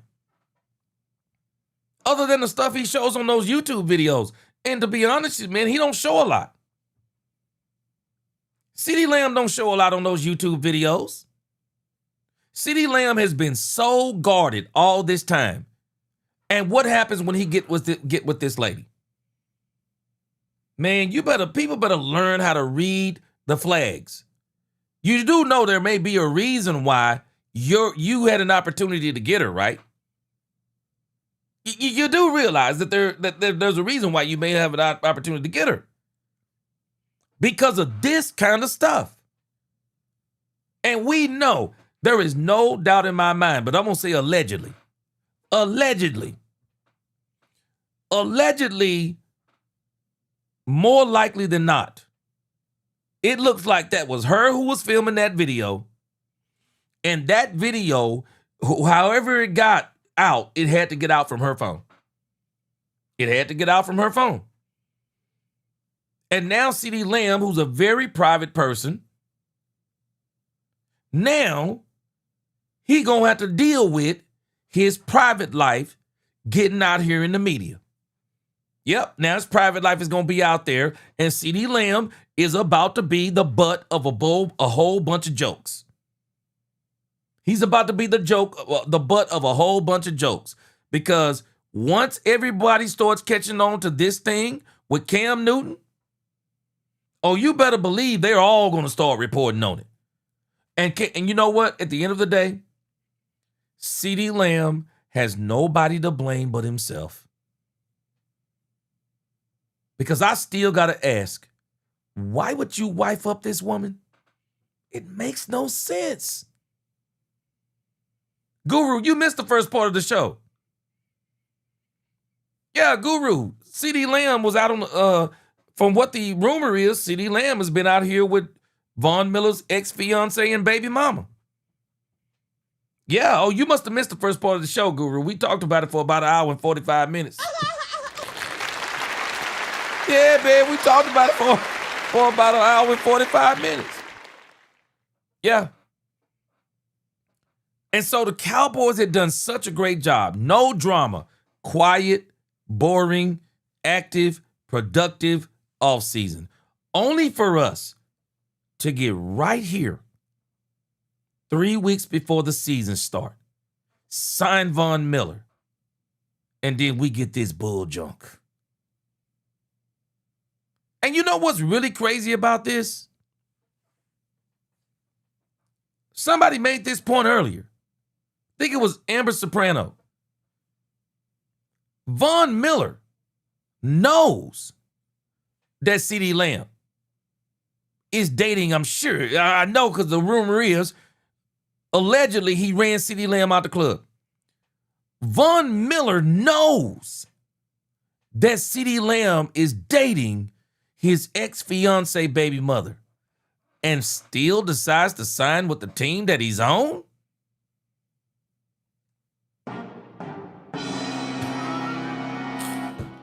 You can't make this stuff up. You can't make this stuff up. I mean, this is straight out of a doggone soap opera. I'm hoping this culture is strong enough. I'm hoping this culture is strong enough that it can endure this nonsense. But I'm sorry, if I'm CeeDee Lamb, I don't give a doggone. I'm breaking up with this chick if I'm still dating her. I'm breaking up with this chick. Breaking up with her. Shoot, Lil D, please don't speak that into existence. Talk about he might knock CD out in practice. I hope it don't happen. There it is, G. Pierce. Yeah, she's not even that bad either, but she's not bad enough to risk it all for. Nah, I'm with you, bro. Hey, G. Pierce. Yeah, I see what he wanted, but she ain't worth it, bro. And I'm telling y'all, man, this may be the very reason what's going on with CeeDee Lamb. Man, he hadn't been seeming like himself. But, you know, Chris Sims is talking about, some of the things that have contributed to some of this bad luck with the Cowboys has been some of this drama. And think about this. Good morning, cited Greg 3 DK. examples in Yeah. 30 years. Yeah, I know. Where Right. they had a team that had a chance to get the NFC Championship. The other 27 years. Yeah. No, it is amazing. The last time the Cowboys played in the Super Bowl, we had just found out that Jill was pregnant with my son, who will be 30 in less than a month. Yeah. And I was at the Steelers-Colts AFC Championship game the same Jim day that Harbaugh. the Cowboys beat the Packers. Yeah. They beat the Packers later that day to set the date for the Super Bowl 30 match between the Steelers and the Cowboys in Arizona. All right, one more from Troy, and this might shed some light on what you're saying. Here's Aikman on the reasons for the Cowboys' lack of success in the postseason. I think that teams and organizations, whether it's sports, business, I think it all does start at the top, good or bad. I think starts at the top. Oh, really? Really, Troy Aikman? Where does it start again? Troy Aikman? Top. I don't think Jerry would shy away from that. I think Jerry would certainly take responsibility. He'll Sure. take accountability if and when they win, and I think then you have to take responsibility when it hasn't worked out. They've been going down this road for so long, and yet it hasn't translated into success in January, and there has to be a reason for that. I'm not in the building. Wait, hold on a second. Wait, what you just said on that last part, Troy? There has to be a reason for that. You're not in the building. Oh, wait a minute, hold on a second. But if you were in the building, okay, I got it. I got it. If you were in the building, I got it, Troy. If you were in the building, yeah, it'd probably be different with the Troy. Okay. Everyone then has their opinion as to what it might be. I got you, Troy. But it just doesn't add up. The common? Yeah, let's put you in the building, Troy. Let's put you in the building. Yeah, okay.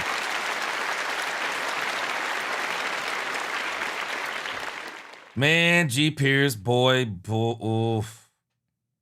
Pierce. I'm going to remember you made this comment, Pierce. I'm going to remember you made this comment.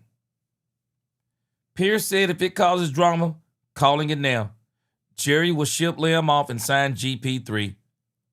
She's a gold digger and set trap for every man she's been involved with. Why would you ever invite that type of toxicity in? I'm going to remember you said that. I'm going to remember that because I kind of thought the same thing from this perspective. This is the kind of thing that could make somebody think stuff like that. This is the kind of thing that could make somebody think something like that. And watch this. G. Pierce. I don't think it happens. I don't think it happens if CD Lamb turns on and locks in and has an incredible season. But if he keeps having the training camp that he's having, I'm not making this up. Y'all do know that CD Lamb said himself, I'm not having my best camp. Well, my question is, why not, CD Lamb? Why not? Why are you not having your best camp? Can you help us with that? Why are you not? There is no logical reason that Lamb should not be having an incredible training camp when he himself said, this is the best I've felt in years. Well, what's the reason? I'm just telling you, I'm not putting words in CD Lamb's mouth. CD Lamb said this himself. I'm not having my best camp, but don't worry about me. Okay, so we're not supposed to worry about you, but you're not having your best camp, and we don't know why you're not having your best camp. But all of a sudden now it's starting to make sense. I wonder what he was thinking when he first started hearing the rumblings that the Cowboys may sign Von Miller. Then the Cowboys signed Von Miller. And then footage with impeccable timing leaks with him being with Von Miller's baby mama ex-fiance. Tell me anything you want to. Tell me anything you want to. That kind of dumb stuff will affect you. It will. It will. Threat is ownership, especially when the owner is the GM. Because as Jerry Jones has said before, he was questioned by Bob Costas in this regard at one point. Would you have fired yourself? Well, and Jerry said, I can't. Maybe I would, but I can't. So that's the common thread. Ownership, we've talked about this with the Jets. It applies to other teams, but also you make the owner the GM, and that's the common thread. That's the common denominator. And yeah, I do think Troy's a little salty that Jerry hasn't hired him or relied on him or leaned on him. He's clearly wanted to be involved with the team, and the NFL foolishly allows Tom Brady and Troy Aikman to do it now. The Brady rules apply to Troy Aikman now with the ESPN role and the Dolphins role, but this is what he wanted. He would have loved to have had it with the Cowboys. Yeah. And now he's got it with the Dolphins, and they play at least once every 4 years. I mean, it would have made sense. I mean, it's the perfect thing. I mean, it's you know, you got a chance to go like Browns, Ravens into, hey, one of our great players, Ozzie Newsome's going to lead us into the promised land of the next future. Like, what speaks better about your team that way? Yeah, they've dropped the ball. The Jones have taken too. No, Eternal Dynasty. No, I won't take that responsibility. Nope, I won't take that responsibility. I've already brought this up. This doesn't start with me. This started with CeeDee Lamb. Everything we're talking about, we can't be, because again, this is people's job in some respect. This is their job. People report on stories. I know we don't like it, but this is some people's job. And when you're a public figure and you put your private life in the public, it no longer belongs to you. It belongs to the public. Lamb is dating a woman who allegedly was willing to put his business out there. That's her phone that's filming that. Why didn't she release this 3 months ago? Who knows how old the footage is? Why didn't she release it 1 month ago? Why now? Nah, I'm not taking that responsibility. And everyone who reports on this, well, they're only reporting the news. You don't call it news when a player on a team is dating the ex-fiance and baby mama of a player they just signed to a team. You don't think that's news? You might not want that to be news. No, that's news. That's news. And this is the world we live in. That's news. It is absolutely news. Well, Guru, I'm still going to stick with my original premise. She filmed it. If one of her friends leaked it, they got the video from her, allegedly. That's her phone. When you watch that video, that's her phone. So if they got it, she gave it to him. And why do you think she gave it to him? Yeah, we know why. Impeccable timing. Yeah, OMG. You said a friend recorded a close friend's story on Instagram. A friend recorded a close friend's story on Instagram. There it is. That's the next part is what I'm focused on. Yeah, she shouldn't have posted it or recorded it. Bottom line. Oh no, Eternal Dynasty, don't take this the wrong way. This isn't about this being my show. Because I'm not even taking that approach. I'm just saying, they are the ones who started this. They're the ones that started it. You can't get mad if you live a private life, but you walk to the mailbox buck naked, and the neighbors take pictures of you while you walk into the mailbox buck naked, and then they report it and they give it to all the television stations. They're not the starter of it. You are if you walked outside buck naked. CeeDee Lamb, this is the equivalent of a man who has lived a very private life, and he has gotten with a woman allegedly, who let something leak. How did she do it? I don't know. But it had to come from her because that's her phone that it's being filmed on. Where else would it come from? And by the way, Dynasty, Cam Newton is the one who reported it first. Actually, it might have actually been on TikTok before Cam Newton even got a hold of it. But Cam Newton is the one that reported it first. I don't have that kind of pull. And as a matter of fact, Dynasty, had you been on here, I didn't even originate knowing this. Some of the people in the chat were telling me about it today. And so we just pulled it up and started talking about it. Yeah, he pulled it up and started talking about it because it's news. This is the world we live in. We might not want it to be news, but it's news. What you say, Guru? You said if they leak you walking naked to the mailbox, you move to Japan. Ain't no point in moving to Japan then. It's out there, bro. Much control, and yeah, they've done some good things like we've said, but they've done some other things where I'd go they're not so good. Yeah. So, and I think what even sheds more light on it too is that not only the Dolphins hiring him, but how many ex-Cowboys players have come out recently to go, I'm shocked that Cowboys haven't hired Troy Aikman. Like, what the hell are they doing? You know? No, they're not shocked. No, that's not what they said. They're not shocked. Some of their no, they're not shocked. They're all saying, yeah, there's something there. We know what it is. We know what it is, man. Stop it. We know what it is. Best players in the history of their franchise are shocked by it, and I think that's made it a little bit more interesting too. You know, I'm gonna be honest with you though. I think that Netflix special really reveals something that I really think that Troy Aikman takes for granted. Jimmy Johnson was willing to move on to Steve Berline. I'm not making this up. It was in the Netflix special. They even asked Jimmy about it, and Jimmy didn't even blink. Jimmy said, I just wanted to win. Yeah, Jimmy said, I just wanted to win.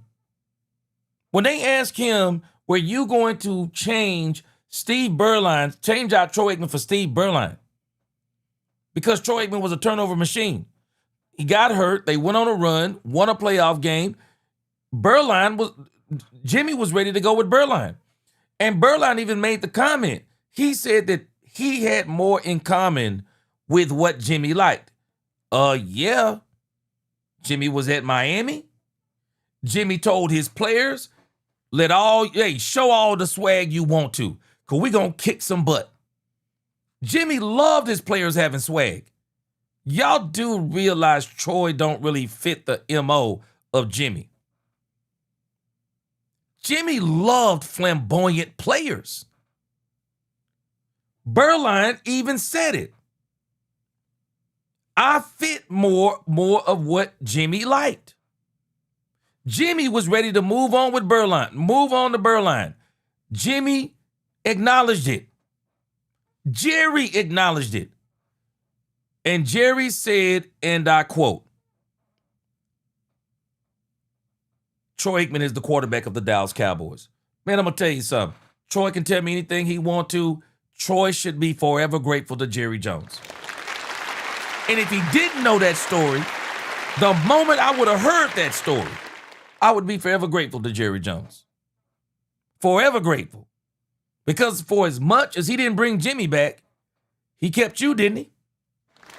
Yeah, he kept you, didn't he, Troy? Absolutely. Go back and check the Netflix special and tell me I'm making it up. Hi, it's Mike Florio. Thanks. Tell me I'm making it up. As Tony said, ain't nobody to hand that feeds you, bro. You bitter towards a man that you actually shouldn't be bitter toward. Yeah, you don't like some of the things that he's done. But what about what he's done for you? The man helped you to get 3 Super Bowls when Jimmy Johnson was ready to replace you and probably could have still got those 3 Super Bowls. Yeah, probably could have still got him with Steve Berline. I mean, with that team, Mike could have still got him. Yeah, he can be grateful, But I don't think all of it is honest. I don't think all of it is honest critique. Because it's driven by a motive of, I'm mad you haven't hired me. So can it all be honest critique? Man, it's kind of hard to have a 100% honest critique of a person when you're bitter towards them too. Yeah. It's kind of hard. That's why the Bible says don't be bitter towards your wife. I wonder why it says that.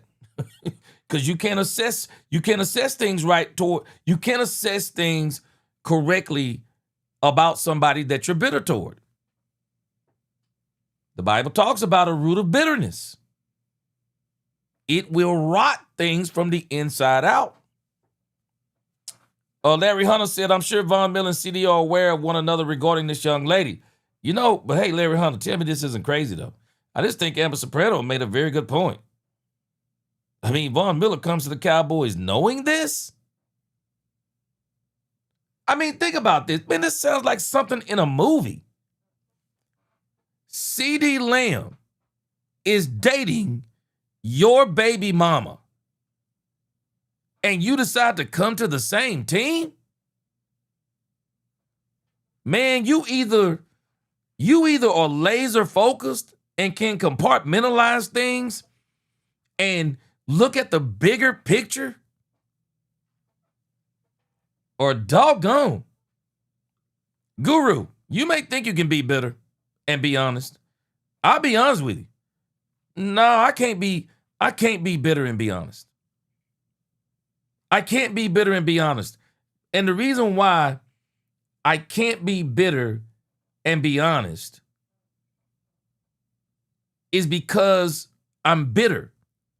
And if I'm bitter, I'm actually going to be biased.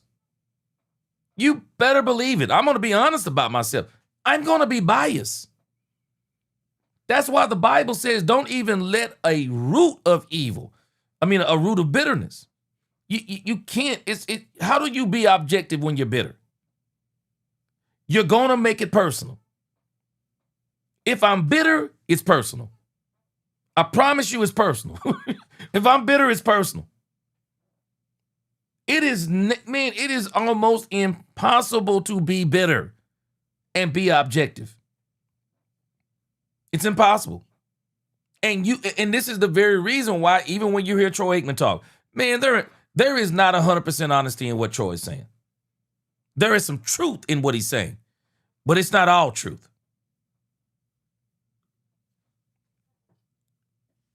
Guru, but you're right. You don't disqualify everything, but I do got to disqualify some things. And again, Guru, I'm sorry, but I'm not living my life by a drunk man or a dead clock. A dead clock is right twice a day. I don't go to a dead clock to look at the time. I'm sorry. And I'm dang gone. I am not, man, people tell, this is one of the biggest, man, drunk folk may tell the truth or some truth, but drunk folk don't tell the whole truth. I don't even understand when people say, yeah, man, there's two people who tell the truth, children and drunk folk. Man, drunk folk ain't telling no doggone truth. All they telling you is the truth they see. They're not telling you the truth in context. Every single time, these things are all the same. Like you said, you can't disqualify everything, but I am disqualifying some things. Just like when a drunk man speaks, I'm disqualifying some things. And a dead clock, I'm disqualifying everything except for the time of day that clock is locked on. And that's my whole point. You don't have to disqualify everything Troy is saying, but you better believe I'm disqualifying some of the things Troy is saying. That man is bitter. He is absolutely bitter, and he's a narcissist because he thinks that if he was in the front office, it would be different. Man, I just don't think Troy's done anything to deserve that. I don't think he's done anything to deserve that. As much as he thinks he does. Man, he hasn't done anything to deserve that. Mike Pena, he said, yeah, I hate the content creators that keep looking for flaws in our team rather than being happy with Jerry went all out this year. Man, Jerry has done a bang-up job. And, hey, Mike Pena, I'm kind of wondering if Jerry is kind of looking at Troy Aikman saying, hey, I'm going to show you how it's done, son. I'm going to show you how it's done. Because Jerry is wheeling and dealing right now. Yeah, Jerry is wheeling and dealing right now. But again, hey, Guru, we're going to see how this all goes. We're going to see how this all goes, G. Pierce and Bass and the whole Cowboys nation. I'm very concerned about this Troy Aikman issue. I'm very concerned about this Von Miller. I'm sorry. I'm very concerned about this Von Miller issue. I'm very concerned. Larry, I'm sorry, bro. I ain't going by that stuff. I'm not going by. The drunk tongue speaks a sober mind, man. I'm not going by that, man. Man, only thing that's kind of saying is that a drunk will tell his whole mind in a sense. But here's the problem. That don't mean everything in his mind is true. What are we talking about here? That don't mean everything in his mind is true. A sober mind don't even mean everything in your mind is true. Man, I would never go by that. I'm not listening to nobody drunk. I'm sorry. If anything, I'm trying to get them to get their butt and sit down somewhere. Yeah, G. Pierce said Troy has always been a narcissist. So many stories of his vanity from his playing days. Yep. Yeah, I'm not listening to. I mean, like I said, Troy Aikman, there is some truth in what he's saying. But Troy is. Nah, man, Troy be on some other stuff. Easy said, would you rather have Max Crosby or Hutch? Okay, I'm trying to think of who Hutch is. Marvin May said, I think Aikman made that he doesn't have the same relationship with Jerry that Irvin has. He doesn't. Because Michael Irvin is thankful for everything that Jerry did. He's not. Christian, let me tell you something. It's not the problem that men will be men. The problem is, unless we are absolutely lucky and blessed, Christian, I got a strange feeling this is about to be a media frenzy today. This is about to be a media frenzy today. The issue is, I don't think the media has yet got a hold of this. But you better believe when they get a hold of this. Oh, okay, Adrian Hutchinson. Oh, Max Crosby or Aiden Hutchinson. I would probably take Aiden Hutchinson, even though I don't think there's any way possible we get him. Yeah, I would take Aiden Hutchinson, I think, over Max Crosby. I really would. I would take Aiden Hutchinson. I just think Aiden Hutchinson kind of fits more of some of the culture stuff here.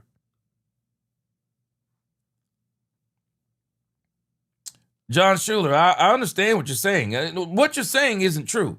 It's not that it's not true, because it is true. Yeah, Vaughn didn't sign for CD, which, John Schuler, I'm going to be honest with you. Man, bro, I'm going to be honest with you. I don't know what's in Von Miller's mind. I'll be honest with you, John Schuler. I don't know what's in Von Miller's mind, because I'm going to be honest with you, bro. I don't know. I mean, ask yourself this question. Would you sign with a team knowing that one of the players was dating your baby's mother? Your ex-fiance? And if she's a messy person, let's put that part on there. And if she's a messy person, because there's something wrong that this was allegedly filmed with her phone, and someone seems to be saying she put it on her Instagram story, but the timing is impeccable that it's released. I'll be honest with you, man. I don't believe I could do it. Some of y'all different than me. I couldn't do it.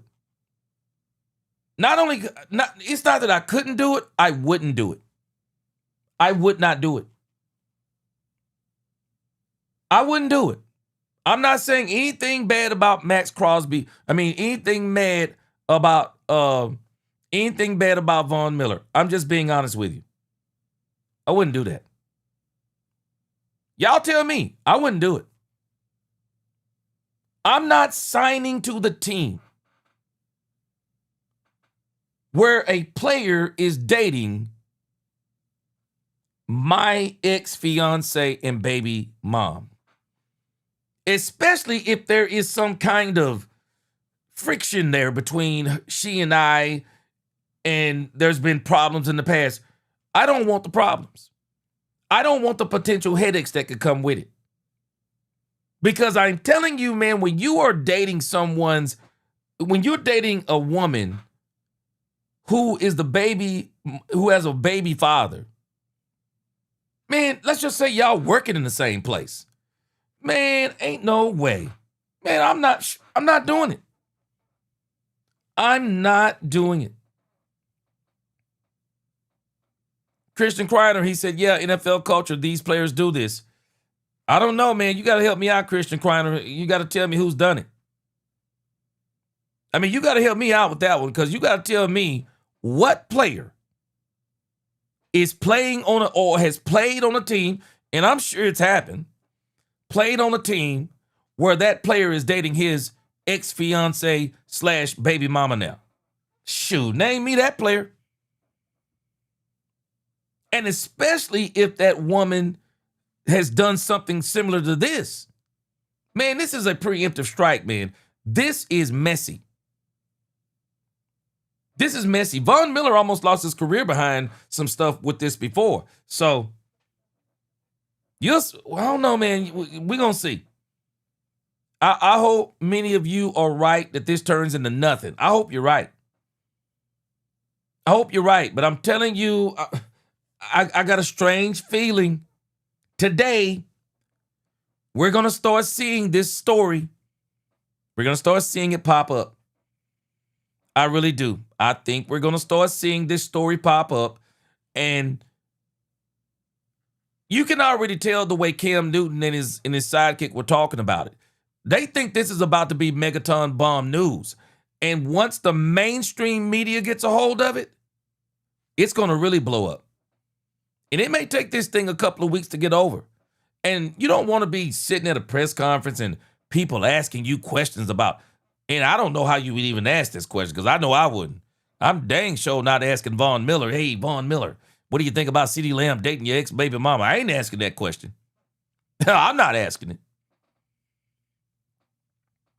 But somebody is going to get around to getting to it. So we'll see how it goes. All right, let's skip over the Cowboys preview. That wasn't really a major thing there, because I got a better preview that I'm going to show here in the near future. I'm just waiting on an off day.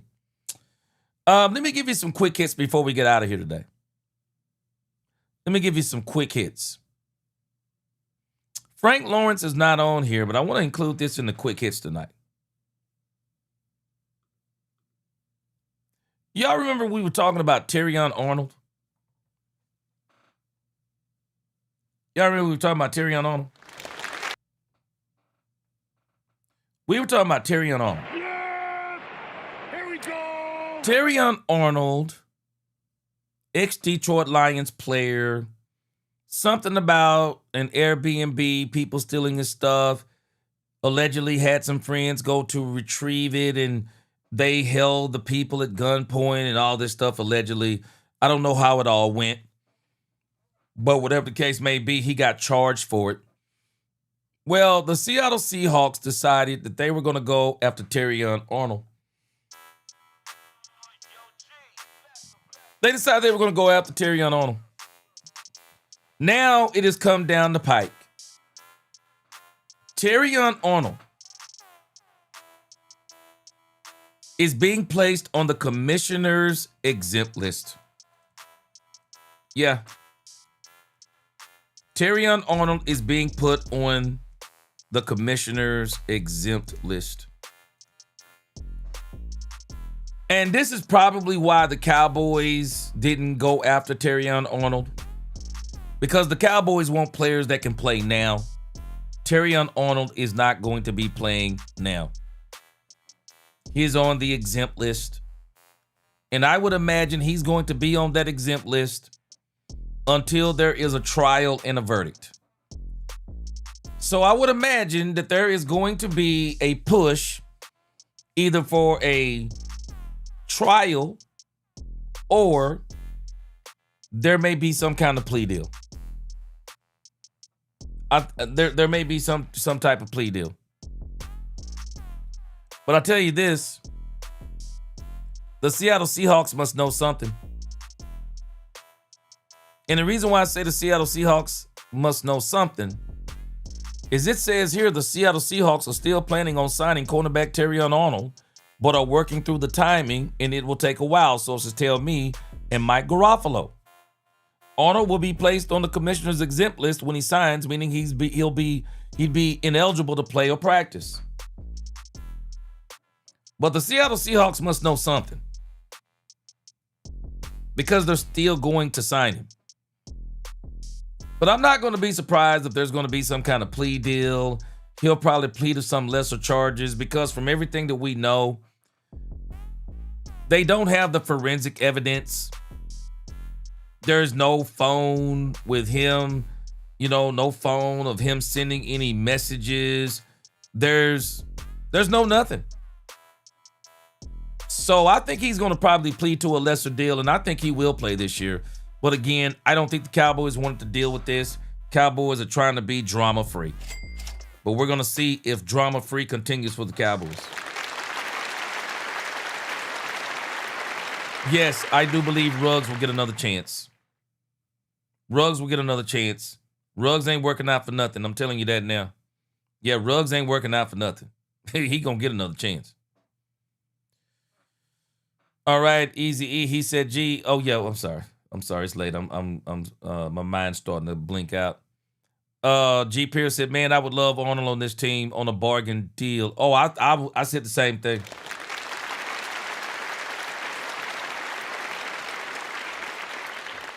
Mose Logan, let me tell you something. But you know what the problem is? This, for me, isn't about Vaughn and CD. But what will the young lady do in this case? Because they can't control her. They can't control her. They can't. So we'll see what happens. We'll see what happens. But, man, I'm going to tell you something. This is a soap opera to me. It is an absolute soap opera. It is an absolute soap opera. Because I'm telling you, man, for me, and I'm not saying anything about Von Miller. I love Von Miller. I'm glad he's on the Cowboys. I don't think I could have done it. I just know how those things go. I couldn't have done that. Because I'm telling you, man, there are some women out there, they'll burn your career to the ground. They just don't care. They'll burn your career to the ground. So I'll be honest with you. I wouldn't have done it, but I'm glad he's here. I hope they can work through it because I love the fact that Von Miller is here. But I know me, I just wouldn't have done it. I don't deal with those kind of issues. I don't invite trouble. I don't invite trouble in my life like that. My peace is important to me. All right, I got another quick hit for us. This is Rich Eisen. Rich Eisen interviewed Drew Brees.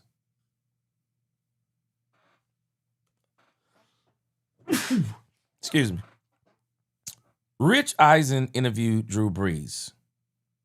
And Drew Brees was talking about...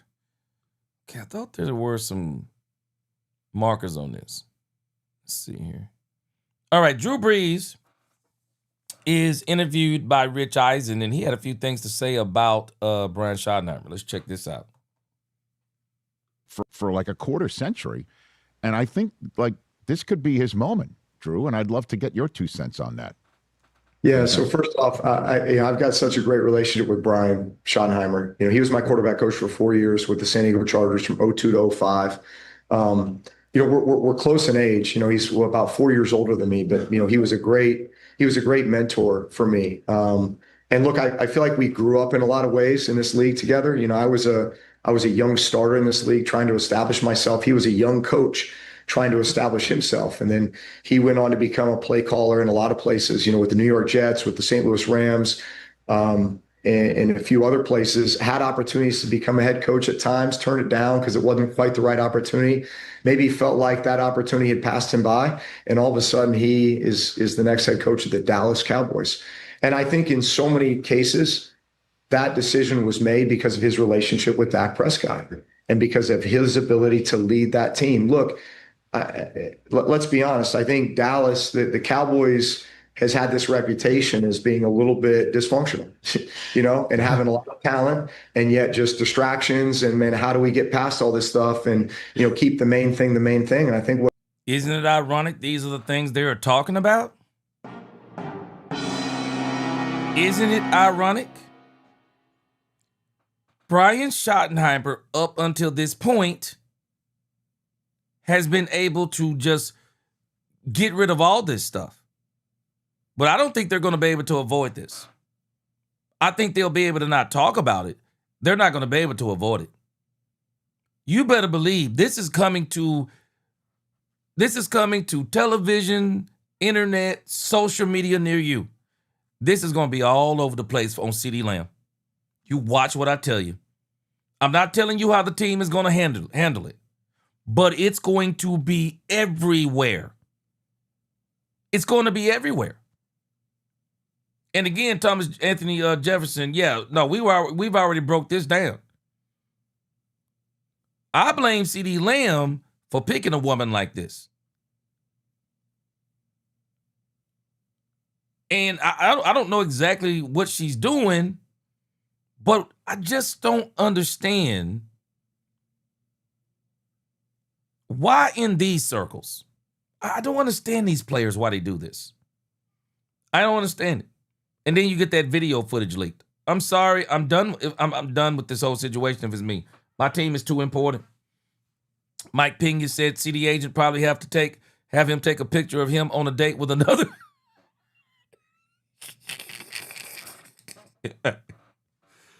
Oh man, G. Pierce said if it bleeds into the locker room and culture, Jerry will get Lamb up out of here and give GP3 Flow that money. Jerry will tolerate. Yep. Hey, I'm gonna tell you, I'm gonna remember this, G. Pierce. I'm gonna remember this. Yeah, man, I don't understand it, bro. And please, Lamb, don't be number 4, man. I don't know. I can't tell him what to do. I guess maybe he might be in love with her, but whatever the case may be, boy, shoot. But I think Geno Smith and some guys in the NFL are in this situation. If I'm not mistaken, I think somebody had mentioned that this has happened before. I think Geno Smith has been in a situation where he's got a baby moms that's got babies by multiple players in the league. And I don't know, maybe he did play with one of them players. But again, man, Drew Brees is just talking about, man, this has been one of the Cowboys' problems, distractions. And I'm telling you, man, if it isn't this, then tell me what it is. Because even Patrick Walker said it first. He said, something ain't right about CD. The intensity isn't there. I mean, it's just, and people think you can just turn things on and off. Man, a lot of times life don't really work like that the way people say it does. Man, you got to be a special type of human being to compartmentalize things to a level of that, stuff just don't bother you like this. Man, it affects you. It affects you to a degree. So we're going to see how it turns out, man. I'm praying that it doesn't be what I think it's going to start today, that it could turn into a little bit of a circus today. I think the Cowboys are going to handle it well. I don't think Von Miller's going to trip on it and stuff like that. And, I don't think CD definitely ain't going to trip on it. Who he going to trip on? But the wild card is, what does the young lady do? Man, it's tough, man. It's tough. What Brian has been able to do is come in and, first off, I think there's a great connection he has with Dak. I think I think the players, really a lot of his messaging and a lot of his experience, they resonate with him. Like they appeal to those players. And he has created an incredible atmosphere. I visited them this offseason. I'm going to go to the Saints Cowboys practice here in a couple hours to watch them. So I get the sense that, man, there's an energy and there's an excitement there, but there's a focus. There's a focus around what needs to be done in order to be successful and to go win and to kind of take this thing to the next level, to get over the hump. And I think he's the perfect guy to do it. I got one more. I tell you what, and this is a guy right here. If I was Brian Schottenheimer, this is a guy right here I would actually hook up with Dak Prescott. I mean, I would really see if he would mentor Dak Prescott throughout this season. Maybe over the next couple of seasons. You just form a relationship.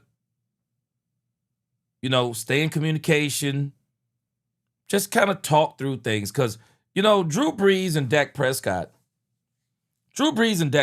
they share a lot of things in common. Drew Brees didn't win a Super Bowl until late in his career.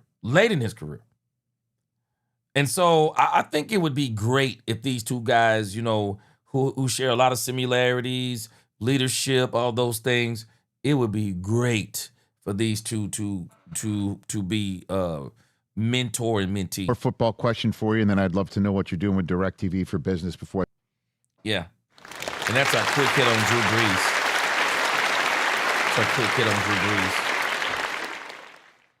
Yeah, Ghost Dog, I brought this up early in the stream tonight. Yeah, you have to stop dating the same chicks, man. Again, bro, you're right. There's so many layers of truth from. Why date someone another player had? I said the same thing. I wouldn't want to do that. I'll be honest with you. I wouldn't want to do that.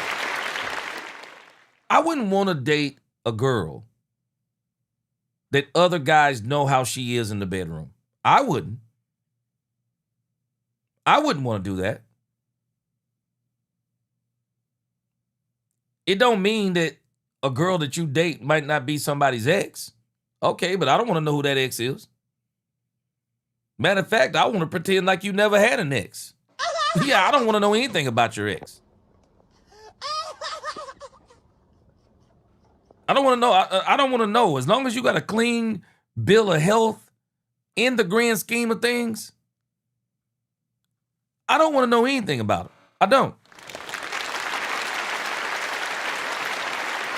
I don't want to know nothing about it. Leave me out of that stuff.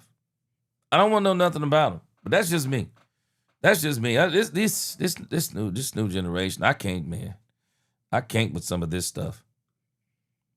And again, I tell you this, I hope it's nothing. And it can't not be something. It can't not be something. It is going to be something. But let's just hope it's dealt with in a manner to where it goes away in a couple of weeks and we're back focused. We're back focused and we don't have to worry about it. All right, I got a couple of more quick hits and then we're going to be done for the night. I also saw here where there is a new depth chart out for the Cowboys. Have y'all seen this? There's a new depth chart out and now Von Miller has been added to it. This is the new depth chart. Unofficial depth chart, that is. It now includes Von Miller. I wonder who depth chart this is. Von Miller. Let's see where they have Von Miller at. Von Miller behind Rashawn Gary. I don't think that's where he's going to be. What do y'all think? I don't think that's where he's going to be. I don't think Von Miller is going to be rotating in and out with Rashawn Gary. I believe Von Miller is going to play opposite of Rashawn Gary. The two players I want on the field at the same time is Rashawn Gary and Von Miller. That's what I think it's going to be. But unofficial. We got about 2 weeks before we really start dealing with the final roster. It's April the 30th. But that's kind of what this is probably unofficial depth chart of the Cowboys. Maybe this is something they sent out, but we'll see. We will see. It's getting pretty close. All right, let me change that. All right, and then let me give you these last two issues here, and then I'm gonna be out of here. Some people have already went to bed. They said I'm up too late even for them. All right, let's see here. Let's go up here. So I saw a story yesterday, and I want to go ahead and talk about it tonight or this morning. This story came up. Welcome back to First Take. First Take is over here talking about Von Miller to the Cowboys. But let me see here.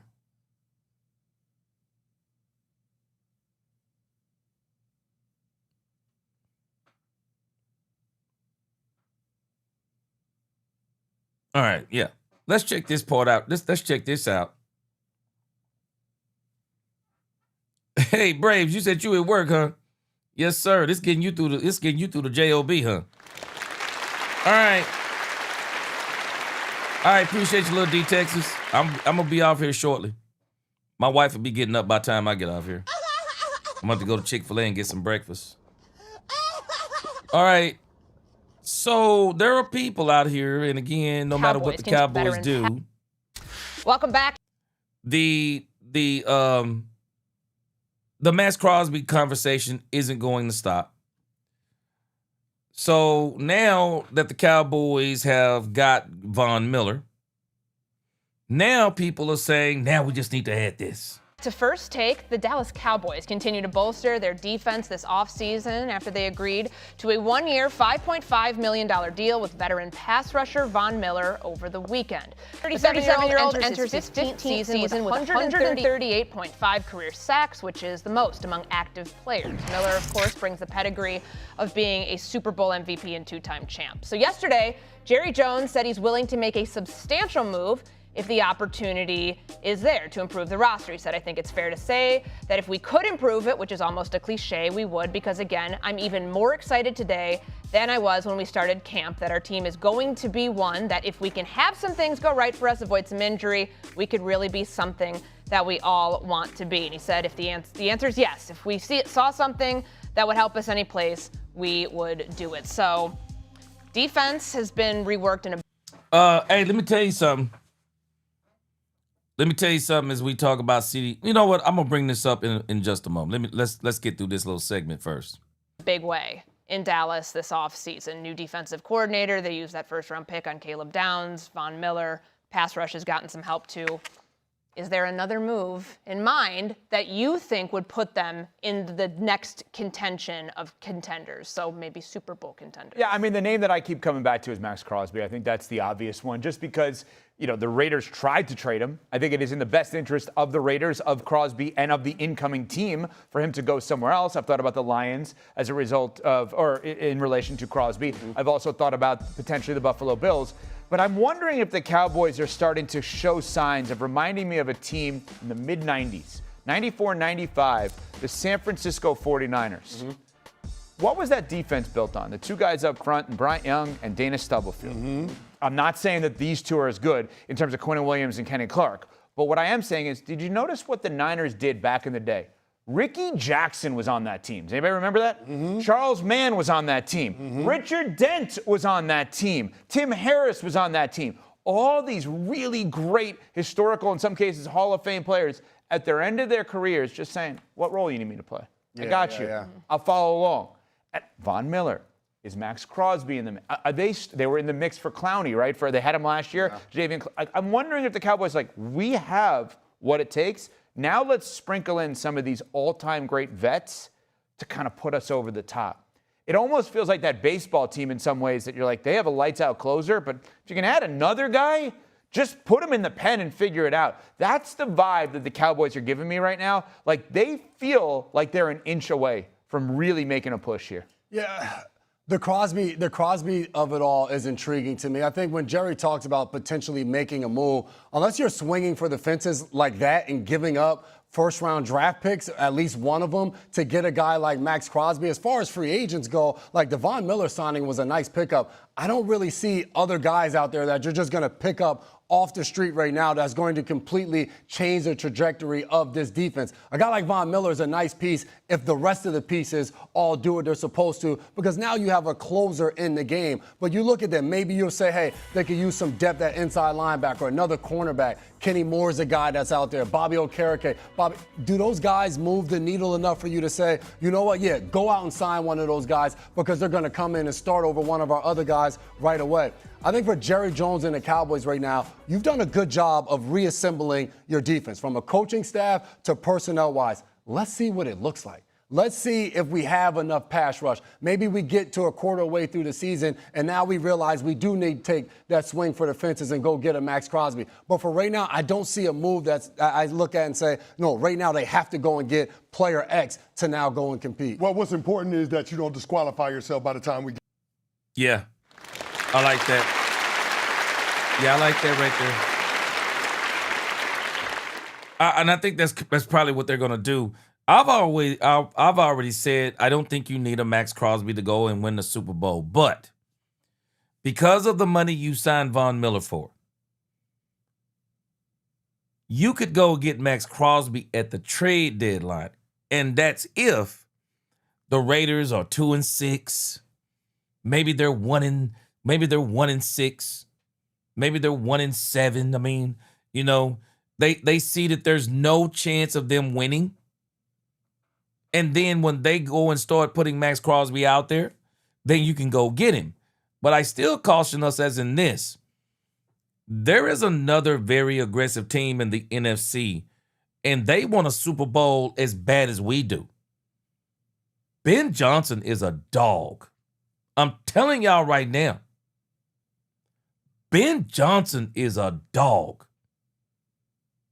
Ben Johnson wants a Super Bowl bad. And he is going to push Chicago. I promise you, if Max Crosby looks good all the way up until the trade deadline, the Raiders are terrible. Do you really think they're going to exclusively deal with the Dallas Cowboys? Do we think that? They're not going to exclusively deal with the Dallas Cowboys. The Raiders are going to be in it to get as many draft picks and possibly players that they can get. I believe Ben Johnson is going to push the Chicago Bears that if Max Crosby hits that market, you're going to have to compete with the Chicago Bears. And if the Cowboys are as good as we think they're going to be, the draft pick that whoever gets that first round draft pick from the Cowboys, what are you going to be, 20 to 25? Or worse, 20 to 25 or 25 to 30? Well, the Chicago Bears can match that.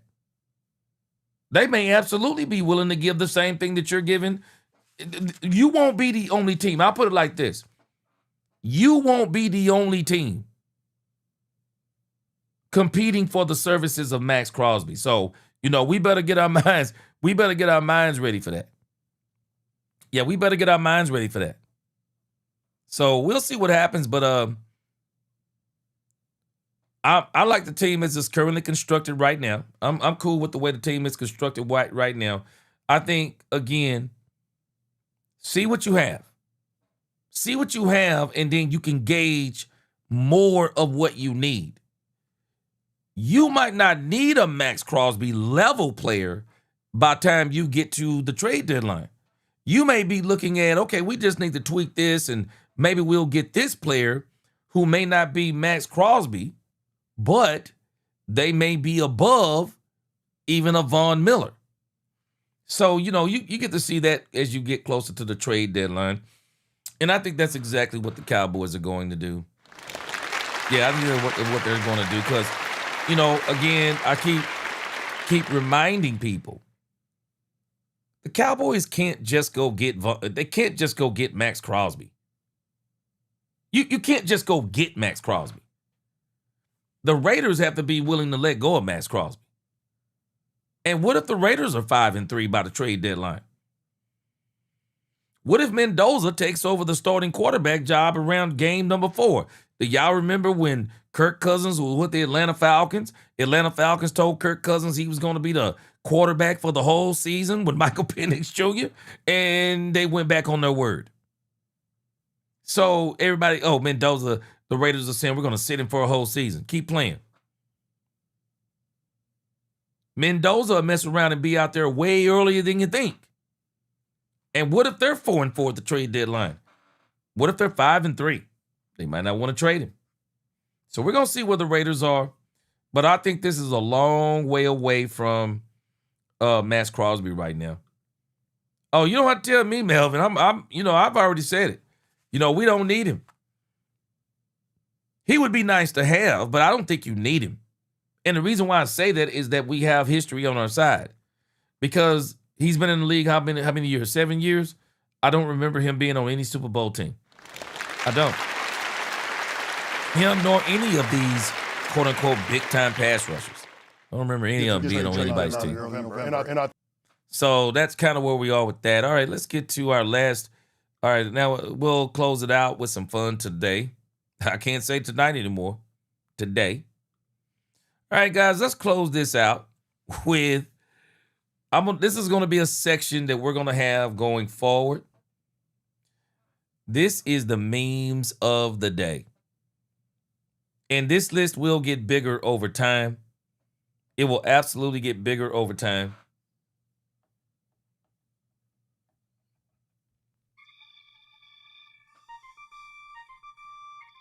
These are the memes of the day, Cowboys fans. These are the funniest Dallas Cowboy memes. This meme is by Ruby Sweet.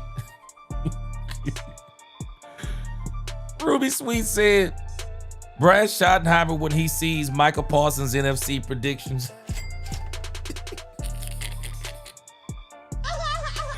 She said, this is Brad Schottenheimer when he sees Michael Parsons' NFC predictions. Appreciate that. Appreciate that, Ruby Sweet. Next up, Davion Wallace. Davion Wallace. Davion Wallace said, this is Flus and Michael Parsons tomorrow. Yeah, boy. He said Flus and Michael Parsons, boy, they looking at these players, boy. The Cowboys picking up, boy. They wish they would have done it when they were here. This was courtesy of Davion Wallace. I thought this was pretty funny today. All right, let me see. Hold on, I forgot to put this up here. Yeah, this is our new section, memes of the day. The Dallas Cowboy memes of the day. Y'all follow me on X on @Cowboys Let's Talk. Send these to me, and I'll put them on the show at the end of the show. All right, next up. Man, this had me rolling. Look at this. Somebody said this practice. Let me see if I can get what they said on here. Somebody said this practice is out of hand, approaching 10 fights and or scuffles already. And then somebody named Kevin Ross came back and said, photo evidence. He said this is photo evidence of all the fights from the Cowboys from the day. He said this is the photo evidence, man. This is funny, bro. All right, let's see here. Next up, this is from Dallas, Texas TV. This isn't about the Dallas Cowboys, but I'm sorry, I thought this was too funny because it has been hot. Look at this right here, man. It says 108 degrees in North Texas today, and somebody got a fan inside their car.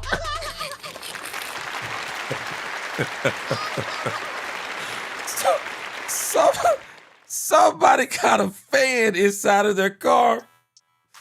Boy, let me tell you something, man. If you live over here in the Metroplex and in Texas, and I'm pretty sure it's been like this in most places. Hot, man. Hot. I am serious. It's been hot. All right. This is Tom Downey today. This is Tom Downey. He said anyone got a backup offensive lineman they can spare. Anybody got a backup offensive lineman they can spare?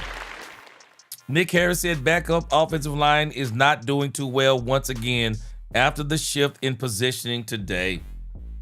Wow. Yeah, we need offensive line help, man.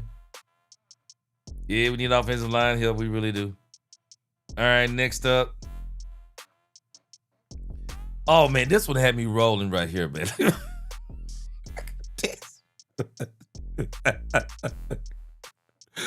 This is from them stars in the building.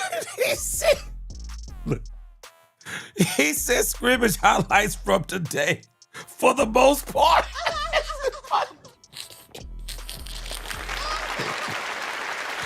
Oh, this is funny, boy. Boy, this is hilarious to me, boy. He said scrimmage highlights from the day for the most part. Boy, this had me rolling.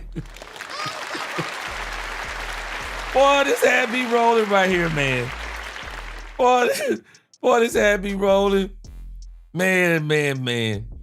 I think we're gonna start we won't do it tonight or this morning, but we're gonna probably start having the meme of the day when we do these. Boy, that was funny to me right there, boy. Here, let me knock some of these off here. Boy, that was funny to me right there, boy. People crazy, man.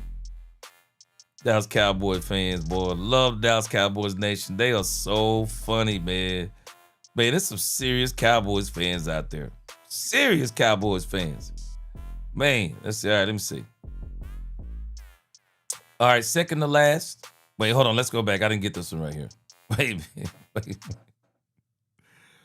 All right, somebody said, let me see here.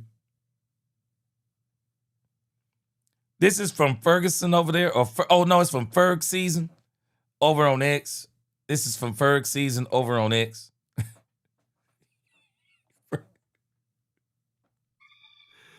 Ferg Season says, let's have a normal joint practice today. The world is watching. And he says, the Cowboys and the Saints. He says the Cowboys and the Saints. He says the Cowboys and the Saints.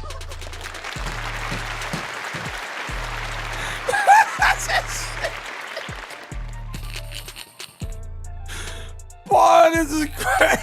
Boy, this is crazy work right here. Boy, that's just crazy work.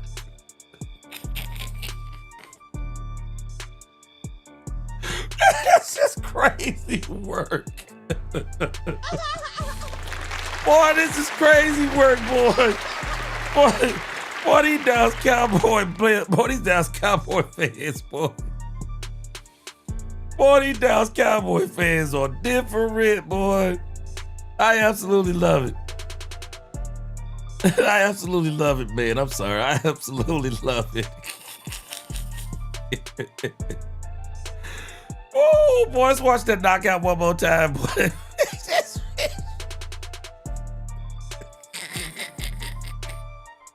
Boy, you couldn't get me to do no daggone UFC, boy. Boy, you couldn't get me in the UFC. Man, this is hilarious, man. Boy, this is hilarious. All right, man, I'm sorry. That's just funny. Boy, that was funny to me right there. All right, this is second to last. This is from the Dallas Cowboys plug. He said how the Cowboys are moving to...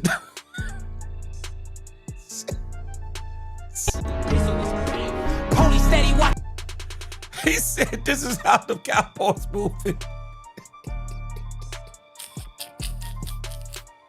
This is crazy. Boy, you ain't lying, boy. Cowboys different, bro. Cowboys different, bro. Cowboys different, man. All right, this is our last Cowboys meme for the day. Last Cowboys meme for the day. This is by Martin Talk Cowboys. He said this is a recap. He said this is a recap. He said this is a recap right here of this is a recap of the Cowboys St. George practice.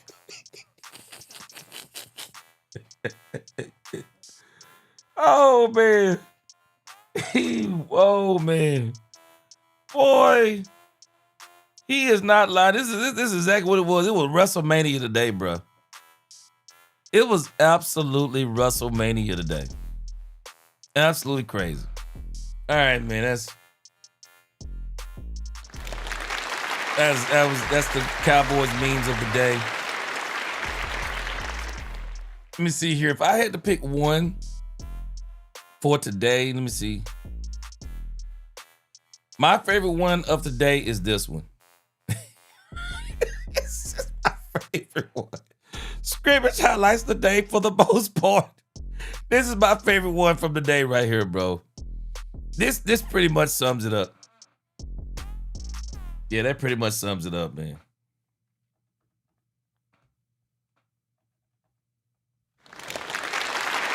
Oh, man. Boy, y'all threw me today with the CeeDee Lamb stuff, man. I'll be honest with y'all, man. Blue Star brought it to us.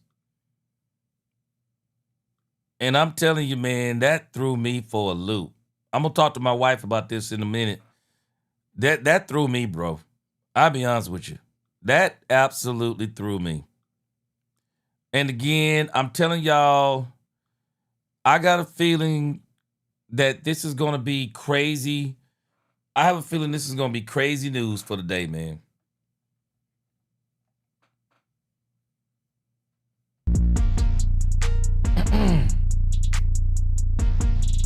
I do.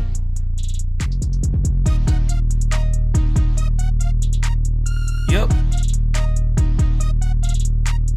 I think this is going to be in the news today.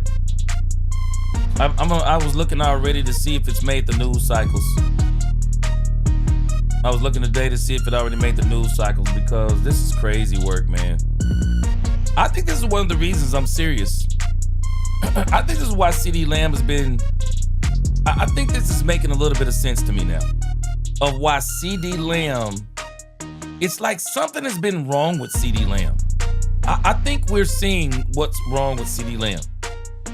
I really do. I think we're seeing what's wrong with CeeDee Lamb.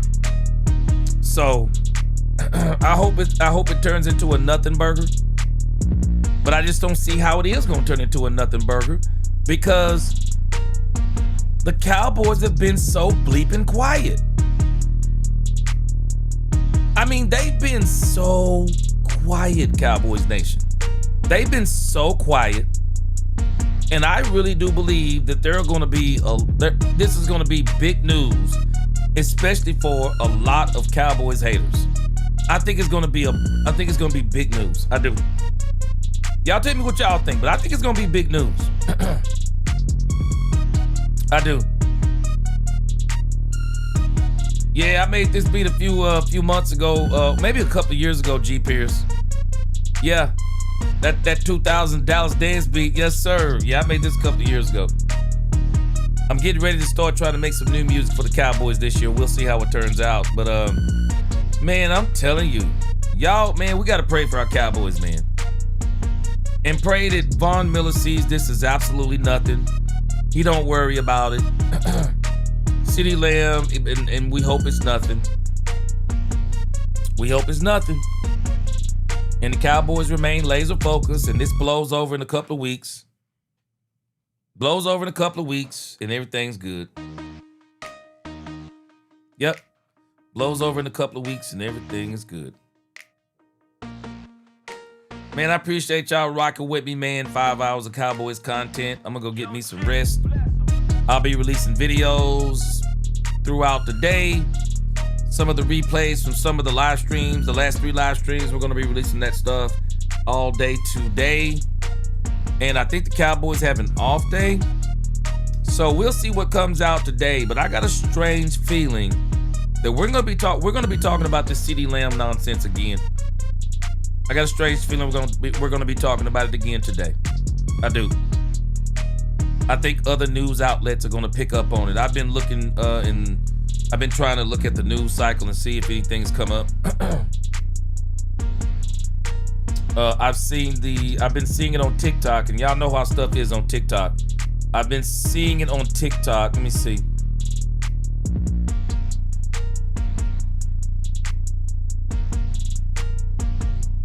Yeah, I've seen it on TikTok. Seen it on something called Essentially Sports. But I got a strange feeling this story is going to break out tomorrow. And the 2 places I'm predicting is TMZ and Emmanuel Acho. I'm not going to be surprised if it's those 2. Because this is the kind of stuff that is right up their alley. And they're going to probably do all the work And who knows what's gonna come out, but hoping it just blows over, man, and we just stay focused on football. Yep. Hope we stay focused on football.